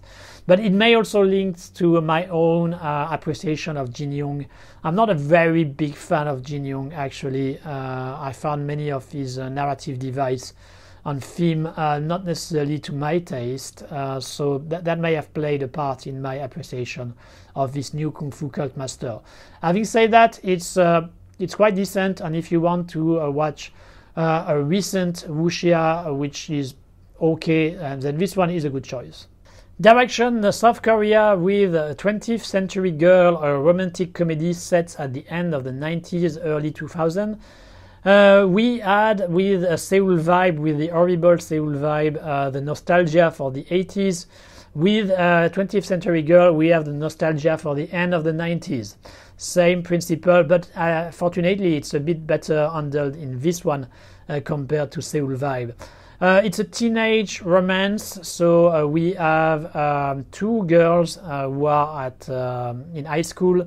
One of them is in love with a boy, but she has some kind of medical problem, so she's sent overseas, and she asks her friend to to take care of her boy, basically. But there is some kind of misunderstanding between them, and actually she's going to end up falling in love with the boy that our best friend loved too. So that will create some complication, obviously. Once again, as I'm saying it in quite a few cases, I think the whole original setup is pretty well done. We have characters who are nice to follow. It kind of managed to show the right emotions that you have when you are a teenager, during that time when you are kind of awakening to love, and you don't dare to say to show your feelings, these kind of things. It's there, and it's done with the right tone, the right way to approach it. You have all the nostalgia elements, of course, which means you have to get what define this time period. So there is a lot of things going on with a camera with a tape, these kind of things, which could have been the everyday life. I'm saying that because I'm somebody who was a teenager during the 90s, and I never had a tape recorder or a camera with the tape, these kind of things. Maybe in Korea they had access to these kind of things better than in France, I don't know. I think there is a little bit of rosy vision of this time period, but it's still more believable than the Seoul Vibe version. So you kind of buy into it, and it's not really a problem at all. Where the things get a bit less interesting, in my opinion, it's when the best friend, the best girlfriend comes back. Then it gets a bit artificial, I think, in its narrative, because the heroine doesn't want to tell her friend that she's in love with the same guy, so she's still pushing for them to be together, and she's excluded, but she's suffering from it. On this whole thing, I thought was a bit artificial and played for way too long.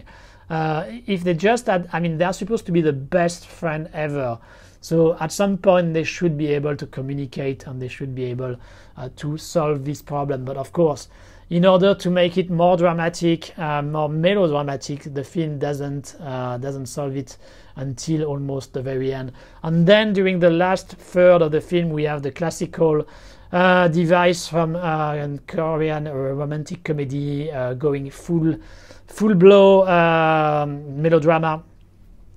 It works fairly okay. It's not a big problem, but it's so predictable and generic that you wish they could have done something a bit different. But still, when you take the big scheme of things, this 20th Century Girl is a very decent romantic comedy. It's nothing to be ashamed of. And if you like this kind of genre, if you like this kind of Korean romantic comedy, this one is certainly worth a watch. A country we haven't visited cinematographically, at least, that's Germany, with a Stasi Comedy directed by Leander Hausmann. As the title say, it's a comedy around Stasi. So Stasi was the secret police during the time of Eastern Germany. And the story is, I think the story is actually very good. So we have an activist, an old writer, who has been fighting against the East Germany regime, who has his birthday, and his family wants to surprise him, and for that they decide to open his Stasi file during the birthday party. Problem is that actually this guy, who has sold himself as a big opponent of the regime, was actually a Stasi officer himself undercover. And so obviously showing his file is not really going to help for his reputation, and so that leads to a lot of difficulties. And we have some very long flashbacks which are supposed to show how things turn out, how he met his wife, and how he managed to have this double life, pretending to be an opponent to the regime but actually working for the Stasi. So as I said, I think the concept for the film is absolutely great. The execution, though, is a little bit not up to the task. There was a lot of potential for something both funny and dramatic. I thought that it was going maybe a bit too much on the light art side of things. It's a bit part of this vibe of movies which we call the, or in more general terms, the nostalgia, which is kind of a nostalgia for East Germany in general, the East German culture, a bit like Goodbye Lenin's, this kind of films, and I think sometimes it was showing the Stasi a bit too lightly. I don't want necessarily to have things to be too simplistic. There were some good things in East Germany. People were also, some of them at least, were happy they could do things. It's not all grey and horrible, but at the same time there were some parts which were very repressive, and so you have to strike the right balance between the two, which is not necessarily easy. And I think in this case they were maybe going a little bit too high on the kind depiction of the authority. And as it is very comedy, and the comedy itself is a bit uneven. Some parts are quite funny, and sometimes it's a bit less successful. So great concept, in between when it comes to the execution, but it's still an interesting attempt, and I didn't spend a bad time watching it, and so I would still advise it. It has some flaws, but it's not a bad experience watching it. I'll try to be quick with Clerks III, directed by Kevin Smith, as it is an American film, and I'm sure there are a lot of reviews all over the world, all over the net, all over YouTube. So Clerks III, a third part of the Clerks series, directed by Kevin Smith. Clerks, which in my opinion should never have really become a series. It should just have been one film and it would have been great. But having said that, even if I don't think it was really meant to be a series, Clerks 2 was entertaining, and this one is as well, but we still follow the classical rule of the series, with each new installment being a bit less good than the first one. So the first one was really good, the second one was fine, and this one is okay, but it's still decreasing a little bit. It's the story, so we have the two main characters taking care of their little grocery shop, and one of them has a heart attack.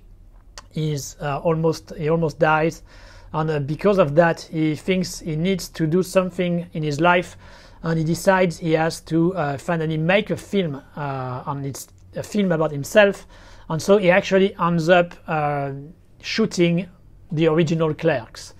So it's a funny device. It's Kevin Smith, so you can expect something pretty good on that, and you also have a lot of references to pop culture, which are quite quirky and funny, especially when you are familiar with this kind of universe. You have some quite interesting, extravagant characters. So all the elements from Clerks, what made its success, are there. It's just that it feels a bit worn out with time, because we have already seen the same. The actors are obviously way older as well, and Clerks is more of something for young people, I would say. So there is a bit of weirdness looking at them like this, stuck a bit in this bubble. But still, it's not unpleasant at all. The dramatic turn is not the best in the film. It works, but that's not really the main selling point, I would say. It's not really what is the better part of the film. Fortunately, that means that it probably will be the last installment of Clerks. And I think it's a good thing. As I said, I don't think it should have been a series in the first place, so it's probably better to stop with this third. It's not shameful. If you have liked the original 2 Clerks, there is no reason you won't like this one, but it's certainly a time to end this series for Kevin Smith and to move in the other directions.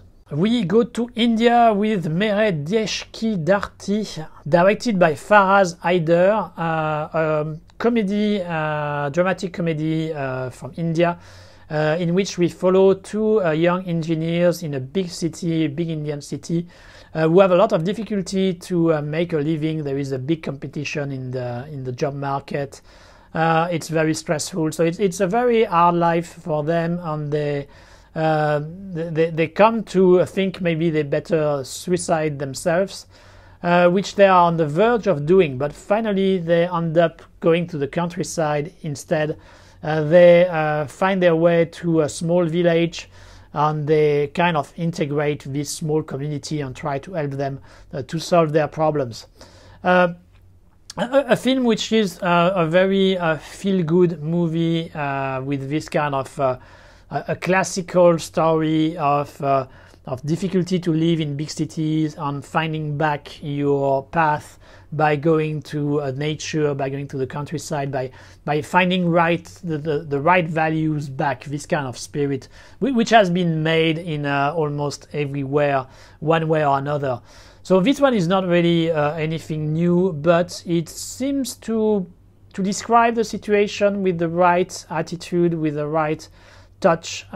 We can really feel the horrible part with office politics and everything going on in this mega city from India, and the life in the countryside is shown under its good light, but also under its bad light. I mean, it's not completely one-sided. We can see also the bad dynamics that there can be in countryside, but still the characters they meet there are quite fun.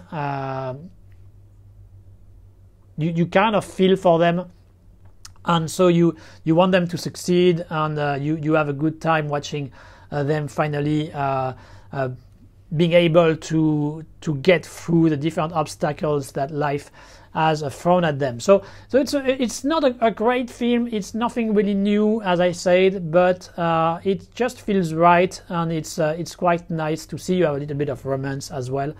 My only complaint, and it's a small one, is near the end we have the 2 heroes who are in a talk show discussing about agriculture, how they used their engineer knowledge in order to help the agriculture of this small village.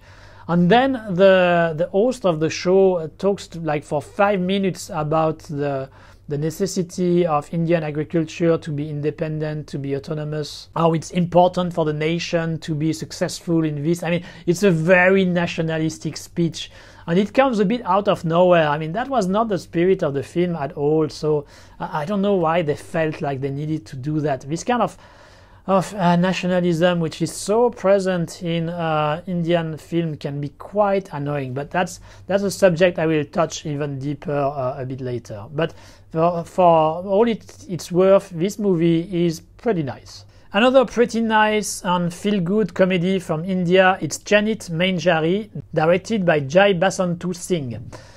Here we have a young woman who has some diploma, who wants to enter into an active life, to find a job and to become independent from her family, which can be a bit difficult to deal with. And she finds a job, but the job is actually a marketing officer in a condom factory. And of course, as you can expect, a woman having to sell condoms in India, that's not something which is necessarily seen under the best light, either amongst her family or amongst society in general. But she will still try to keep going, and that's the strong point of the film. I think it's the main character, the woman character, who is actually played by the same actress as in Hurdang. In Hurdang she wasn't that great, but here she finally gets the opportunity to shine, and she's really good there, actually, playing this woman who really wants to achieve what her ambitions, who doesn't want to be constrained that much by her family, who wants to be independent. And I think she was very dynamic. She really brought a good vibe to her character, and she was one of the really strong points of the film. The film also has a good message, obviously, trying to break this kind of conventions and traditions, and that's another good point of it. What prevent it to be a great film, in my opinion, is that the relationship with the family is a bit uneven. So it's, on one aspect, she tries to be independent. She goes sometimes against them in order to be true to her ideal. But there are also quite a few times where she just submits to their injunction, to their orders. And I find it a bit contradictory to her personality, and it felt like it was in order to be to stay in the convention of Indian society to some extent, and so this way not to go too much against the mainstream audience. But I don't really appreciate that, because I think the family, the parents, were really horrible on many aspects. Of course, there are some cultural differences there, and I should not be too judgmental. But I'm not someone who is very conservative.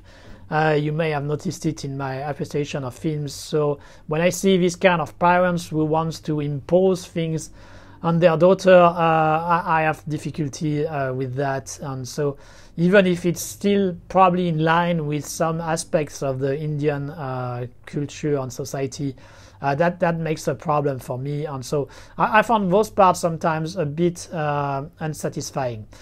But it's not the whole film. And the majority of the film is progressive, is funny, quirky. The main character is good, and you want her to succeed. So you still have a good time when you are watching the film. And it's an interesting overview of Indian society in general. So a good recommendation for this little Indian comedy and drama. A second French film of this retrospective with Balle Perdue #2. I'm not sure what is the English title. I guess it should be Last Bullet #2. A film which was produced for Netflix. So there was a #1. Which was pretty good, which is a bit similar to Taxi. I'm not sure you will be familiar with that. It's a Luc Besson production, which was a comedy with a lot of car chase and action, which was a big success in France back in the days, and which was fairly okay. This Last Bullet feels a bit the same, meaning that there is an emphasis on car chase. But the tone is quite different. The Taxi series was very comedy oriented.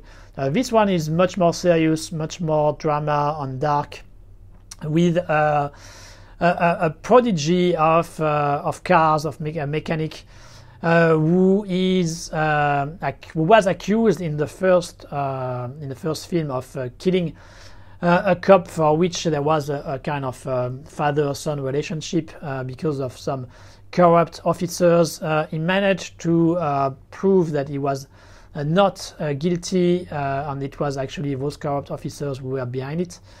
But they didn't manage to capture one of them at the end of the first film. So in the second film, he is still trying to get this corrupt officer, and is going to have to fight his way amongst the corrupt police and the honest police as well, because obviously he's not doing things by the numbers at all. He doesn't follow the rules, and so that will lead to a lot of confrontations. What was interesting with the Last Bullet series is mostly the action. France doesn't necessarily have a big tradition of action, but they have been trying for quite a while to up their game, and there have been some good attempts in this regard, like Brotherhood of the Wolf, for example, by Christopher Gans. So this one does a pretty good job. I mean, the car chase are really good. The action, they have also some martial arts style action, and you can see the influence from Hong Kong cinema, from John Wick, I guess, also these kind of things, and they would do a really good job. So I really liked the first Last Bullet. I think it was a really good B movie, French B action movie. The second one is still quite good, but it feels a bit more like a rehash of the first film. It seems they didn't really dare to go completely in another direction or following exactly the story they should have, and so they end up kind of redoing what they had already done in the first film with a louder and bigger, basically. That's especially the case for the final chase at the end, which has some weird device which throw the car in the air. I mean, it's quite spectacular, but it's a bit hard to believe. And they redo also a long fight scene in a police station, which is well made, but I still think that the one from the first film was the better one. So there is a side of it which feels a little bit repetitive, and I really hope that for the third movie they will try to do something different, and they will maybe trust more the characters and go in another direction, and don't feel like they need to redo what was successful in the first films. And I must admit that I didn't. I would probably not have watched the film if I didn't have a very good friend of mine who is acting in it. He is playing the main bad guy in this one. His name is Quentin Denot. He is a great martial artist, and it's really nice to see him in this movie. I hope they will give him more opportunities to do some action. He is a great martial artist. He has trained in Wushu and Hong Kong, and he can deliver as good things as some of the best from the Hong Kong cinema. So I hope for the third episode he will have some good action scene to show off his martial arts skills, and obviously and hopefully he will also have opportunities elsewhere in the world. So keep watch of him, and if you like action, you should check what he will do in the future. Now we have Tang, directed by Takahiro Miki. Tang, contrary to what its title may imply, it's not a Chinese film, it's a Japanese film. Tang, it's the name of a small robot. We are in a futuristic but still fairly close to our modern time society. So a society where we have robots which are involved in many of our activities. We have drones bringing us deliveries. We have many robots taking care of different stuff in the airport. So a very robotized society. And then we have the main character who is a house husband, basically. He was a former doctor. He has been traumatized by a surgical operation which didn't go well, and so he's not working. He's basically depressed. That creates tensions with his wife, obviously. And then one day he discovers in his garden a robot, a small robot, this Tang, who looks like a very outdated model, and he decides to go to the company which built it in order to get a newer model in exchange. So it will be a bit of a road trip in a way between this character and the robot. The film has a very Pixar vibe. It's very family friendly. The main robot, the Tang, is extremely cute, very kawaii. He acts like a mix of an animal and a baby. The design is made to get your feelings, and it works. I mean, it's easy in a way. It's the easy way. As soon as you have babies and stuff like this, I mean, you can only become all crazy about them. So it works. It works quite well here. It works with the robot. You cannot just not care about him. You will necessarily get some kind of feelings for it. The relationship between him and the hero works pretty well. It's expected. There is nothing really original there, but it does work, and so it gives this film a very family-friendly, as I said, Pixar vibe. Sometimes the story gets a bit manipulative. At some point, we have some characters who are trying to take possession of Tang, and they are clearly shown as bad guys. I mean, they are all dressed in black. The way they are framed, I mean, it's the music. It's clearly here to tell us, oh, here comes the bad guy who wants to take possession of Tang. But actually, there is a twist. We realize it's the bad guys are the good guys, and the one we thought was the good guy was the bad guy. But it's very artificial. I mean, it's clearly there in order to surprise artificially the audience and to send the story in another direction. But it's not very well made, in my opinion. But still, as at that point when it happens, you had already followed the characters for a while and you kind of liked them. You enjoyed seeing their interactions and everything. So you kind of accept this narrative device, this very manipulative narrative device. But it's not the best part of the film. But they are quite smart on some other aspects. For example, there is near the end, they manage to combine the storyline of the character being a failed doctor on him really showing his feelings for the robots, and they managed to combine it in one scene which really bring the two storylines together, and it works very well. It's quite emotional. So in general it works quite well on the emotional level, this Tang. We also have a bit of change of locations there and there. So they go to Fukuoka, they go to Shenzhen, they go to Okinawa. So we have a few change of scenery, which are always nice to take. We have, of course, each time some futuristic element, especially in Shenzhen. That works quite okay. So this Tang is quite a cute film. I was wondering though during the end, so at the end we have, I'm going to spoil a bit, we have the main character coming back to his house with Tang, and of course getting back with his wife. And it seemed to me like the movie was implying like Tang was kind of a substitution baby in a way.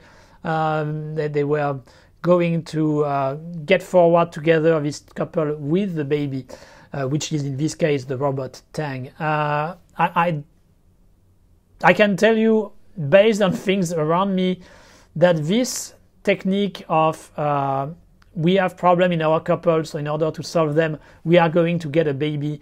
It's the worst idea ever. If you have some problems in your couple, solve them, but don't think that having a baby is going to solve it. That's the matrimonial advice from the house of Asian cinema. And I had the impression that that's kind of what was implied here with the robot coming into the house. That's the wrong idea. Don't do it. But maybe I'm just over-reading, over-interpreting what is in Tang. But whatever the case about this matrimonial advice, the film is cute, the film works, it's very family friendly. If you have kids, I think they will probably enjoy it and you can watch it with them. It still works on adult. I had a good time watching it, so this Tang is it's a nice little discovery. Another complicated film, it's Once Upon in the Desert, also known as Palmyra, directed by Andrei Kravchuk. So it's a Russian movie. Andrei Kravchuk, you may know him from the movie he did before, which was Viking, which was a huge Russian production, which title is actually quite misleading because it doesn't really deal directly with Vikings and more with the Rus from the south, the Kiev and Rus. So it was actually more linked to Ukraine during before the war, but when we were already into this attempt by Russia to reclaim Ukraine. So that was kind of politically oriented. Anyway, it was a movie which was extremely disappointing in my opinion. But Andrei Kravchuk is not a bad director per se.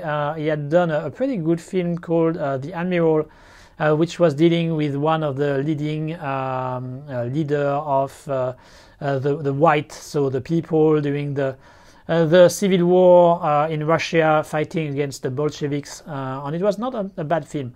And this Once Upon a Time in Desert is a good film too, but you have to be aware of what it deals with, because the film follows a guy from the Russian army who is specialized in dealing with mines, and who is working in Syria. So clearly the idea here is to show that the Russian army is on the right side. They are helping the good guys against the extreme jihadist, the Islamic State, this kind of entity. And clearly there is a political agenda there. So you have to be aware of that. Having said that, it's also interesting to see another point of view when it comes to this conflict, and it has some part of truth.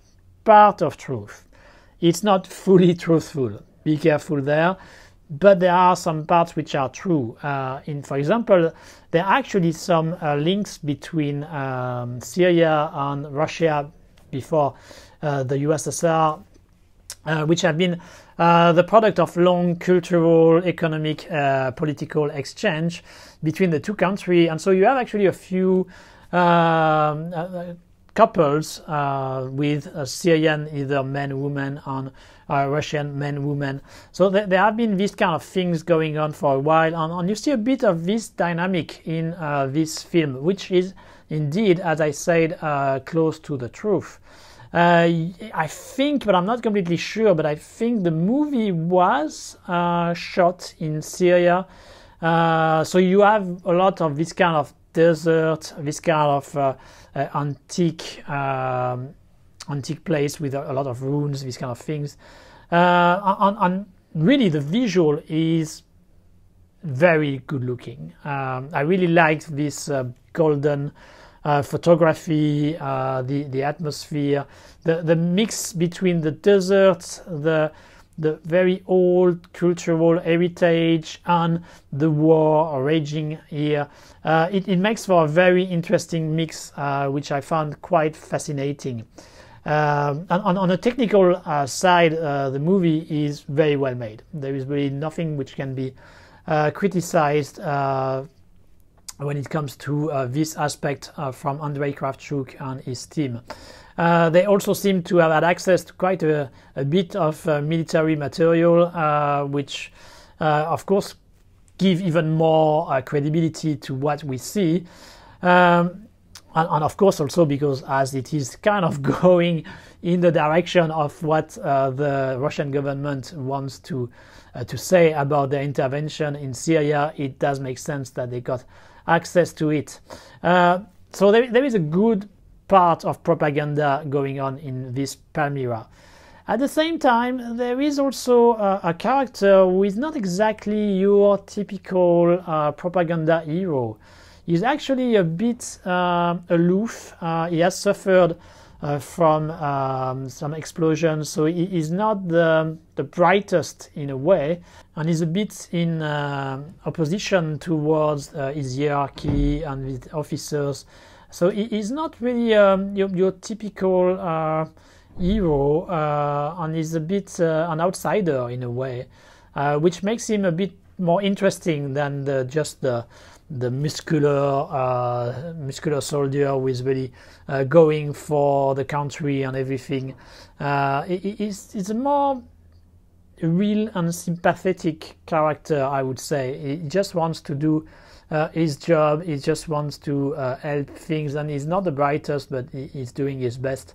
And so the character is interesting and well acted.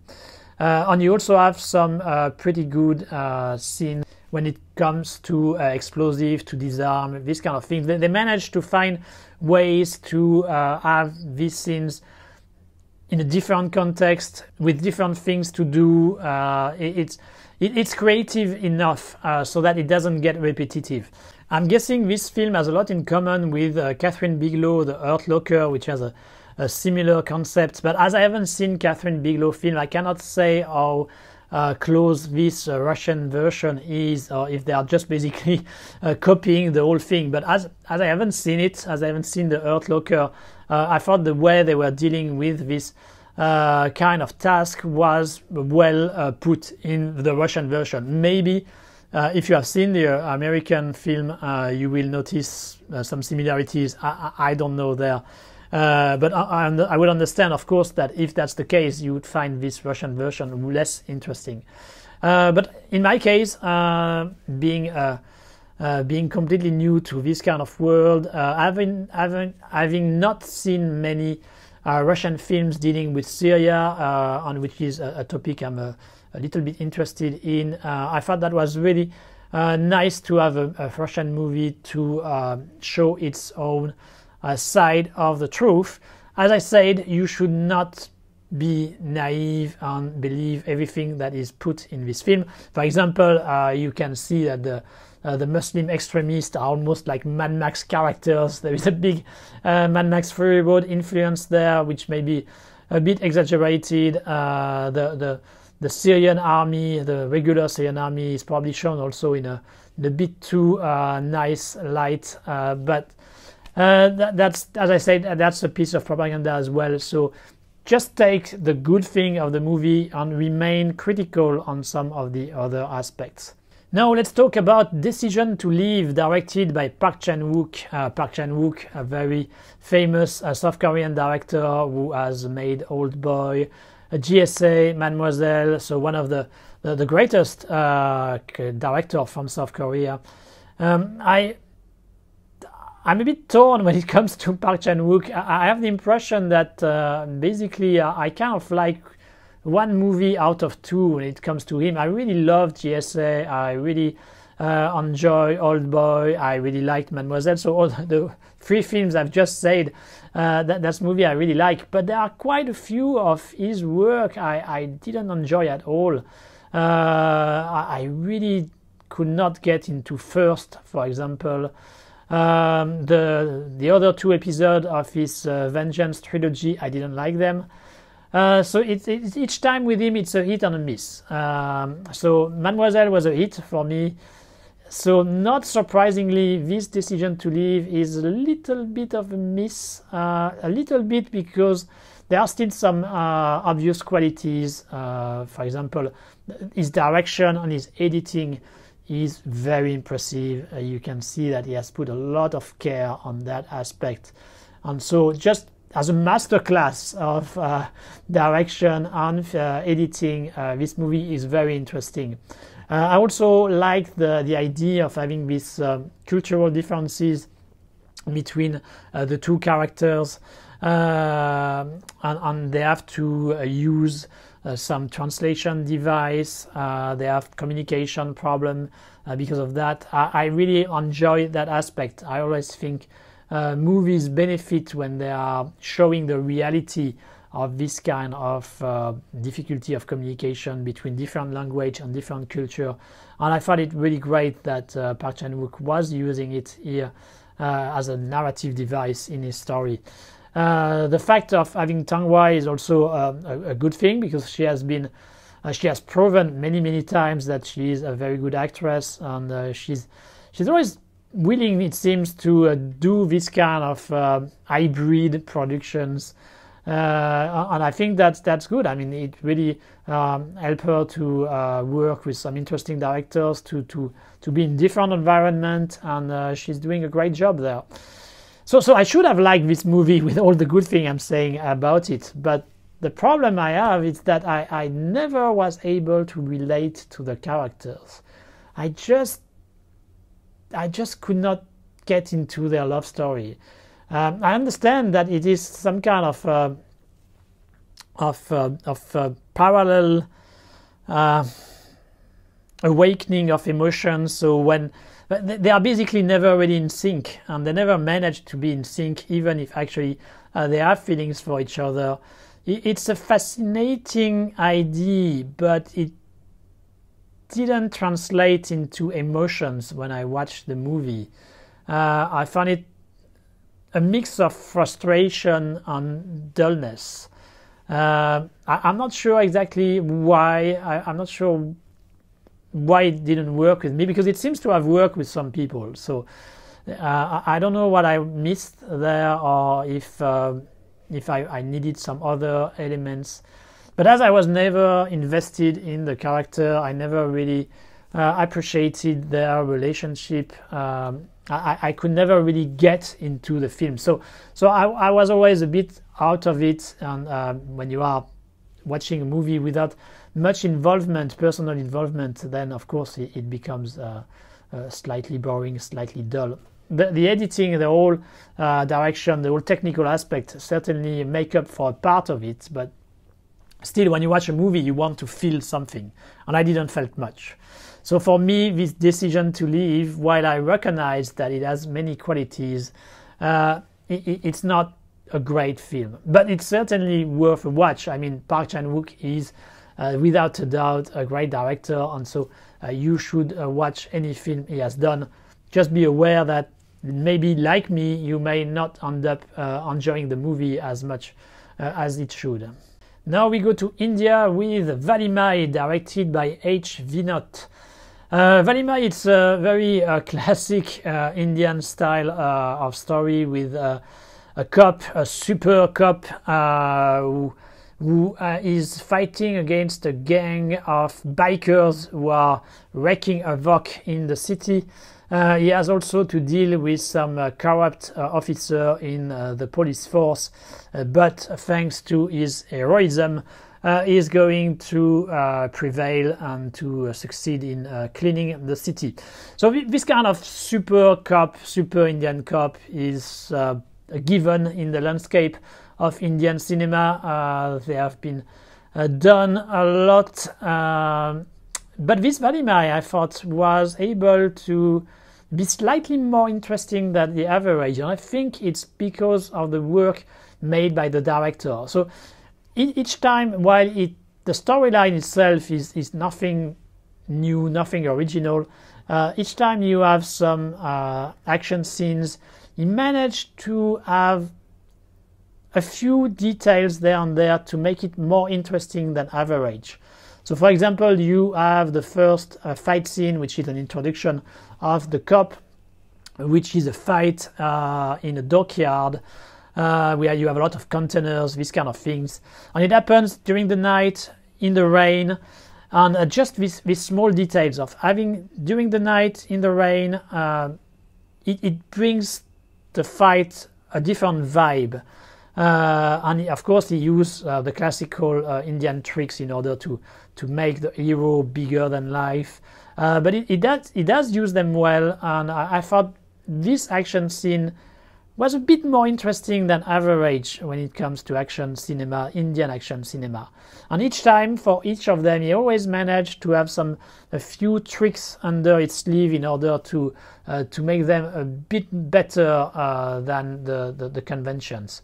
I already said several times that some films like KGF or Once Upon a Time in the Desert, there was this Mad Max Fury Road influence, and we have it again in Valimai. There is the biggest action scene, I would say, of the movie is when the cop is bringing the leader of the bikers in a bus, in a protected bus, and then they are attacked by the whole gang. And it really gets into a Mad Max Fury Road territory here, with people jumping on the bus, with a lot of crazy stuff going on, and it makes for a very entertaining action scene, actually. It's not to the level of Mad Max Fury Road, of course, but it's a fairly entertaining copy. And so because of this ability to have interesting action scenes, the movie is more interesting than your average.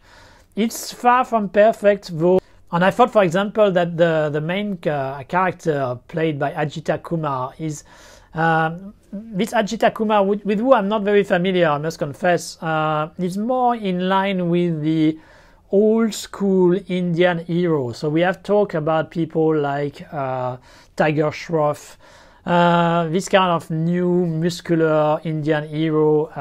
Ajita Kumar is more on the fat Indian hero. He tries to look a bit athletic and stuff, but it doesn't really work. He doesn't have the physical abilities for that.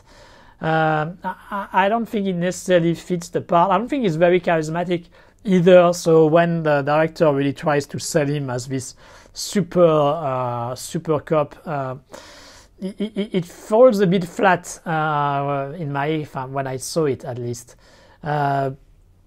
It's not a big problem. You can deal with it. As it is also an Indian film, you have a bit of family melodrama, which is added into the mix, once again with the power of love of Indian mother. It's a classic theme.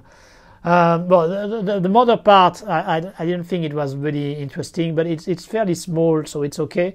But you had the brother, the little brother of the super cop, who ends up joining the bikers at some point. And this storyline actually was fairly interesting, and it did bring a few more emotions. So sometimes this kind of melodramatic touch in Indian cinema can work to some extent. So I thought this movie was a lot of fun. It's not really great. It's not super original or super thought-provoking, but it has a lot of fun scenes, so I would still recommend it. Now, a series of South Korean films with the first of them, Yaksha Ruthless Operations, directed by Na Young, in which we have a prosecutor who has been unable to prove the corruption of a very influential tycoon, so he's kind of downgraded, sent into an office to do nothing. But he finds a possibility to redemption by being sent to China to supervise a group of spies working there, and who seems to be dealing with shady operations. And so he goes there, and indeed he ends up being brought into some very high-level spy plans. I appreciate the fact that the movie is taking place in China. I thought that was a good idea. So in the city in China where there is basically the Chinese, the North Korean, the South Korean, the Japanese. And I thought to have this environment, which is quite different, of course, from South Korea, and to have a bit of the action spy style would bring a lot of interesting things. It does a little bit. Sometimes they do play with what it is to be a stranger, what it is to be a South Korean in China. But unfortunately, they don't play it enough. So basically, this Chinese city becomes just a background for a classical opposition between South Korea and, guess it, Japan. Because in South Korean cinema, Japan are always the bad guys. That brings us back to the question of remember. So I thought as soon as the movie gets into this track, once we have clearly identified who are the bad guys, it's the Japanese trying to get their hands on something, blah, blah, blah. And there is this opposition. I thought it becomes predictable and not very exciting. But all the rest, before that, when the prosecutor arrive in the South Korean spy cell, it's interesting. When we start to discover how they are operating in China, it's interesting. You have also an introduction scene which is supposed to take place in Hong Kong, and it's pretty well done. I say it's pretty well done because it looks almost like it was shot in Hong Kong. But actually, if you pay attention to some details in the background, you will notice that this thing doesn't look like the kind of thing you would have in Hong Kong. So it was most likely shot in South Korea. But they did a good job. I mean, if you don't really know, if you are not used to everyday life things in Hong Kong, you may be fooled. But it's always interesting to see Hong Kong being used as a background into foreign films. So there are enough elements so that you can have a decent viewing there. It's not a bad film, it's just that I wish they have really played the Chinese part, the Chinese cards better, and I wish also that they had tried to do something a bit more complex when it comes to spy interactions in China. There was a lot of potential there, and there is still a lot of potential, I think. But the movie just stay at the surface, so it's a little bit disappointing. But still, decent offering when it comes to South Korean action spy movie. It's watchable, not the greatest, but nothing too bad either.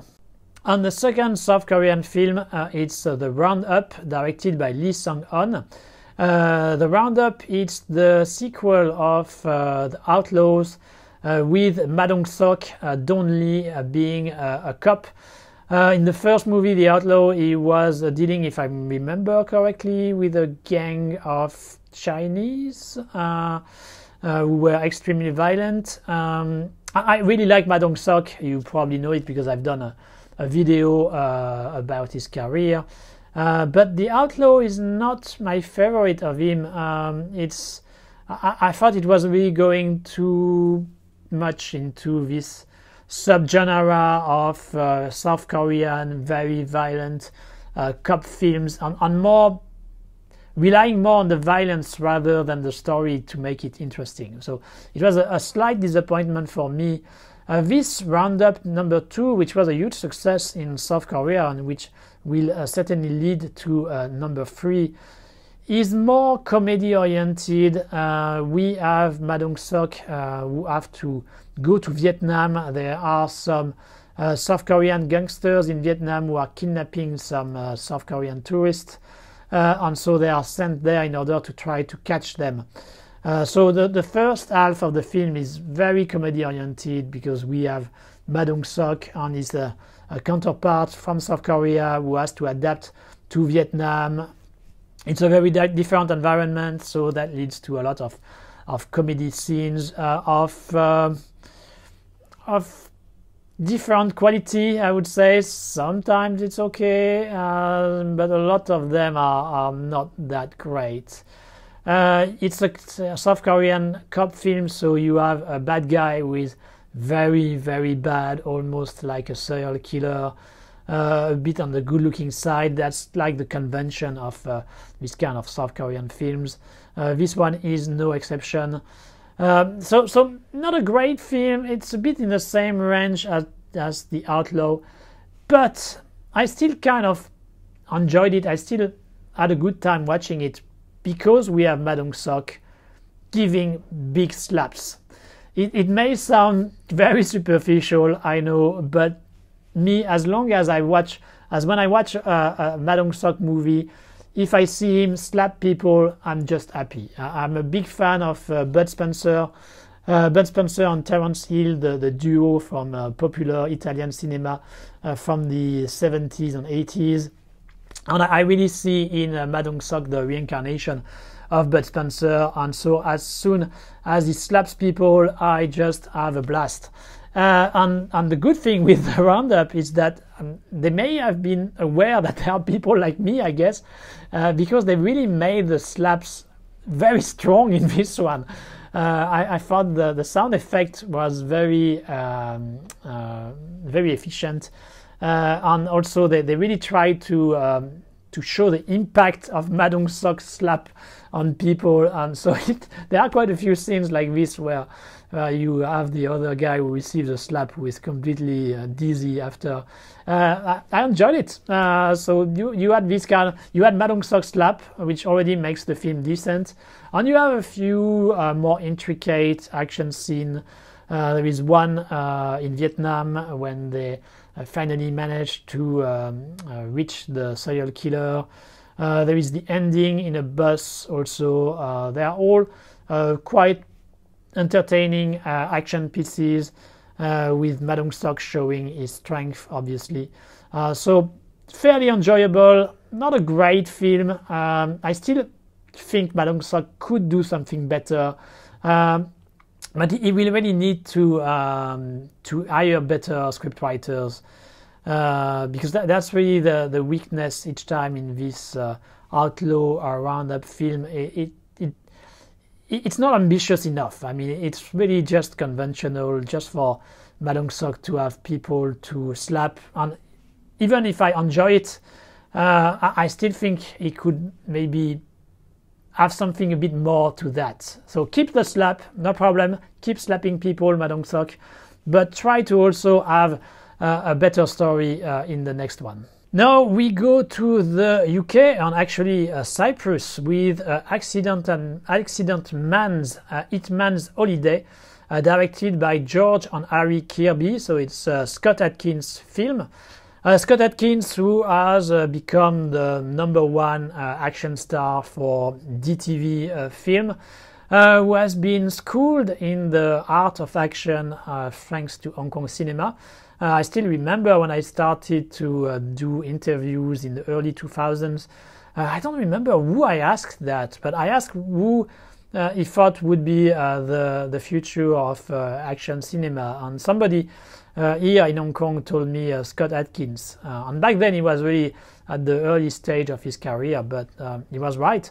He has proven to be a very good martial artist, decent actor, and who has also a clear vision of what needs to be done when it comes to action, with this legacy of action cinema. And so Accident Man, it was his pet project. It was a pretty good film based on a comic book in which he plays a killer who tries to hide his action, pretending they were accident. A bit similar to the movie Accident by Soi Chung as well. And so the first film was really good. He was producer on this one as well. And so he did a sequel here which takes place in Cyprus. And this sequel sees Scott Adkins having to protect the son, the completely useless son of a crime syndicate leader, some kind of Cyprus dragon lady. So he has to protect him against the best assassins that some opponents have gathered. And so, of course, that leads to a lot of elaborate fight scenes. So, as I said, this movie is a bit more oriented on a comedy side, and it takes place in Cyprus. So the character is supposed to be on holidays there. Cyprus, which has been used extensively for films from all over the world in order to pretend to be in the old times. For example, it was used for Ridley Scott's Gladiator.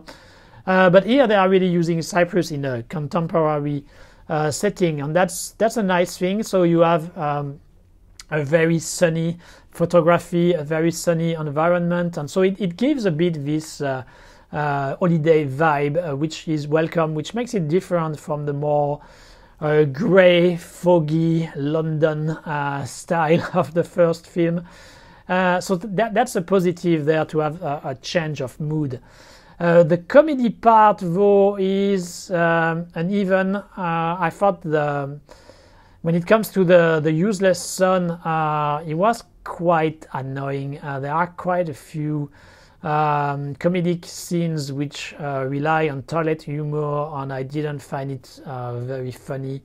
But you can see, on the other hand, that Scott Adkins enjoys being able to do comedy.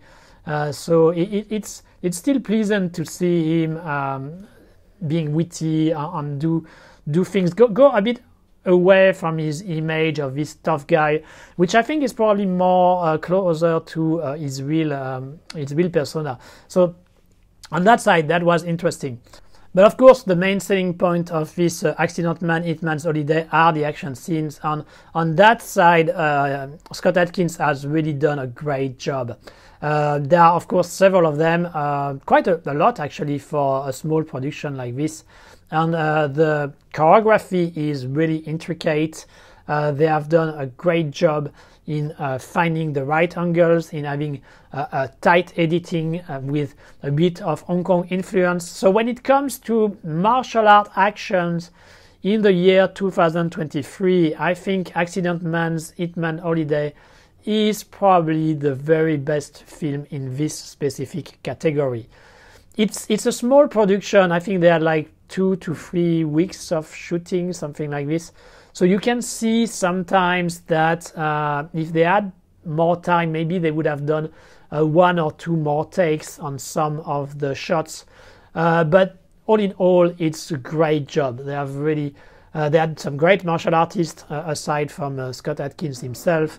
Scott Adkins gives 100% as is expected of him when he's doing action scenes. And so really the martial arts fights are a joy to watch. If you are missing Hong Kong, old school Hong Kong martial arts scenes, this one will be a good fix. So yeah, that means it's a pretty good recommendation. Not the greatest film because it remains a B movie. But in its genre, it's quite quality entertainment, and so you should really watch it if you like martial art films and if you like Scott Adkins. Let's talk quickly of In Our Prime, a film from South Korea which deals with a student who is specialized in mathematics and who, in order to pass some kind of exam, mathematical exam, prestigious mathematical exam, will look for somebody to help him, and he will find this somebody from being the janitor, so janitor of the school, who is actually a refugee from North Korea and who was a prodigy of mathematics in North Korea, and so working as a janitor in South Korea. And with this story, we actually have a mathematic version of a kung fu film. It's the classic tale of the young person who is looking for a master, and this master who is a bit weird, who has weird ways of teaching, but a bond will be built between the two characters, and indeed the young guy is going to learn and to become a master himself thanks to this unconventional teaching. It's the kind of tale we had in many kung fu films from the end of the 70s, from Snake in the Eagle's Shadow to Drunken Master. So you just transpose those elements to a South Korean education with mathematics as the main theme instead of kung fu, and that's it. You basically have this In Our Prime. The main asset of the film is Choi Min-sik, who plays the janitor, the North Korean mathematic genius. Choi Min-sik, you may be aware of him as he was the main character from Old Boy, an incredible performance that he gave in this film. And he's very good in this kind of parts. I mean, this kind of mentor, a bit grumpy, is perfect for it. And so that his presence alone makes the film worthwhile. He managed to create an interesting relationship with the student. There is a bit of a criticism of the education system in Korea, where it's all about remember everything by heart and not really thinking properly. It doesn't go very far, to be honest. It remains fairly conventional, but it's welcome to at least try to go a bit further anyway. In Our Prime is not the greatest film of this year, but it's a well-made mechanic. It follows a formula, but it follows it well, and so at the end you have a fairly good time watching it. A quick mention of Black Crab, directed by Adam Berg. That was one of the early film from 2022 that I saw, so my memory is a bit fuzzy, but it's basically happening in Scandinavia, and we have a war which is going on, and a group of people who are sent with a very important information to their headquarters, an information which could lead to the end of the war. So they have to manage this mission. They have to be able to go from point A to point B, which means that they have to go on some kind of, I think it's the sea or lake, I can't remember. But anyway, everything is frozen, so they have to go on ski over there. So pretty straightforward, but well made, with the atmosphere of the war atmosphere, I think, which was well created. You really felt the tension during the whole itinerary. You always wonder if there is somebody who is going to betray the team, if the people they have just met, are they really going to help them, or are they going to call the other side? So the tension is always there, and the different characters who are in the team are all interesting in their own way. So you really want to see if they are going to succeed in their mission. You have some tense moments. So it's quite well done. Really nothing to complain there. In a way, that's kind of ironic, but the film also benefits from the fact that the war in Ukraine had started around the same time as it was released. So it was probably not made with the idea of doing an echo of what is happening in Ukraine, but it ends up having a bit of this vibe. Given that the story is quite straightforward, I mean, it doesn't go super far, so it's not doesn't make it the best film of this year for sure. But once again, for what it is, what it tries to do, it managed pretty well. And so it's a nice viewing. I have nothing to complain about this Black Crab. Not the greatest, but still a pretty solid film. And I have a similar opinion when it comes to The Batman, directed by Matt Reeves. The Batman, so another attempt to launch a Batman cinematic universe after Tim Burton, after Joel Schumacher, after Christopher Nolan. I didn't necessarily enjoy that much the Christopher Nolan approach, the idea of having a realistic Batman. I didn't really believe in it. I think if you do a realistic Batman, it means you have to deal with a completely psychotic character who has nothing heroic. And of course, they cannot do that, so it's not really convincing. I really enjoy much more the Tim Burton approach of the character. And when it comes to Matt Reeves, he seems to have looked to do a kind of mix between the two approach. So there is still a fairly grounded universe in this Batman, but at the same time he tries to create a city of its own, a universe which is not exactly like ours, and I think he does a pretty good job on that side. I would still prefer the Tim Burton's approach, but it works here. You have also what's his name, Pattinson, playing Bruce Wayne and Batman. I think he was decent.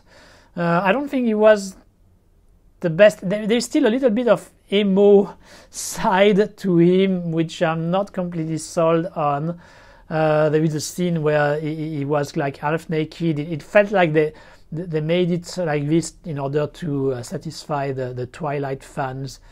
I'm not sure it was really that appropriate, but it's okay. I mean, he does a decent job. I think maybe with a bit more experience, he can be a good Batman. We will see. He's okay there. Nothing great, but he's okay. I appreciate also that the film tried to use a different villain. In this case, the Riddler. I actually like the Riddler from the cartoons and other kind of adaptation of Batman. He's a bit of a tricky character. I mean, it's not easy to have a serious character doing riddles, these kind of things. But I thought it worked okay. They had found an interesting appearance, an interesting design. And it made for a fairly good villain. But it seems like they didn't really know how to end the film. So at the end, we have all action scenes, which, I don't know, for me it felt a bit artificial. I felt like it wasn't really needed, but I understand they probably wanted to finish with a bang, to have action, so they still did it, but it felt a bit superfluous. I don't think it really helped bring much to the story. The interaction between Catwoman and Batman are pretty good.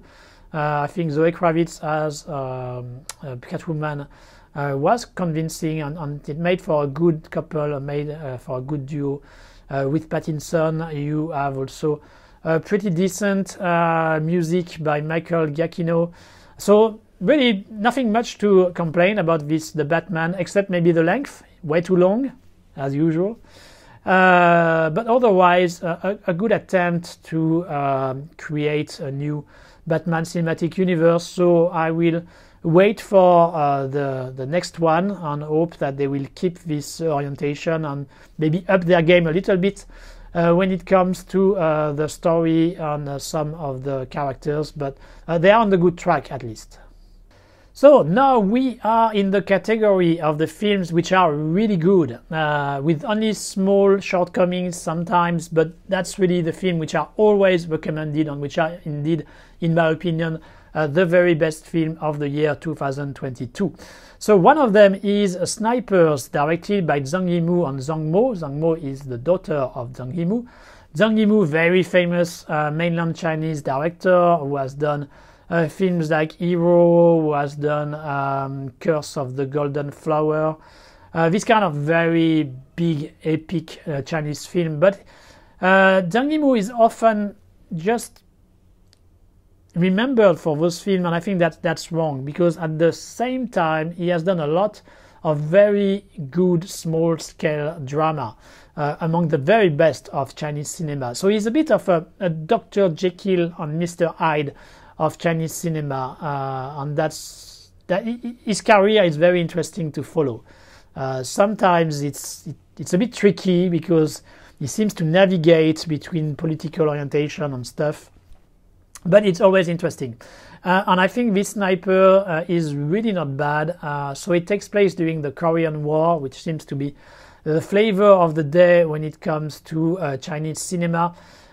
Here it's a smaller scale thing than Battle of Lake Changjin, as we just have a small skirmish between two groups of snipers. So one from the US Army, obviously, and the other one from the Chinese Army. And so they have this confrontation and they are trying to outwit each other. And that's pretty much it. But I think that's to the benefit of the film, to just stay small scale on those characters and concentrate on the sniping. Snipers have become some big characters, some heroic characters for, about 10 years now, these kind of things.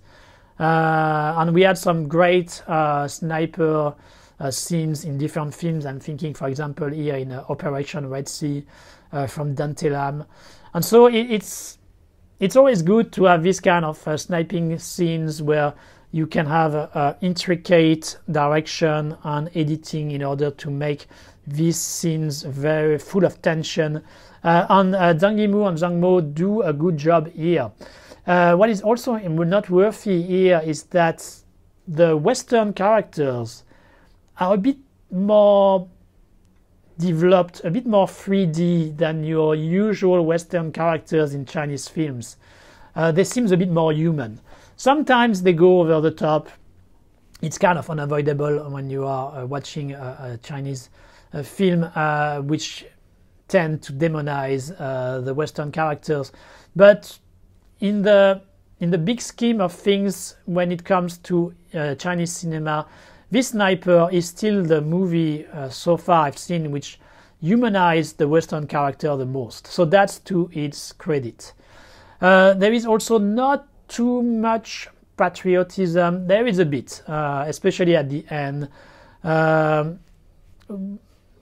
which of course I would prefer if there was less, because I'm not very much into this jingoistic nationalism, but yeah, it's kind of expected as soon as Chinese cinema does war movies. So at least you can appreciate the fact that it's a bit less compared to other productions. Strangely, as I said, while the Western characters are quite humanized, the Chinese characters are not that much developed. I thought he could have done a little bit more there, but they remain slightly conventional, more like archetypes of Chinese heroic soldiers. I hope he could have made them a bit more human and a bit less symbolic of what the party would like soldiers to be. But it's a small criticism there, because on the length, these snipers work very well. you care for the characters enough. There are a lot of tension, there are some shocking scenes there and there, and so it makes for a fairly entertaining in a way and satisfying war film, certainly more than any of the other Chinese films which take place during the Korean War. Now let's talk about 645, directed by Park Gyun-tae. So it's a South Korean film, and it's a South Korean comedy dealing with a relationship with the North. We have a young soldier who is doing his military service, and by an accident he ends up getting the lottery ticket, the winning lottery ticket. So basically he's rich thanks to this lottery ticket. But when he is on patrol next to the DMZ, he loses the ticket, and the ticket is sent by accident on the northern side, and a northern Korean soldier gets it. And then from there starts a negotiation between the South Korean and North Korean to find some kind of agreement so that they can all share the money. As you can guess, it's a comedy which kind of make fun of the relationship between the North and the South. I really enjoyed the scenes where they are negotiating things. So while at the beginning there is only one on each side, then some of their friends come into play. So we end up with negotiation with 3 on 3. And it's really a funny and well observed parody of the kind of negotiation you have for denuclearization, these kind of things. And so they use, you can see the distrust and the strategy which are used in real negotiations for this kind of big issue here being applied to this very trivial lottery ticket. And so it makes for some very funny scenes. As I said, I thought that the North Korean agent in Confidential Assignment 2 was not credible at all. I think in this movie they are more credible. Of course, it's a comedy, so it's not played too dramatically, too seriously. But when the scenes in North are described, it feels more authentic. It does have a fairly realistic vibe, a bit overdone, a bit exaggerated sometimes because it's comedy, but still you can see that they have tried to fit with a certain reality there. And at some point in the movie, one of each side has to change with the other as some kind of guarantee. And so of course we have the classic fish out of the water storyline with the North Korean who discover how is South Korean society and army, and the other way around with the South Korean going to North Korea. And once again, it makes for some very funny scenes. I think it managed to catch the cultural differences with the two countries pretty well. And in a way, while it is a funny comedy, it also shows the cultural differences between the two places, the two countries, and it shows the difficulty that they would have to reunify. So there is also a bit of food for thought in this 645. It's funny, but also relevant to the kind of difficult political situation which South Korea and North Korea have to deal with each other. We stay in Korea with The Killer, a Girl Who Deserved to Die, directed by Choi Jae-hoon. So this movie is basically a Korean version of John Wick. The main character is a super excellent killer who has kind of retired from the business. He is married, or he has a girlfriend. I don't remember their marital status, but anyway, the girlfriend goes on holiday with a friend of hers, and she leaves the daughter of the friend to his care. So he has to take care of his young teenager, this young student. And unfortunately, this student is being coerced into some kind of prostitution ring and so he has to intervene, and from there on he has to kick butt of a lot of people in order to make sure that the girl is safe. So it follows the John Wick formula. And maybe I should expand a little bit on my appreciation of John Wick. Actually, I don't really like John Wick. When I saw the film, I saw it much later than everybody. I didn't see it in theater. I knew it had a lot of good feedback. A lot of people were praising the film. So when I finally watched it and I saw that the story was this super elite killer who goes on a rampage because his dog has been killed, I was thinking, what the heck is happening here? Is it a parody? Am I really supposed to take this thing seriously? I mean, that's the story. The dog of the hero has been killed, so he wants his revenge. I thought it was stupid. I thought it was the 0 degree of script writing. So I was always expecting during the course of the movie that there would be a twist, there would be something which makes it actually much more than that. But no, it never happens. It's just really that. And of course, you have the Russian criminals which had become back then the stock villains for Hollywood films. So I thought it was really stupid, to be honest, when it comes to characters and story. The action was decent, yes.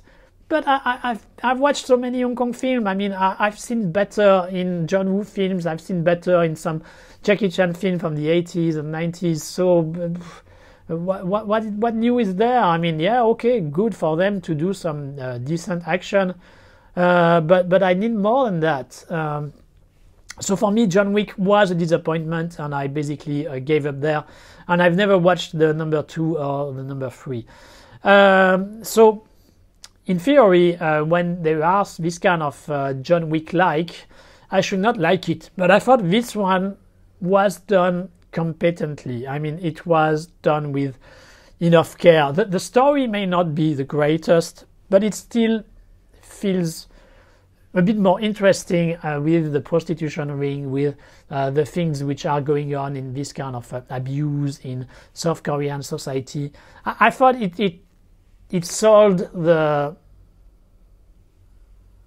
itinerary of the killer better than this just these people have killed my dog. That's me. Maybe some people would prefer the killing the dog storyline.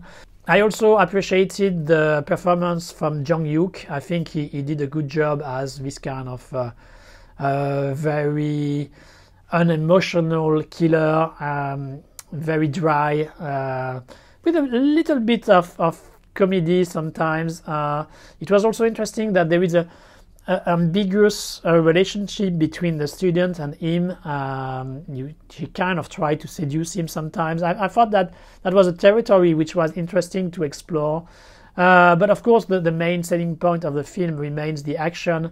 And for this kind of B-movie, I think the action here was quite convincing, quite well made. A lot of gunfights, a bit of martial arts, this kind of thing. So you have a little bit of variety in the scene. The final fight with the main opponent, I think, was a good duel. So it's not the best when it comes to just martial art choreography. There could be some slight improvement maybe on the editing or on the execution of the choreography, but it's still satisfying. It's quite brutal, and if you want solid action, it works very well. On the action side only, I would say the Accident Man, Hitman's Holiday is probably a little bit better, but this one is decent, and the storyline is while quite basic, it's more compact and it fits more. I mean, it's a better narrative in a way compared to Hitman's Holiday, which is more hit and miss with its comedy. At the end, they do some kind of twist, which is a bit weird, though. I'm not sure that was really needed, that part. They tried to outsmart the audience, and they didn't really manage, in my opinion. But it doesn't invalidate everything we have seen before. And so I would still say that this killer, A Girl We Deserve to Die, is a solid offering in the world of the John Wick copies. Another Korean film with Emergency Declaration by N.J. Rim, which is a disaster movie taking place in a plane. I remember seeing the trailer in Hong Kong theater and thinking, oh my god, they are doing once again this kind of disaster movie in a plane. I think that they have done so many of them in the 70s, and especially after the Abraham Zucker Airplane, this great parody, one of the best comedy of all time. This parody was so spot on. I thought that it's basically impossible to do a serious movie on this theme nowadays. But I watched the movie and I was kind of proven wrong, because I thought it was actually very well made. So we have the classical disaster movie setup with different characters which we are introduced to, going to take the plane, a bad guy here who decide to make a mess of it, and who manage to smuggle a virus. And that's the interesting part of the movie, is that it tries to combine the classic disaster movie related to plane, and it brings also the virus aspect. And the virus aspect brings a lot of common point to what we have faced those 2 to 3 years with COVID. And so I think the combination works pretty well. You have the tension based on being stuck in a plane which may end up crashing, and you have all the questions going on with catching the virus, the transmission, the people who are ostracized, all these kind of things which we have seen in life during 3 years. And the combination works surprisingly well.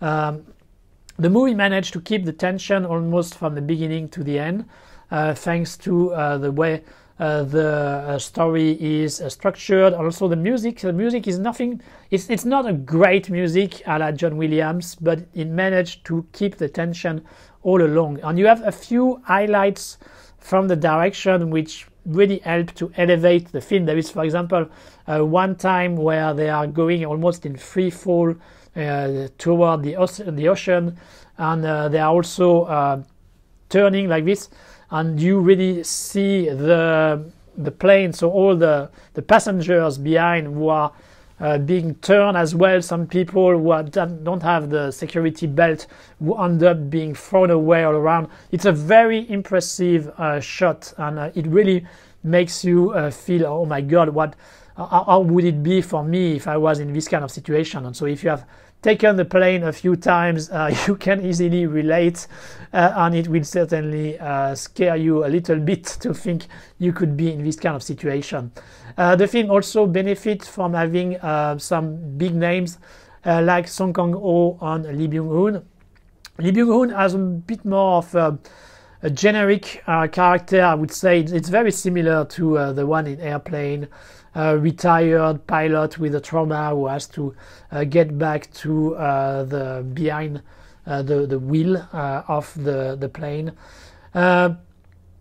He's doing a good job, but as I said, this is a kind of a conventional character for this kind of story. But the highlight when it comes to performance is certainly Song Kang-ho. He's playing a cop who is trying to investigate the motives of the main bad guy, and he's, as usual, I mean, he's always great, always this kind of very man of the street type of character, but which you can easily relate, and what happens to him is quite touching. So it really helped to sell the whole story, to have actors like Lee Byung-hun and especially Song Kang-ho. So this Emergency Declaration was actually a pretty good surprise. I really enjoyed watching it. It was a good try to do a modernized version of disaster movie. So don't be like me, don't stay on your first impression that everything has already been done on that subject, and give it a chance. Let's talk now of Love Today by Pradeep Ranganathan, Indian movie, romantic comedy, which has two men and a woman, a couple who loves each other. They want to get married. But the father of the daughter is not very open to the idea, and he has a plan. So he suggests, well, he actually imposed them to exchange their mobile phone for 1 or 2 days. And he says that if they still want to get married after those 2 days, then he will agree to it. And of course, what should not happen. The two start to check the mobile phone of their partner, and they discover a lot of things which they were not supposed to know. I think it's a very interesting setup which we can all relate to nowadays. I mean, almost everybody has a mobile phone. And indeed, if your partner ends up having access to everything, there may be things which you may not necessarily want to have seen shared. And so the setup is interesting, and the way they all move to this direction is also very interesting. So at the beginning they say, oh, I promise I'm not going to check your mobile phone, but then there are their friends, there are things, and so they end up starting to check, but I've tried to find ways, so they discover things. There is a good build-up in the problems which come to such a situation. The guy discovered that the girl was still in touch with her ex. The girl later discovered that the guy had tried to get in touch with a few girls when they were in the relationship. So of course it creates a lot of problem in their couple. But the way they are discovering each other's secrets is very interesting. The director managed to find some visual way to express that. I especially like when the guy managed to enter the Instagram of the girl. And the way it is shown, it's very interesting. It's a bit science fiction like.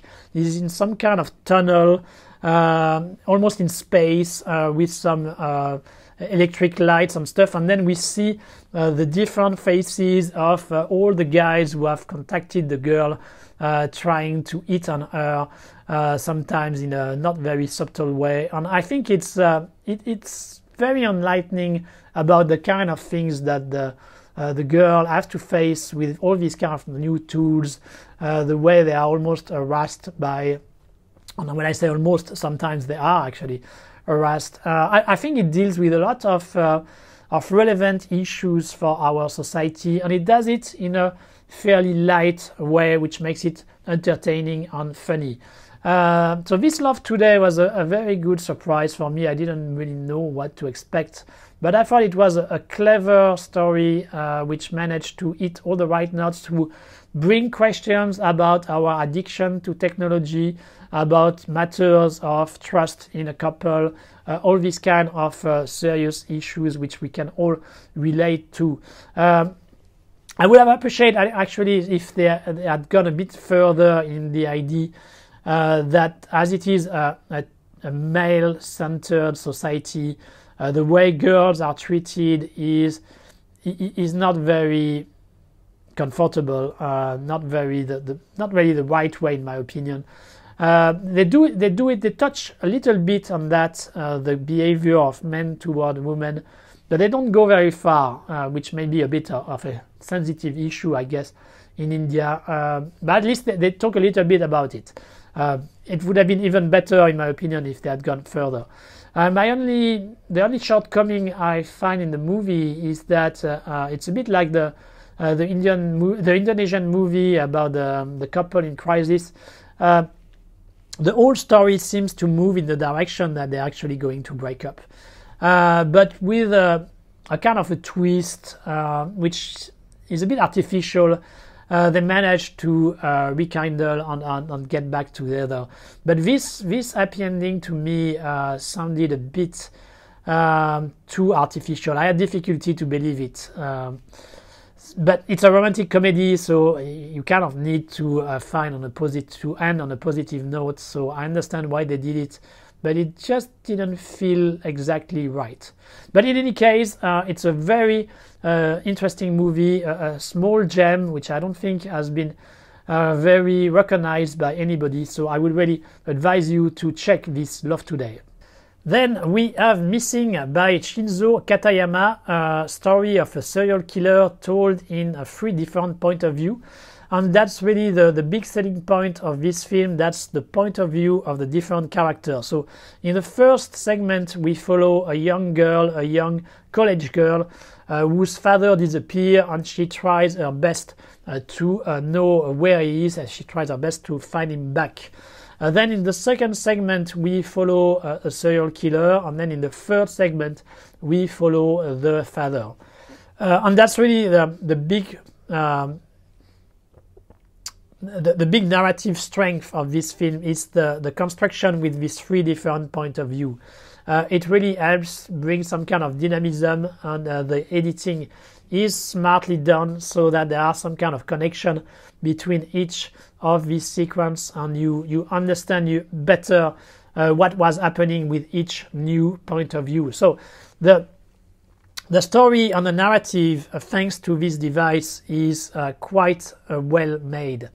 There are a few differences in quality between the 3 of them. I thought the first point of view, the one of the girl, was the most interesting. When you don't really know what is happening, there is all this mystery that's very intriguing, and you are really into it, especially as the girl, the way she is treated is also quite interesting. She's not a kawaii, elegant model little girl. She's actually a bit feisty, she's a bit rebellious, and it makes it interesting. And she's not really that good looking either, so you can really relate to her, and she's very interesting in all her interactions with people around her. So this first part was really great. I thought the one which is not, I was going to say disappointing, it's not necessarily disappointing, but slightly lower in quality is the one fixating on the serial killer. Here we are more in the classical path of serial killer movie with a big South Korean influence. The movie is actually co-produced by South Korea. I don't know if that had an impact there, but the serial killer has a bit this South Korean vibe, a bit good looking, very cruel, something which we have already seen in many South Korean films. And then you have the father, who is also quite interesting, which gets better, even if I think the first segment is still the best, but the father also brings another angle, and once again the actor playing the father is very interesting. He's not your conventional good looking actor, he's a bit fat and everything, and it brings more realism and weight, I thought, to the story of Missing. I must also say that Missing is not an easy movie to watch. It deals with a lot of issues related to death, to the loss of your closed one, your loved ones. There is really this death atmosphere which is on the movie during the whole time, and it's very heavy. It's not as I say, it's not a pleasant movie to watch, but it does bring certain emotions in you, and so it makes you feel a lot more. So for me, that's the main thing of a movie. I mean, I want the movie to touch me and to also give me food for thoughts, and so this film does. I mean, there are some moments which are very strong, dramatically speaking, and it makes you wonder about several issues related to death. So it's on one aspect entertaining from the investigative side of people having disappeared, the motives behind, the police aspect, the investigative aspect of the story, but it also deals with very serious themes around death, and so it plays well on these two sides. So many reasons which make this Missing to be one of the very best films of 2022. And when it comes to death and serious issues, we have also Plan 75, directed by Chie Akayama, so another film from Japan. Plan 75 is an interesting concept with a decision from the Japanese government, which has to face the difficulty of having an aging society. So they have difficulty to finance the retirement funds and things like this. So they decide to promote a policy of support of euthanasia. So basically, if you reach 75 or more, you can decide to have the support of the government to be killed, to be an assisted suicide. And then you have a certain number of benefits before you die, and also potentially for some of your relatives. And the interesting aspect of the film is that it's very realistic. It's set in the future, but it's a future which could be tomorrow. And this kind of questions of aging society and what we do with our system is something which obviously Japan is already starting to face on many of the Western society as well. So it's a very serious issue which deserves politicians and the society as a whole everywhere to think about it and to decide of some solutions. And here, that's basically one solution which is proposed here, and that's the strength of the movie, that it doesn't try to judge such a decision. It just follows the characters who are concerned by this new policy and what it would mean for them in their life, in their everyday life. And it's very interesting to see those. It's very touching because, of course, when you see these old people who have worked but who end up being very lonely on their own, you kind of understand why at some point they would decide to basically kill themselves. But it's very touching to see, and it brings question to your mind about, is it the kind of society that I want?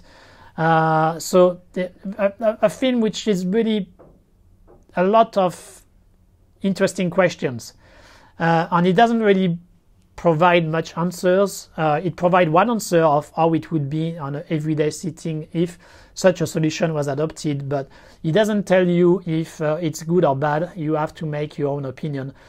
So you really got your brain working watching this film and wondering what you want for your society and for people around you, from your family, when dealing with age.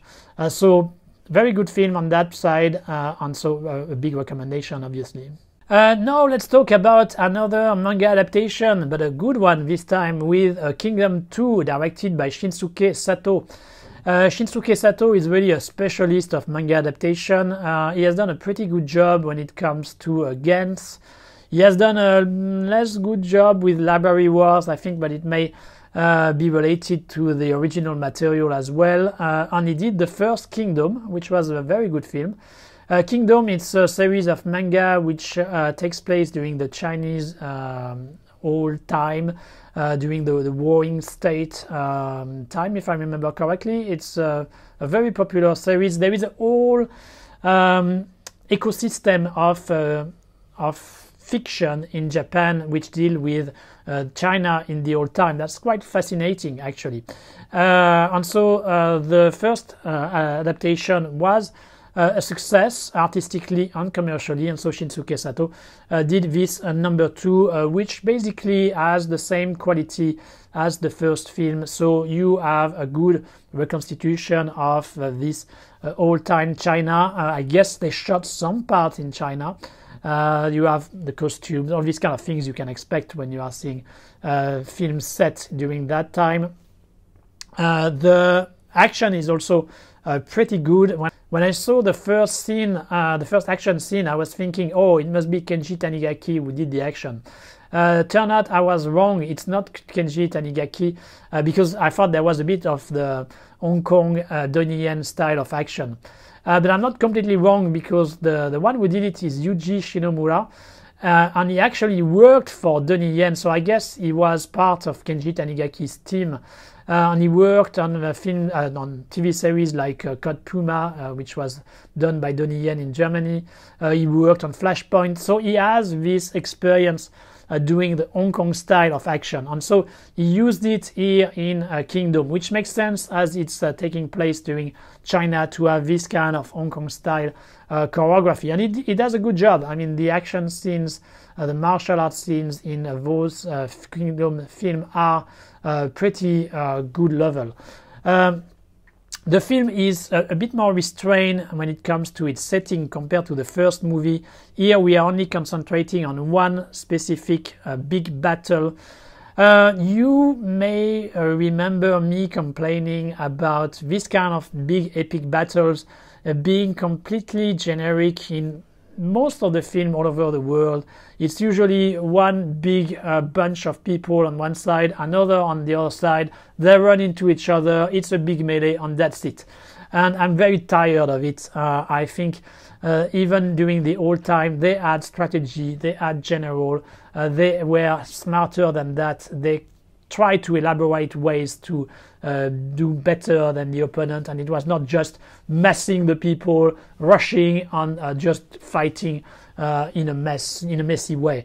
But unfortunately, for whatever reason, cinema doesn't seem to be able to go beyond that. With Kingdom 2, at least there is an attempt to bring a little bit more of strategy there, and I appreciated the effort. It doesn't go very far. I think it should go further than that, but it's at least a minimum. So, for example, at some point we have some kind of heavy cavalry coming up with some chariots, so they have to find ways to nullify their advantage. So there is a bit of thinking there in order to deal with the different kind of units. You see also how the soldiers work as a 5-man unit. So there is some little touch there. It's not much, but it's better than nothing. If I have to compare, I would still say that the first Kingdom was better. I think it had more range. As I said, this one is really concentrated on the battle. You have a few flashbacks there and there in order to give a bit of brief to the whole thing, a bit of respiration. But it still stays in this bubble. Which is a bit limiting sometimes, in my opinion. But still, it does it well. So it's still a very good adaptation of the Kingdom. I cannot say if the manga is better. I haven't read it, but as a film, at least, it's very entertaining and very well done. I hope that the third episode will go maybe a bit bigger in scale when it comes to the politic and the epicness, but it's a good job done here. The movie, as far as I know, was a success, so there will be a Kingdom 3, most likely, directed against by Shinsuke Sato, so we will see what they do on the next one. Now let's talk about Alienoid, directed by Choi Dong-hoon. Choi Dong-hoon is somebody who is a bit, who has an interest at least in HK cinema, because he did The Thieves with Simon Yam, which was partly shot in Hong Kong, and I think there is a little bit of that in Alienoid. When it comes to Taoist priest using this kind of powers, which has a little bit of a Mr. Vampire vibe. Having said that, Alienoid is not just a copy of Hong Kong cinema Gengsi film. It's much more than that. It's actually a pretty ambitious film, mixing with science fiction, action, fantasy, and time travel. It's a lot of things. Maybe sometimes it may be a little bit too much for its own good, but surprisingly, it managed to find the right balance between the different elements and to make them intricate and working pretty well with each other. So here we have some extraterrestrial. We are using who are using our bodies, human bodies, as prison for dangerous parts of their species in their own galaxy. So they basically store them in the human body, and you have one person, one extraterrestrial who is on Earth and who is supposed to make sure that everything goes well and they don't escape. Of course, at some point, one of them escape, and there is also some change of time. So the film is half during our contemporary time and half during the Joseon dynasty. When we are during the Joseon dynasty, we also have, as I said, some kind of Taoist priest who have power. So it's a pretty intricate story, pretty ambitious when it comes to the science fiction aspect, and they also try to add quite a bit of action in the mix. And surprisingly, as I say, this whole thing works pretty well. The only problem I see in the film is that it's a little bit long, usual, and they also keep the thing open for a sequel, which once again I'm not sure that was really needed. I thought the movie worked by itself and it was ambitious enough, but the story could have ended satisfyingly enough with the length they had. That could have justified also the movie to be a bit long if they had made a real ending.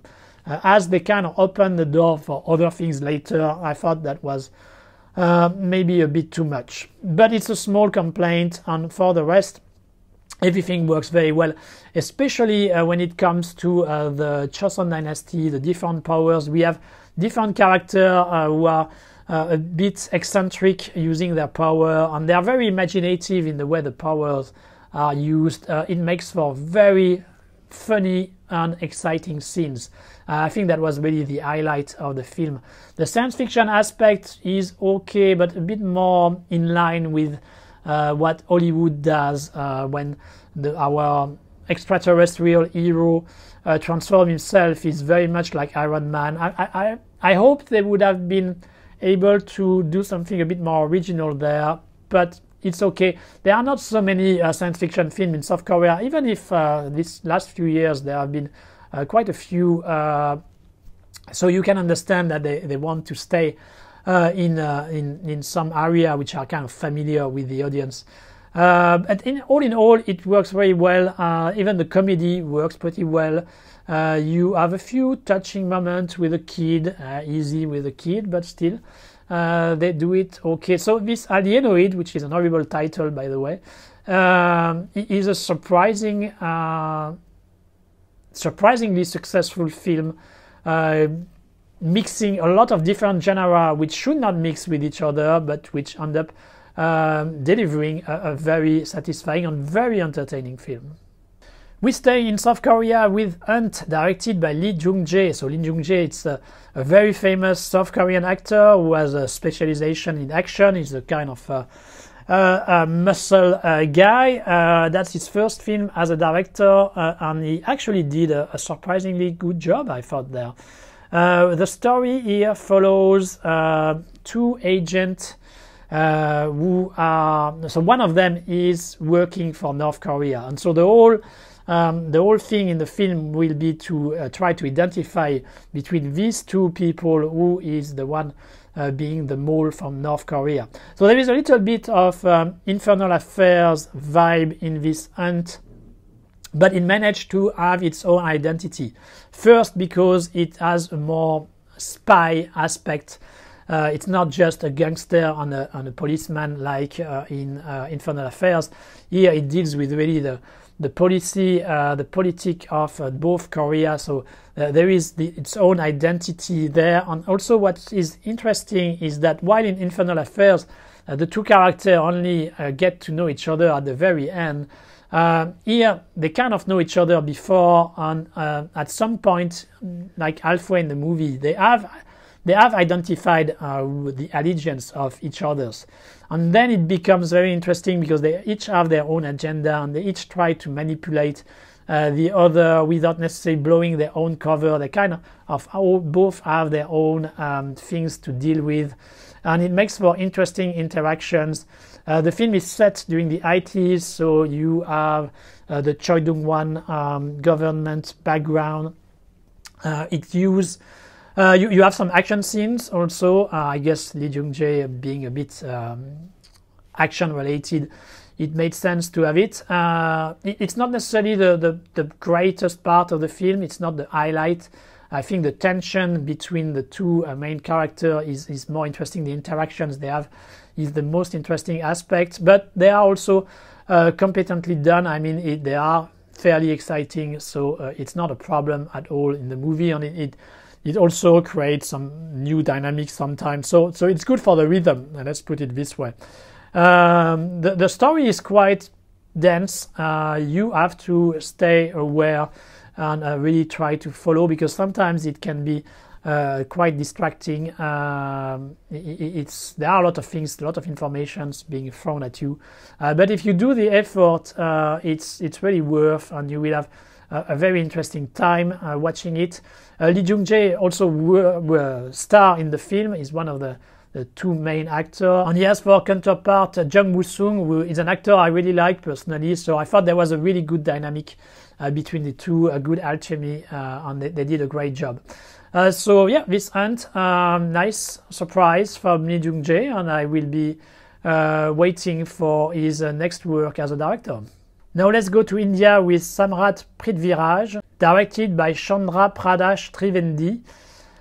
It's an adaptation, a biopic of a very famous, one of the early kings of Indian kingdoms. I'm not very good with Indian history and geography, so I apologize. I'm going to make it very simplistic there. But basically, he is in a position with a sultan more on the Pakistan, Afghanistan side, which certainly is a choice of subject which deals with the current situation in India and the relationships between the religion there. But here we have I would say, the typical Bollywood entertainment, and done in a very professional way. So we have great costume, we have great photography, we have some beautiful song and dance numbers. That's all you can expect from Bollywood. But there is a little bit more than that, I thought, and I thought that the main character, so this old Indian king, the interesting aspect is that he's actually very progressive. He's kind of supportive of women who are abused, different things like this. He is really progressive. I think he's probably more progressive than what the real character was. It's almost too progressive. I mean, it's more like somebody from our age, if he was during that time in this position, the kind of thing he would do. But the thing is, when you are doing this kind of period movie, even if you say it's set in the old time, you are actually always making comments about the time it was actually produced. So once you know that and you accept it, I didn't find it a problem. And as I kind of appreciate the progressiveness of the character, I had absolutely no problem with it. Sometimes you can see that they choose on what subject they want to be progressive or not. So at some point, there are the women of the city which are going to be conquered, who throw themselves into a fire, a sacrifice which seems to have been the correct way to do back in the days, and which is glorified here as a heroic act. But I thought if you are really progressive, maybe that's not really something you should glorify. I mean, women just killing themselves while they can still live longer. Maybe there are some other ways to deal with this kind of situation. But they didn't do it here. So I think there was a bit of selectiveness from the scriptwriter when it comes to choosing which traditions are good and which are not. Well, it's a choice, and I guess you can't be too progressive. You have to also go a bit with the mainstream. Akshay Kumar is playing the king in question. He's an actor who I find quite decent in general, and he does a good job here. He has a whole scene which is very sword and sandal style, gladiator style, where he's in a coliseum and he's facing some lions. The lions are actually surprisingly well made. You have a lot of this kind of CGI animals nowadays in Indian film, but this one is pretty well done. The whole sequence is pretty good. Of course, it's Indian film, so it means this hero is very heroic, very strong, almost like a superhero sometimes, but it makes for entertaining scene. But so if you want a classical, epic Bollywood tale done the right way, I think this movie is certainly a good recommendation. Let's go to Japan with Hell Dogs, directed by Masato Harada. Masato Harada, it's a director I really appreciate. I really like his job, his work in general. He has done Bounce Score Goals, which is great. He has done Kamikaze Taxi, another great film, and he has also done Sekigahara. Recently, I talked about it in one of my videos about recent Japanese films I was advising you to watch. He's an old guy now. He has started in the 80s. And what is interesting with Masato Harada is that he was a critic, and he has lived a part of his life outside of Japan, and that gives him a different vision over the world, a more open mind about other culture, and that's something which he always bring back in Japan in a way. Here with Hell Dogs, he's doing a Yakuza film. It's not the first time. It's actually, I think, the third time. Maybe I'm missing some others. He had done Heartbreak Yakuza, and he had done Kamikaze Taxi. And what is interesting with him is that each time he finds a different angle to deal with this subject. So that's really to his credit. In Hell Dogs, we follow a cop who has failed to save some people during it by a Yakuza gang, and so he wants to he is very inhabited by the guilt of this failure, and so he wants to end up this Yakuza gang, and he accepts a mission inside it, so he's going to be an undercover cop pretending to be a Yakuza and trying to bring the Yakuza clan down. This kind of story is actually very, I would say, conventional, very classic when it comes to Hong Kong cinema. They have done a lot of undercover cop films, but when it comes to Japanese and Yakuza film, it's surprisingly not that often used. I was trying very hard to remember if I had seen these kind of things before in other Yakuza films. Of course, I haven't seen all the Yakuza films which have been produced because there are hundreds of them. But I've watched quite a few, and I had a lot of difficulty to remember any. The only one I can remember are the Yakuza Deka series with Sonichiba, but those ones were made more for comedy, more for laugh. This one is very serious. It's clearly serious.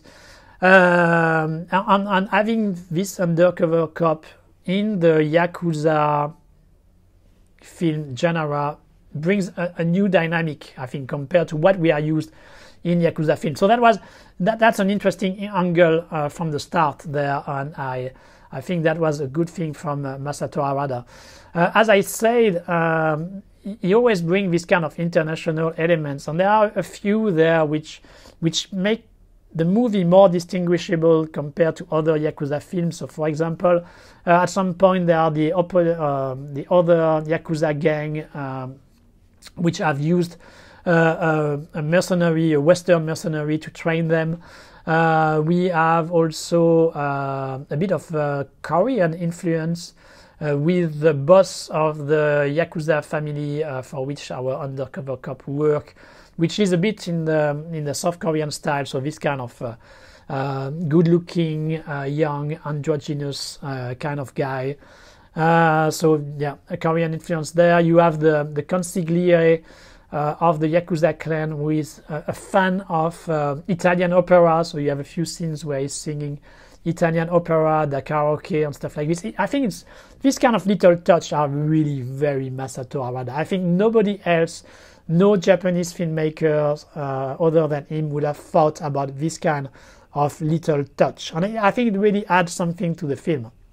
There is also a bit of cinephilic influence with, for example, a place which is being developed by the Yakuza gang, and which is called the House of Bamboo, which is a reference to one of the very first American films being shot in Japan after war. So this kind of little nuggets, if you are into cinema, you will recognize them. So it's always appreciable. And other things which make the film pretty good is first you have Junichi Okuda, who plays the main character, and I think he is really good in this film. So Junichi Okuda, he has become one of the most physical actor in Japanese cinema. He has a bit of martial art background. I think he did Jet Kundo. and he has shown that he is able to be quite physical during action scenes. He has shown it in Library Wars from Shinsuke Sato, the director of Kingdom 2. He has shown it in The Fable 1 especially, which was really great. And once again, it shows that he can deal with action scenes in L-Dogs, because there are quite a few of them. And Masato Harada managed to make them interesting. They are fairly realistic in their approach, but there are always some environment or setups which make them different from your average action scene. There is a very interesting scene, assassination attempt in an hostess club, for example, which is really well made. There is a gunfight in an abandoned building with flashlights on the gun, so it creates some interesting things. So there is always something interesting in all the action scenes, and it's pretty brutal, pretty violent. You feel the impact each time, and so that makes for a very interesting Yakuza film when it comes to the action. So there are a lot of things which I really appreciate and enjoy in the film. If I want to be a bit more critical, there is some kind of twist at the very end, which I was wondering if it was really realistic, and if it was a bit hard to swallow, to be honest. But as I enjoyed everything else I had seen until then, I basically accepted it and I went with it. But if you rewatch the film maybe, or if you try to figure out the whole story and see if it really makes sense, I think this twist may not be that well handled, not that believable, unfortunately. But I don't think it's a big problem. I mean, the whole rest is great. You also have an interesting relationship between our hero and the Yakuza. He is in a team with, who doesn't know, of course, that he is an undercover cop, but we will discover it at some point, so it creates some drama, City on Fire style. So all these are really good. So I really enjoyed these L-Dogs. Maybe a few shortcomings when it comes to the story, but the whole package is really great, and it's a pleasure to see that Masato Harada, despite his age, is still able to deliver these kind of films nowadays. Let's talk of The Girl on a Bulldozer, directed by Park Wi-Rung. South Korean film. The Girl on a Bulldozer, it's the story of a teenager, a very rebellious teenager. She doesn't let anyone bully her. She has a father who is taking care of a Chinese restaurant. She also has a little brother which she has to take care of. And at some point, her father is involved in an accident. He was drunk. He's in a coma in the hospital. And so the girl finds herself having to deal with all these situations. So she has to take care of her kid brother. She has to deal with the restaurant. And she has also at the same time to investigate what happened in the case of her father, because she suspects that it was not that simple. It was not just him who was responsible for the event, and there were other things behind, and she's actually right. The message of the film by itself is nothing that outstanding or very original. It's basically a criticism of the people in power. So here we have a tycoon, semi-tycoon, semi-politician who is basically abusing his position, and so who made life extremely difficult for the father of the young girl, and who still think he will get away with it because he has so much power. That's something we find quite often in South Korean cinema, and in cinemas of all over the world. I mean, as soon as you are living in a very capitalistic environment, that's quite a legit criticism. So this part is not original, but it works. It feels right enough. So there is nothing wrong about it, but it's nothing new either. But what makes this movie a good film, in my opinion, is actually the main character.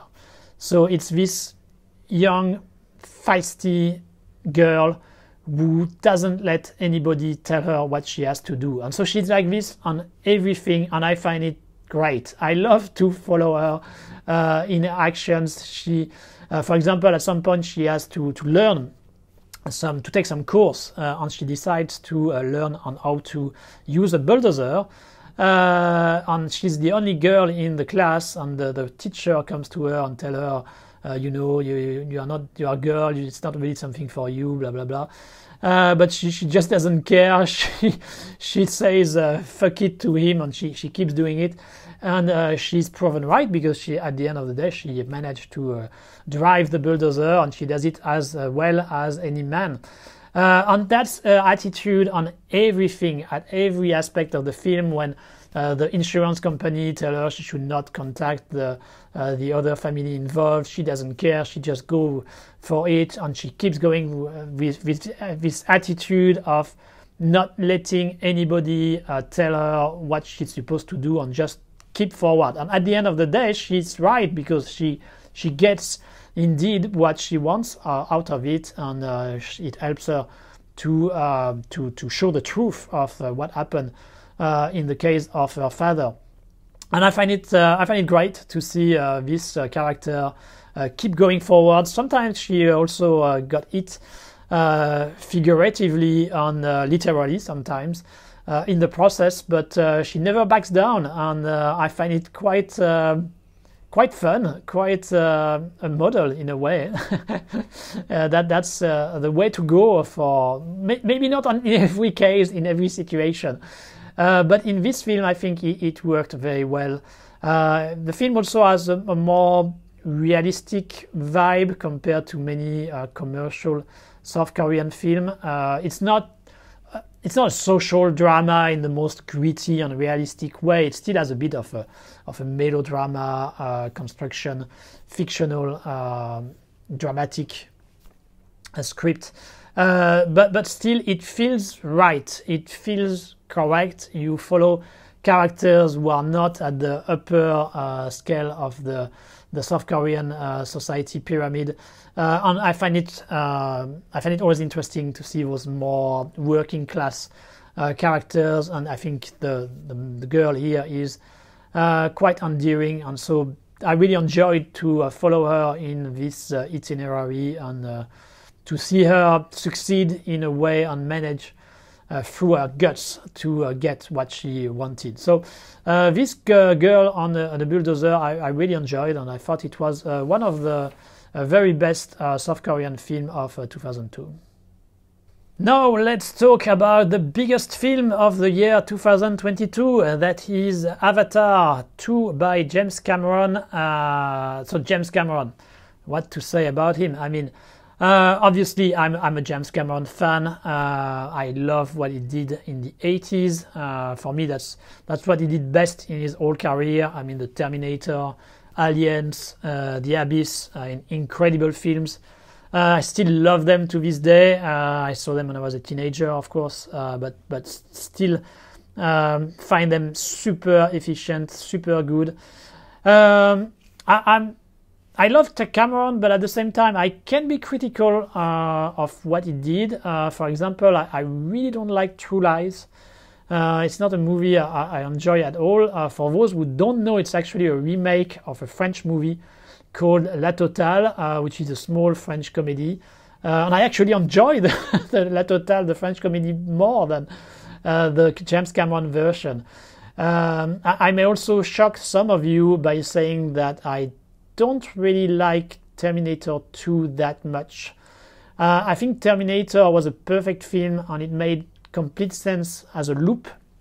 And by having a new Terminator, having a Terminator 2, it basically breaks the loop, and I think it spoils the perfect nature of the first Terminator. So for me, that was a big problem which I've never been able to overcome. At the same time, having Schwarzenegger play a good Terminator, I thought was a bit opportunistic, commercially speaking, and really just in order to please Schwarzenegger. I don't think it's made for good reasons, basically. But, and that's the talent of James Cameron, despite doing Terminator 2 for many bad reasons, I have to admit that he did it pretty well. It's a very entertaining film, very well made, and he managed to include some interesting themes. So at the end of the day, it's not a bad film at all, but I still think it should not have been made, and especially because it kind of opened the door for all the horrible sequels that we had to deal with after the Terminator 3, the Genesis, and all this crap, or more recently the Dark something. I don't even remember the title, which was crap. But anyway, James Cameron is a great director. There is no doubt there. I kind of enjoyed his Avatar, which was in 2009, 2010, I think, around that time. Not his greatest film, but still a very strong science fiction movie, really entertaining, really well done. Some interesting theme as usual. So yeah, that was a film I really appreciated back then. So I was a bit mixed in my expectations when I went to see this Avatar 2. I wasn't sure there would be really some new things to do, some new things to explore in the Avatar universe. But at the same time, it's James Cameron. He's always able to do something good. I mean, you should never bet against him. So I still thought he would be able to pull it off and provide something very entertaining. And indeed, he does. I saw the film in IMAX theater. There are not so many in Hong Kong, but that was certainly the best conditions to watch it. It was very expensive, or more than 500 Hong Kong dollar. That's not the kind of price I'm ready to pay for any films being shown. But anyway, for James Cameron, I'm ready to put the money. And so yeah, it was a lot of fun. In many ways, this second Avatar is like a variation on the first one. So the first one was the discovery of the forest. Here we have the discovery of the water. We have the humans coming into the third act for the big final action scene. But the interesting thing is that it's a variation. So even if there are similar aspects in the structure, in the way things are shown, there are still enough new elements to make it interesting. So all the discovery indeed of this new Na'vi world is interesting. And that's kind of the paradox of James Cameron, I want to say, because in a way, what he does here sometimes look not very subtle, a bit rough. I was thinking, for example, the way the Sully kids, when they arrive in this new environment, the way they butt head with the other Na'vi of their age, and then they become friends. I mean, that's exactly what would happen if you had teenagers living in New York, having to move to Hawaii and make new friends. I mean, it's exactly like this. I mean, you can do exactly what happens in Avatar 2 in the way I describe it in a normal modern drama, by having people from New York going to Hawaii, and I think it works exactly the same way. So it's a bit, for a world which is supposed to be completely foreign, extraterrestrial, I find those Na'vi to be very modern and very American in many ways, calling themselves bro, these kind of things. I mean, it's very American. So it's not subtle in any way there. The way also Loak, one of the kids, gets friendly with the whale. I mean, it happens very easily. There are a number of things like this where your mind tells you it's not necessarily clumsy, but it's not very subtle. It could be made maybe in a more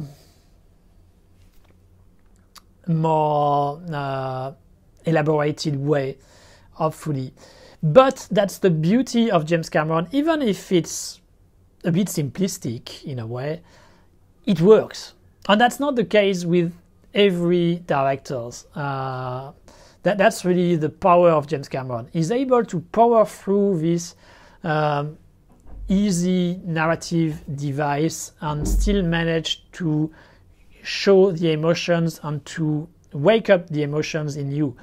So even if I was watching it and sometimes my brain was telling me, oh, this part is a bit is a bit cliche. It's a bit like a caricature, but still, at the end of the day, I was still touched by some of the events happening, some of the relationships between the characters. So it works, and I think it's because James Cameron believes 100% in the emotions of his character, and he never forgets that despite all the technology there is to make the film, on the technology we see on the screen as well, well, the most important part is the feelings, and so he never forgets it.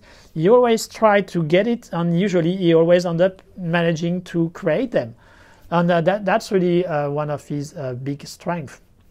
So I kind of liked all the Navy, the discovery of the world. I found the characters touching enough, especially as the family theme which runs through the movie is not necessarily my cup of tea, but it worked. I found it touching enough. So it worked on that part. But to be honest, if I enjoyed Avatar 2 that much, it's not really for the Navy. The Navy, they are nice, they live with nature, it's harmonious, it's great, I mean, good for them, and indeed we should certainly inspire ourselves from the way they do, but the real interest for me and the real kick I had when I watched Avatar 2 was when the humans were on the screen. I love the human scenes of Avatar 2, and I especially love all their gadgets, all their mecha. It's a pleasure to see all this new stuff.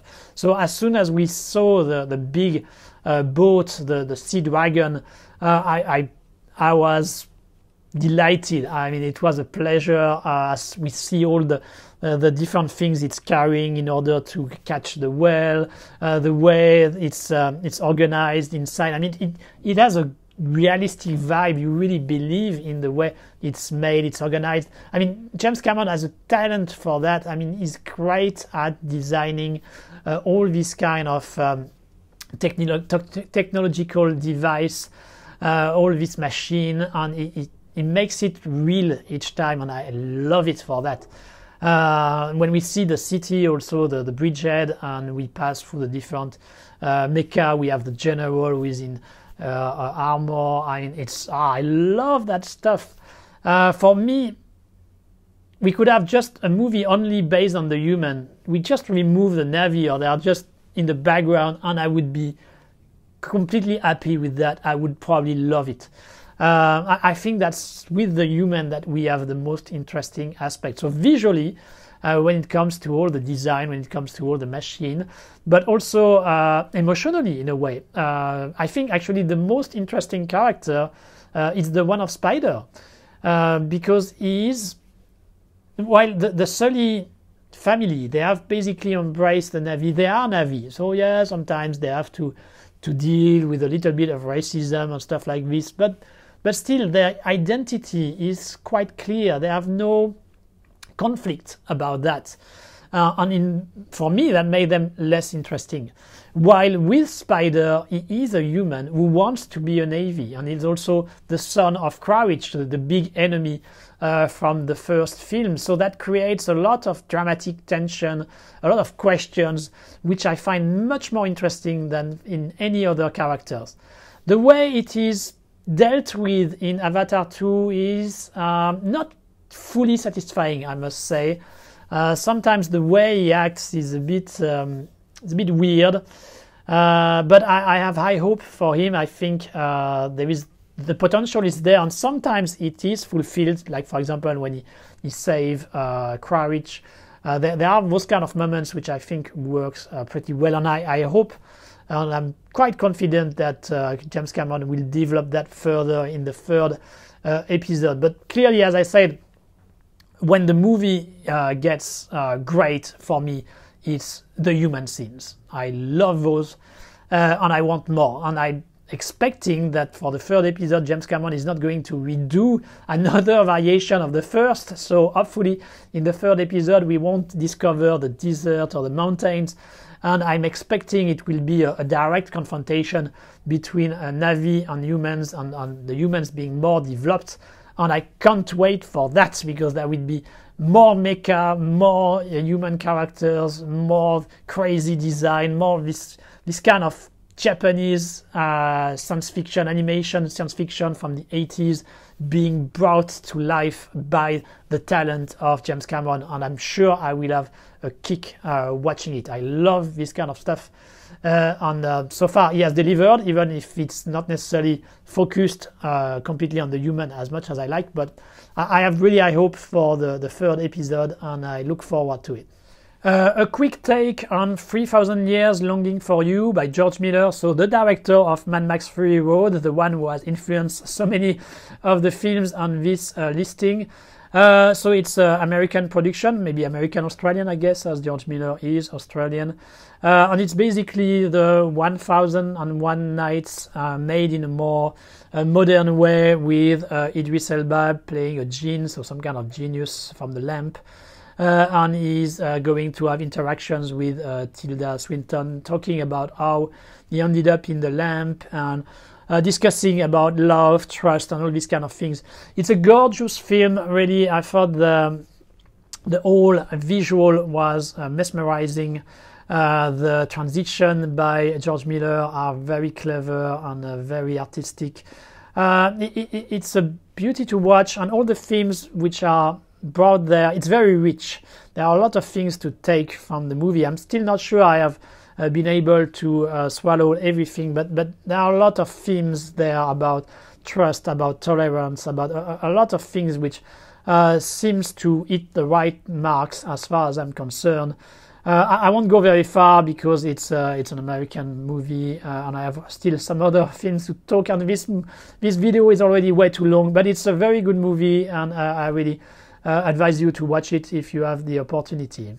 Now let's make it a bit longer for Jogi, directed by Ali Abbas Zifar, a movie which takes place during some riots in India in the 80s. As I said, I'm not the specialist when it comes to Indian history, but in 1984 there were some riots taking place in India against the Sikh community, and there were quite a few of them which were killed during this event. So Jogi takes place during these events, and we have the main character, Jogi, who is a Sikh, who we follow at the very beginning of the movie in his everyday life with his community and in the city. And then things go completely wrong, and the riot starts, and then he tries his best to save the people from his community, to bring them away from the riots, and so to avoid them being killed. So it seems like, at least that's how it's shown in the movie, some political party were masterminding some of the riots in order to instrumentalize the hatred against the Sikh, and so to gain more political power. And here we have one politician who is doing exactly that, and controlling the police against the Sikh. And so what happens is that Jogi has two friends in other communities. One of them is a policeman, and these two friends and Jogi are going to try to team up in order to save the Sikh community. So it's a movie which is very tense. I mean, it takes place during 2 to 3 days, which was the time the riots lasted. And during the whole time, you have this tension, because you don't know if the Sikh are going to survive, if the Sikh community, which has women, old men, I mean everybody, children, if they will manage to escape and survive. So there is a lot of tension which the director managed to keep during the whole time. The music also helps in this direction. But what I found the most touching when it comes to the film is that there is this message of friendship. So the three main characters, they are from different communities, but they are friends with each other, and they are ready to put their life on the line in order to help each other. And I found that very touching. And you can see that it's not an easy choice to make, because, for example, the policeman, he is dealing with directly with the politician and all the other policemen. I mean, he's basically putting his life on the line by helping Jogi, but he does it because friendship is important and because he has also a conscience of what life is, and he doesn't want to obey those orders. Too often we have heard in many cases people saying, oh, I just follow orders. Yes, but when your orders are to kill other people, you should not follow them. And that's what we see here with some of those characters, and I find it a very positive message. I think that's the kind of movie which should be loaded much more than some other stuff like those nationalistic films from all over the world which are glorifying killing other humans. So I really like this tale of Jogi. I thought as a movie it's entertaining, you are into the story, you feel the tension, you feel for the characters, but I really appreciate the values that are in the movie, the friendship, the humanity. I think it's very important things that seems to be eroding a bit nowadays, and for that combination, for the mastery of the direction, the rhythm, the tension, and the values which are at stake here, I really appreciated this Jogi. I think it's one of the very best film of 2022, and so of course for me it's a must-see.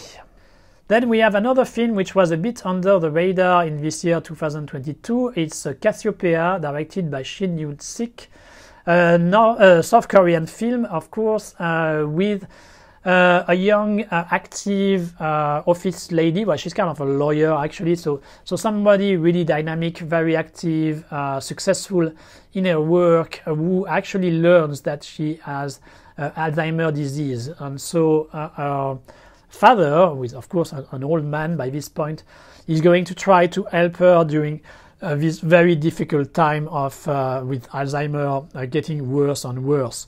The father is played by Han Sung-ki, so you know Han Sung-ki if you have seen some of the video I've made, one of the very best South Korean actor who is still active nowadays and still in very good film like this one.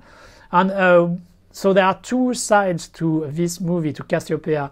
So on one side, of course, it's the classic thing, how to cope, how to deal with Alzheimer's disease when somebody in your family, in somebody you care about has that. And of course, I mean, when you see these kind of things, it's always very hard, very touching, very heavy, but I mean, it's necessary to be aware of these kind of things, and even if it's not necessarily pleasant all the time, it's a good thing to have movie dealing with this kind of subject.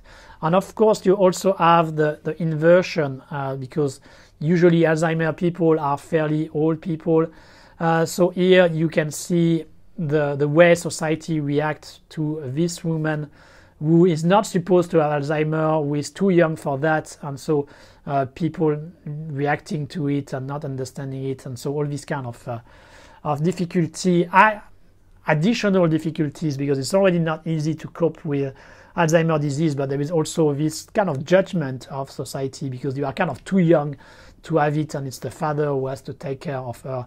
A great performance from the main actors as expected. Quite low-key for Han Sung-ki, but I think it's fitted. Very hard sometimes, very touching. It tries not to end in a too negative note. It manages, even if of course you are not going to end up finishing the film with a lot of laughter or stuff like this. Yeah, a movie I think it's very well made, with a subject which is worth thinking about, worth knowing about, and a movie which certainly deserves much more recognition than it had so far. And now I'm going to talk about a movie which may not necessarily be in this list, but it's hard to say because it's a movie which has no official release date, so I'm going to put it in the 2022 section, and it's called May You Stay Forever Young, directed by Sun Lam and Xia Ren. So it's a Hong Kong movie, and when I say Hong Kong movie, it's a Hong Kong independent movie, meaning it's a movie which will never be released in Hong Kong because it deals with the 2019 protest, and it deals with it from the side of the protesters. And if it was released in Hong Kong, the people who did it would most likely either be fined, either be in jail, because it would probably contravene the national security law, which has been implemented for a few years now here. And it's a shame because it's a good movie. It's obviously very low budget, a bit amateurish, but it's the art in the right place, and I think it managed to show the atmosphere of the protest pretty well. So in this case, the story is pretty simple. You have a group of protesters who don't really know each other, who are part of the same group on Telegram or other applications, who are part of the protest, and one of them kind of disappears and says she's going to kill herself. And so they try to gather together, they try to find her back, and they meet each other, they discover who they are, and they try to manage to save her. And so the acting is pretty well done the whole way. As it is very limited in budget, they have to use some creative ways in order to recreate the protest of 2019. It works pretty well given the limitation they have. It's a good job, but as I said, it's a matter of art here, which I think is important. They managed to show the complicated dynamic that there was during the 2019 protest, with some people having to argue with their parents to find themselves rejected from their own community, family, friends. But there is also this solidarity existing between them, and they try to make the best out of this difficult situation. And so that's something which I witnessed myself when I was there, so I can really relate to it, and I think it's important for people who were not there to realize this kind of thing. And so the message is still a message of solidarity and helping each other, and that's something which is important, and that's something which should be the main message from the 2019 protests, and which have been kind of buried and covered by the Hong Kong government, and films like Detective vs. Sloth, which are promoting another kind of narrative, more like the youth being manipulated. In this movie, you see they are not manipulated, they make their own choice, and they make them for the right reason. So even if it's a little amateurish, and even if this movie is probably hard to get access to, it's a very recommended vision. Now we have reached the number 3, the top 3 films of 2002 as far as I'm concerned. And the number 3 for me is Triple R, directed by S.S. Rajamouli, so an Indian film which is starting to have quite a buzz internationally after he has won some awards during the Golden Globe, if I'm correct. So S.S. Rajamouli, a director who is slowly but surely becoming one of the most important directors in India. He had done the quite impressive Legend of Bahubali previously. This Triple R is the story of 2 national heroes from India who fought against the British during the colonial times. And so in this movie, they join hands together and they do exactly that. They fight against the British. It's a big production, big super production, as the Indians are able to do, and it's indeed very impressive. It's a movie which has a lot of energy. When I watched it, there were really some scenes which I found were exhilarating. I mean, I wanted to be with the character, I wanted to be in the scene. There is, of course, the very famous dance sequence, there is so much energy. It's a joy to watch, and it makes sense also with the theme of the film. And you have quite a few set pieces like this, which are very impressive. The opening scene with one of the heroes who has to go into a crowd, I mean a huge crowd of people, in order to catch somebody. It's amazing scene. The middle part, when they go into the mansion of the British, is also completely over the top all the time, but it's so well made. You just go with it and you just enjoy the show. It's very well made, really. S.S. Rajamouli has a talent for epicness. is really able to deliver on that ground. So the movie, and they also have the technical qualities of Indian movie. I already said it several times, but Indian films are very strong when it comes to technicalities. They have great photography, they are able to have some elaborate camera movement, all these kind of things. They do really a great job on those aspects. On here, it's flawless. Even the CGI animals, which sometimes can be a bit quite sketchy, they are pretty okay here. Not perfect, but they have constantly improved on the quality, and it works. You kind of go with it in any case. Now, as I said, I'm saying a lot of praise here to Triple R. But there are a few things which, for me, prevent the film from being like the #1 film of 2022. None of them are big complaints. They are all very small complaints, but they accumulate, and that prevents me from finding the film like a masterpiece. So let's start with the small thing. First, I mean, you need to accept what is happening on the screen, and so you need to have a huge suspension of disbelief. There is, for example, the scene where the two heroes meet each other in order to rescue a little boy.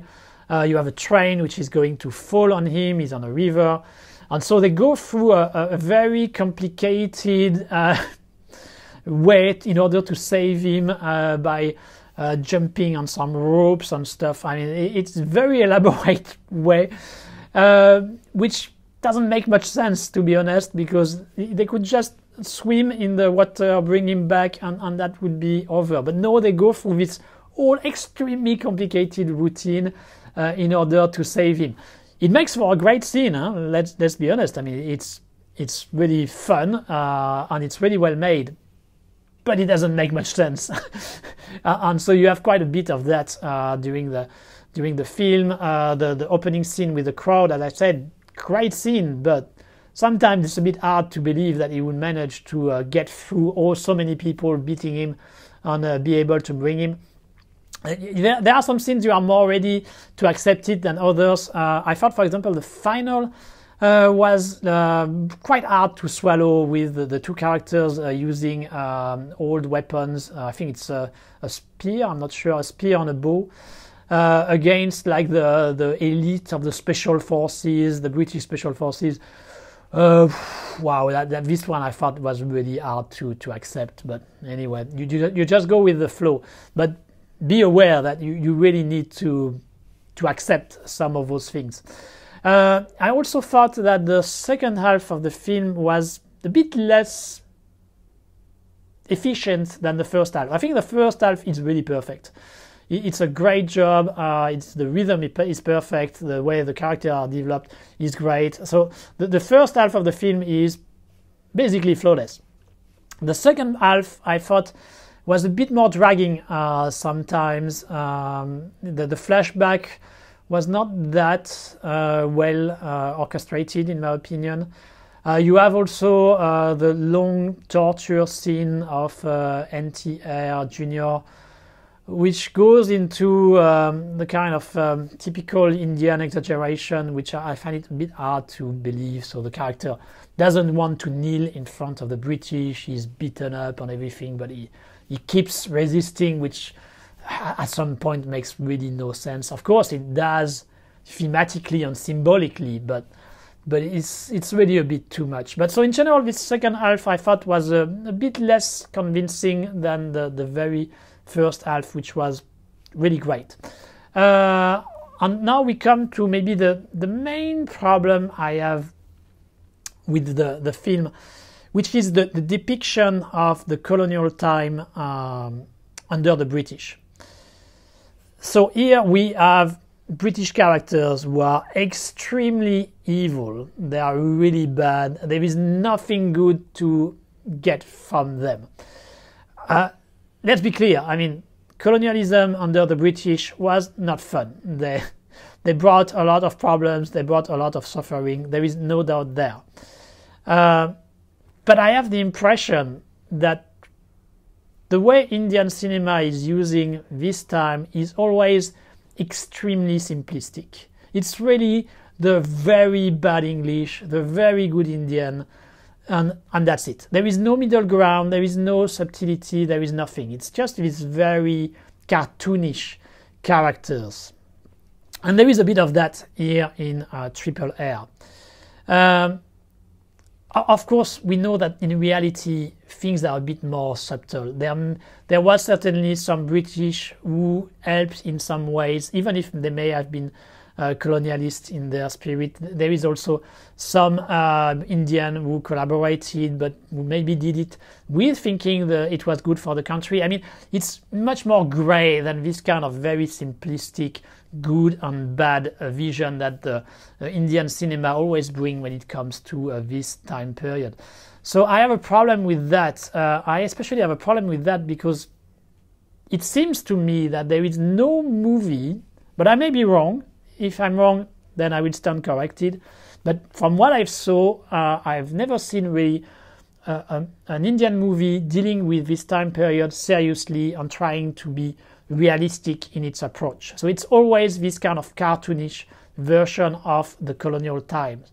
And that's a problem for me. When it becomes the only vision of this history, I think that's a problem. I think if you can do these kind of things, you can do with more fun, cartoonish things, as long as there are some other offerings which gives a more nuanced vision of the time. When it's only that, it becomes propaganda. It becomes like in China with Japan, which is always shown as some beasts, some animals, super cruel and stuff like this. I'm not saying it didn't happen. It did happen. But there is a bit more nuance, once again, in the way things were. And so when it becomes one-sided, because of cinema, when cinema shows things only under one angle, I have problem with that. So I have problem with this aspect of Triple R in the way it simplify the colonial period in India. And I think S.S. Rajamouli may have been aware of that because he does something which is not that usual, which he puts a romance with a British character, so a Western girl, who falls in love with the character played by NTR Jr. So he has one British character who is positive, and I think that part was a good idea. I think he was right to do so, and I really applaud him for that. Unfortunately, when he does, it's not that well handled, in my opinion. In their case, they have no way to communicate, basically. They don't speak the same language, which is fine. I mean, I understand. It would probably be something like this during that time, but at least there must be some point in the relationship where they are able to communicate a bit better, and so that creates the relationship that makes the relationship be able to go further, and so the love story works. But it remains at this stage. I mean, they are basically never able to communicate, and they kind of fall in love automatically. Once again, I find it very hard to swallow. I find it very hard to believe. I think if he had handled this romance a bit more, I was going to say smartly, I'm not sure that's the correct word to use, but if he had put a bit more care in it, I think it would have worked much better, and it would have indeed given a more nuanced vision of the colonial times, and I would have appreciated it more. But as it is a little bit clumsy, I don't think it completely delivered on that ground. Still, at the end of the day, I mean, I still enjoyed watching Triple R. I had a great time watching it. Unfortunately, I watched it here on my place, and not in theater because it was not released in Hong Kong. And it's a shame. I think it's really a movie which must be great to watch in a theater, and especially with an Indian audience. I'm sure the Indian audience must be crazy during some of the sequence, and it must be a lot of fun to have this vibe. The vibe is in the film, and if you have the vibe as well in the theater, I mean, it must be incredible. So Despite the many little flaws that I have emphasized here, it's a great film and one of the very best of the year 2022, so obviously you should watch it. Now on second position we have The Sparring Partner, directed by Chung Ting-ho, a Hong Kong film, an adaptation of a real murder case which happened in 2012 if I remember correctly. So that was a case with the son who killed his parents with the help of an associate, a friend of him.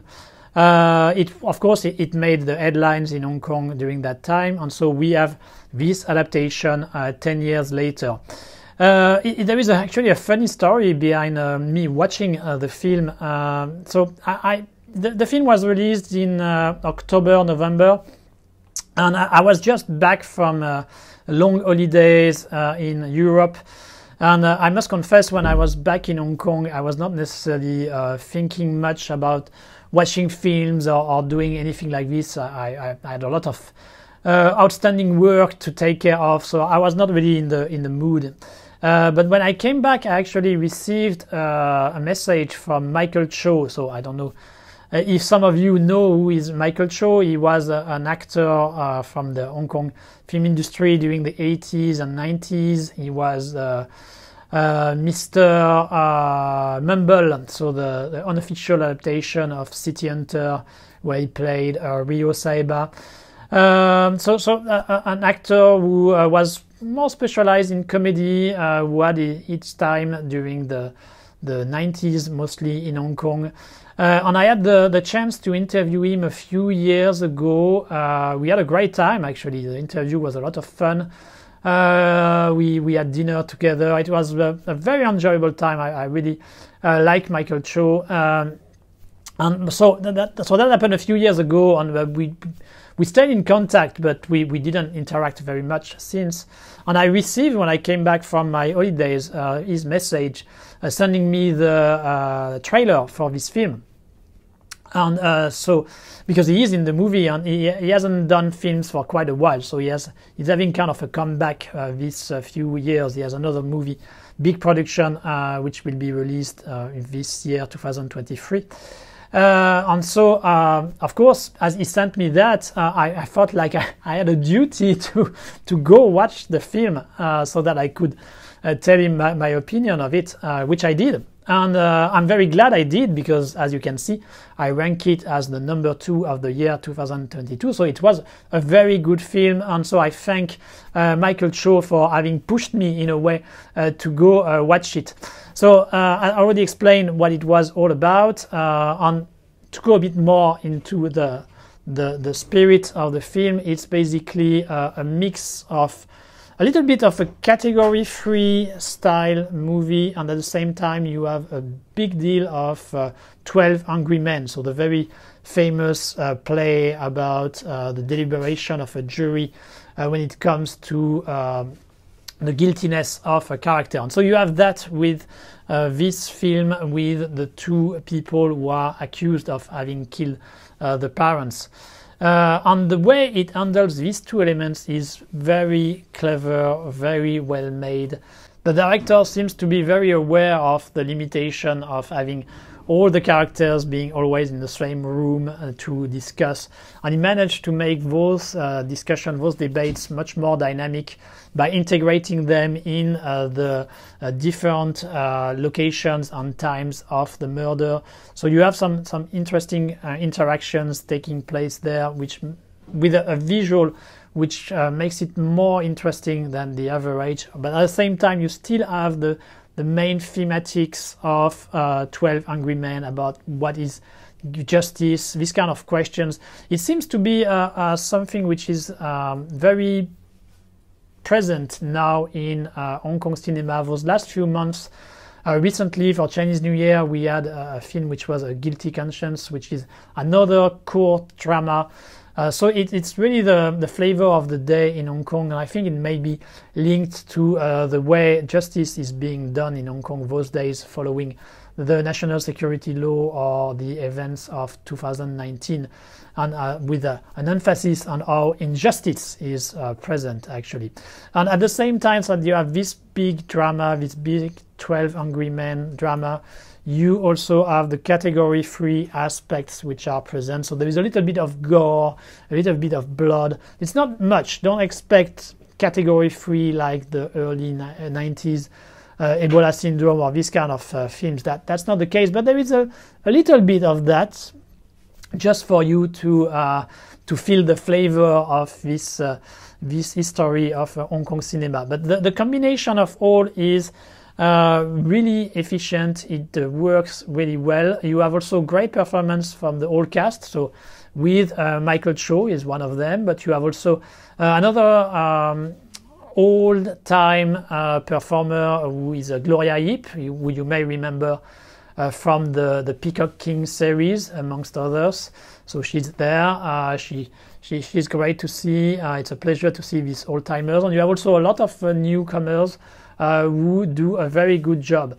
My only complaint, it's very small, it's that it seems like the main, the son, so the guy who seems to have killed his parents, seems to have developed some kind of fetishism toward Hitler and Nazism. So you have a few scenes which plays with that and try to recreate some kind of Nazi fantasy.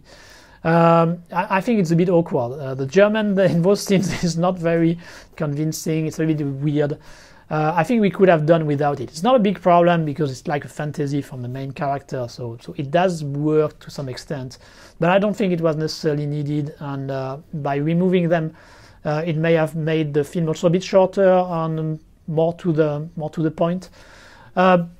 But as I said, it's a very small flaw, very small complaint. And for the rest, The Sparring Partner is a great film, and it shows also that Hong Kong cinema is still able to produce some interesting films despite the limitations which have been put on it because of the current status of the industry and the additional constraints brought by the national security law. So you should certainly watch it, and you should support the Hong Kong film industry by watching it, by buying it, by buying a ticket in order to see it in theaters. And so the number one film of the year 2022, as far as I'm concerned, and surprisingly, strangely, it's not an Asian film, it's a German film. It's All Quiet on the Western Front, so the adaptation of a very famous book which was written by a German soldier after the First World War, on recreating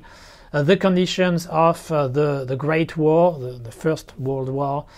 And it's a movie which I thought was very efficient in putting us in this horrible environment with the trench, with the different offensive being dealt with each side, with all these people which are sent to the meat grinder.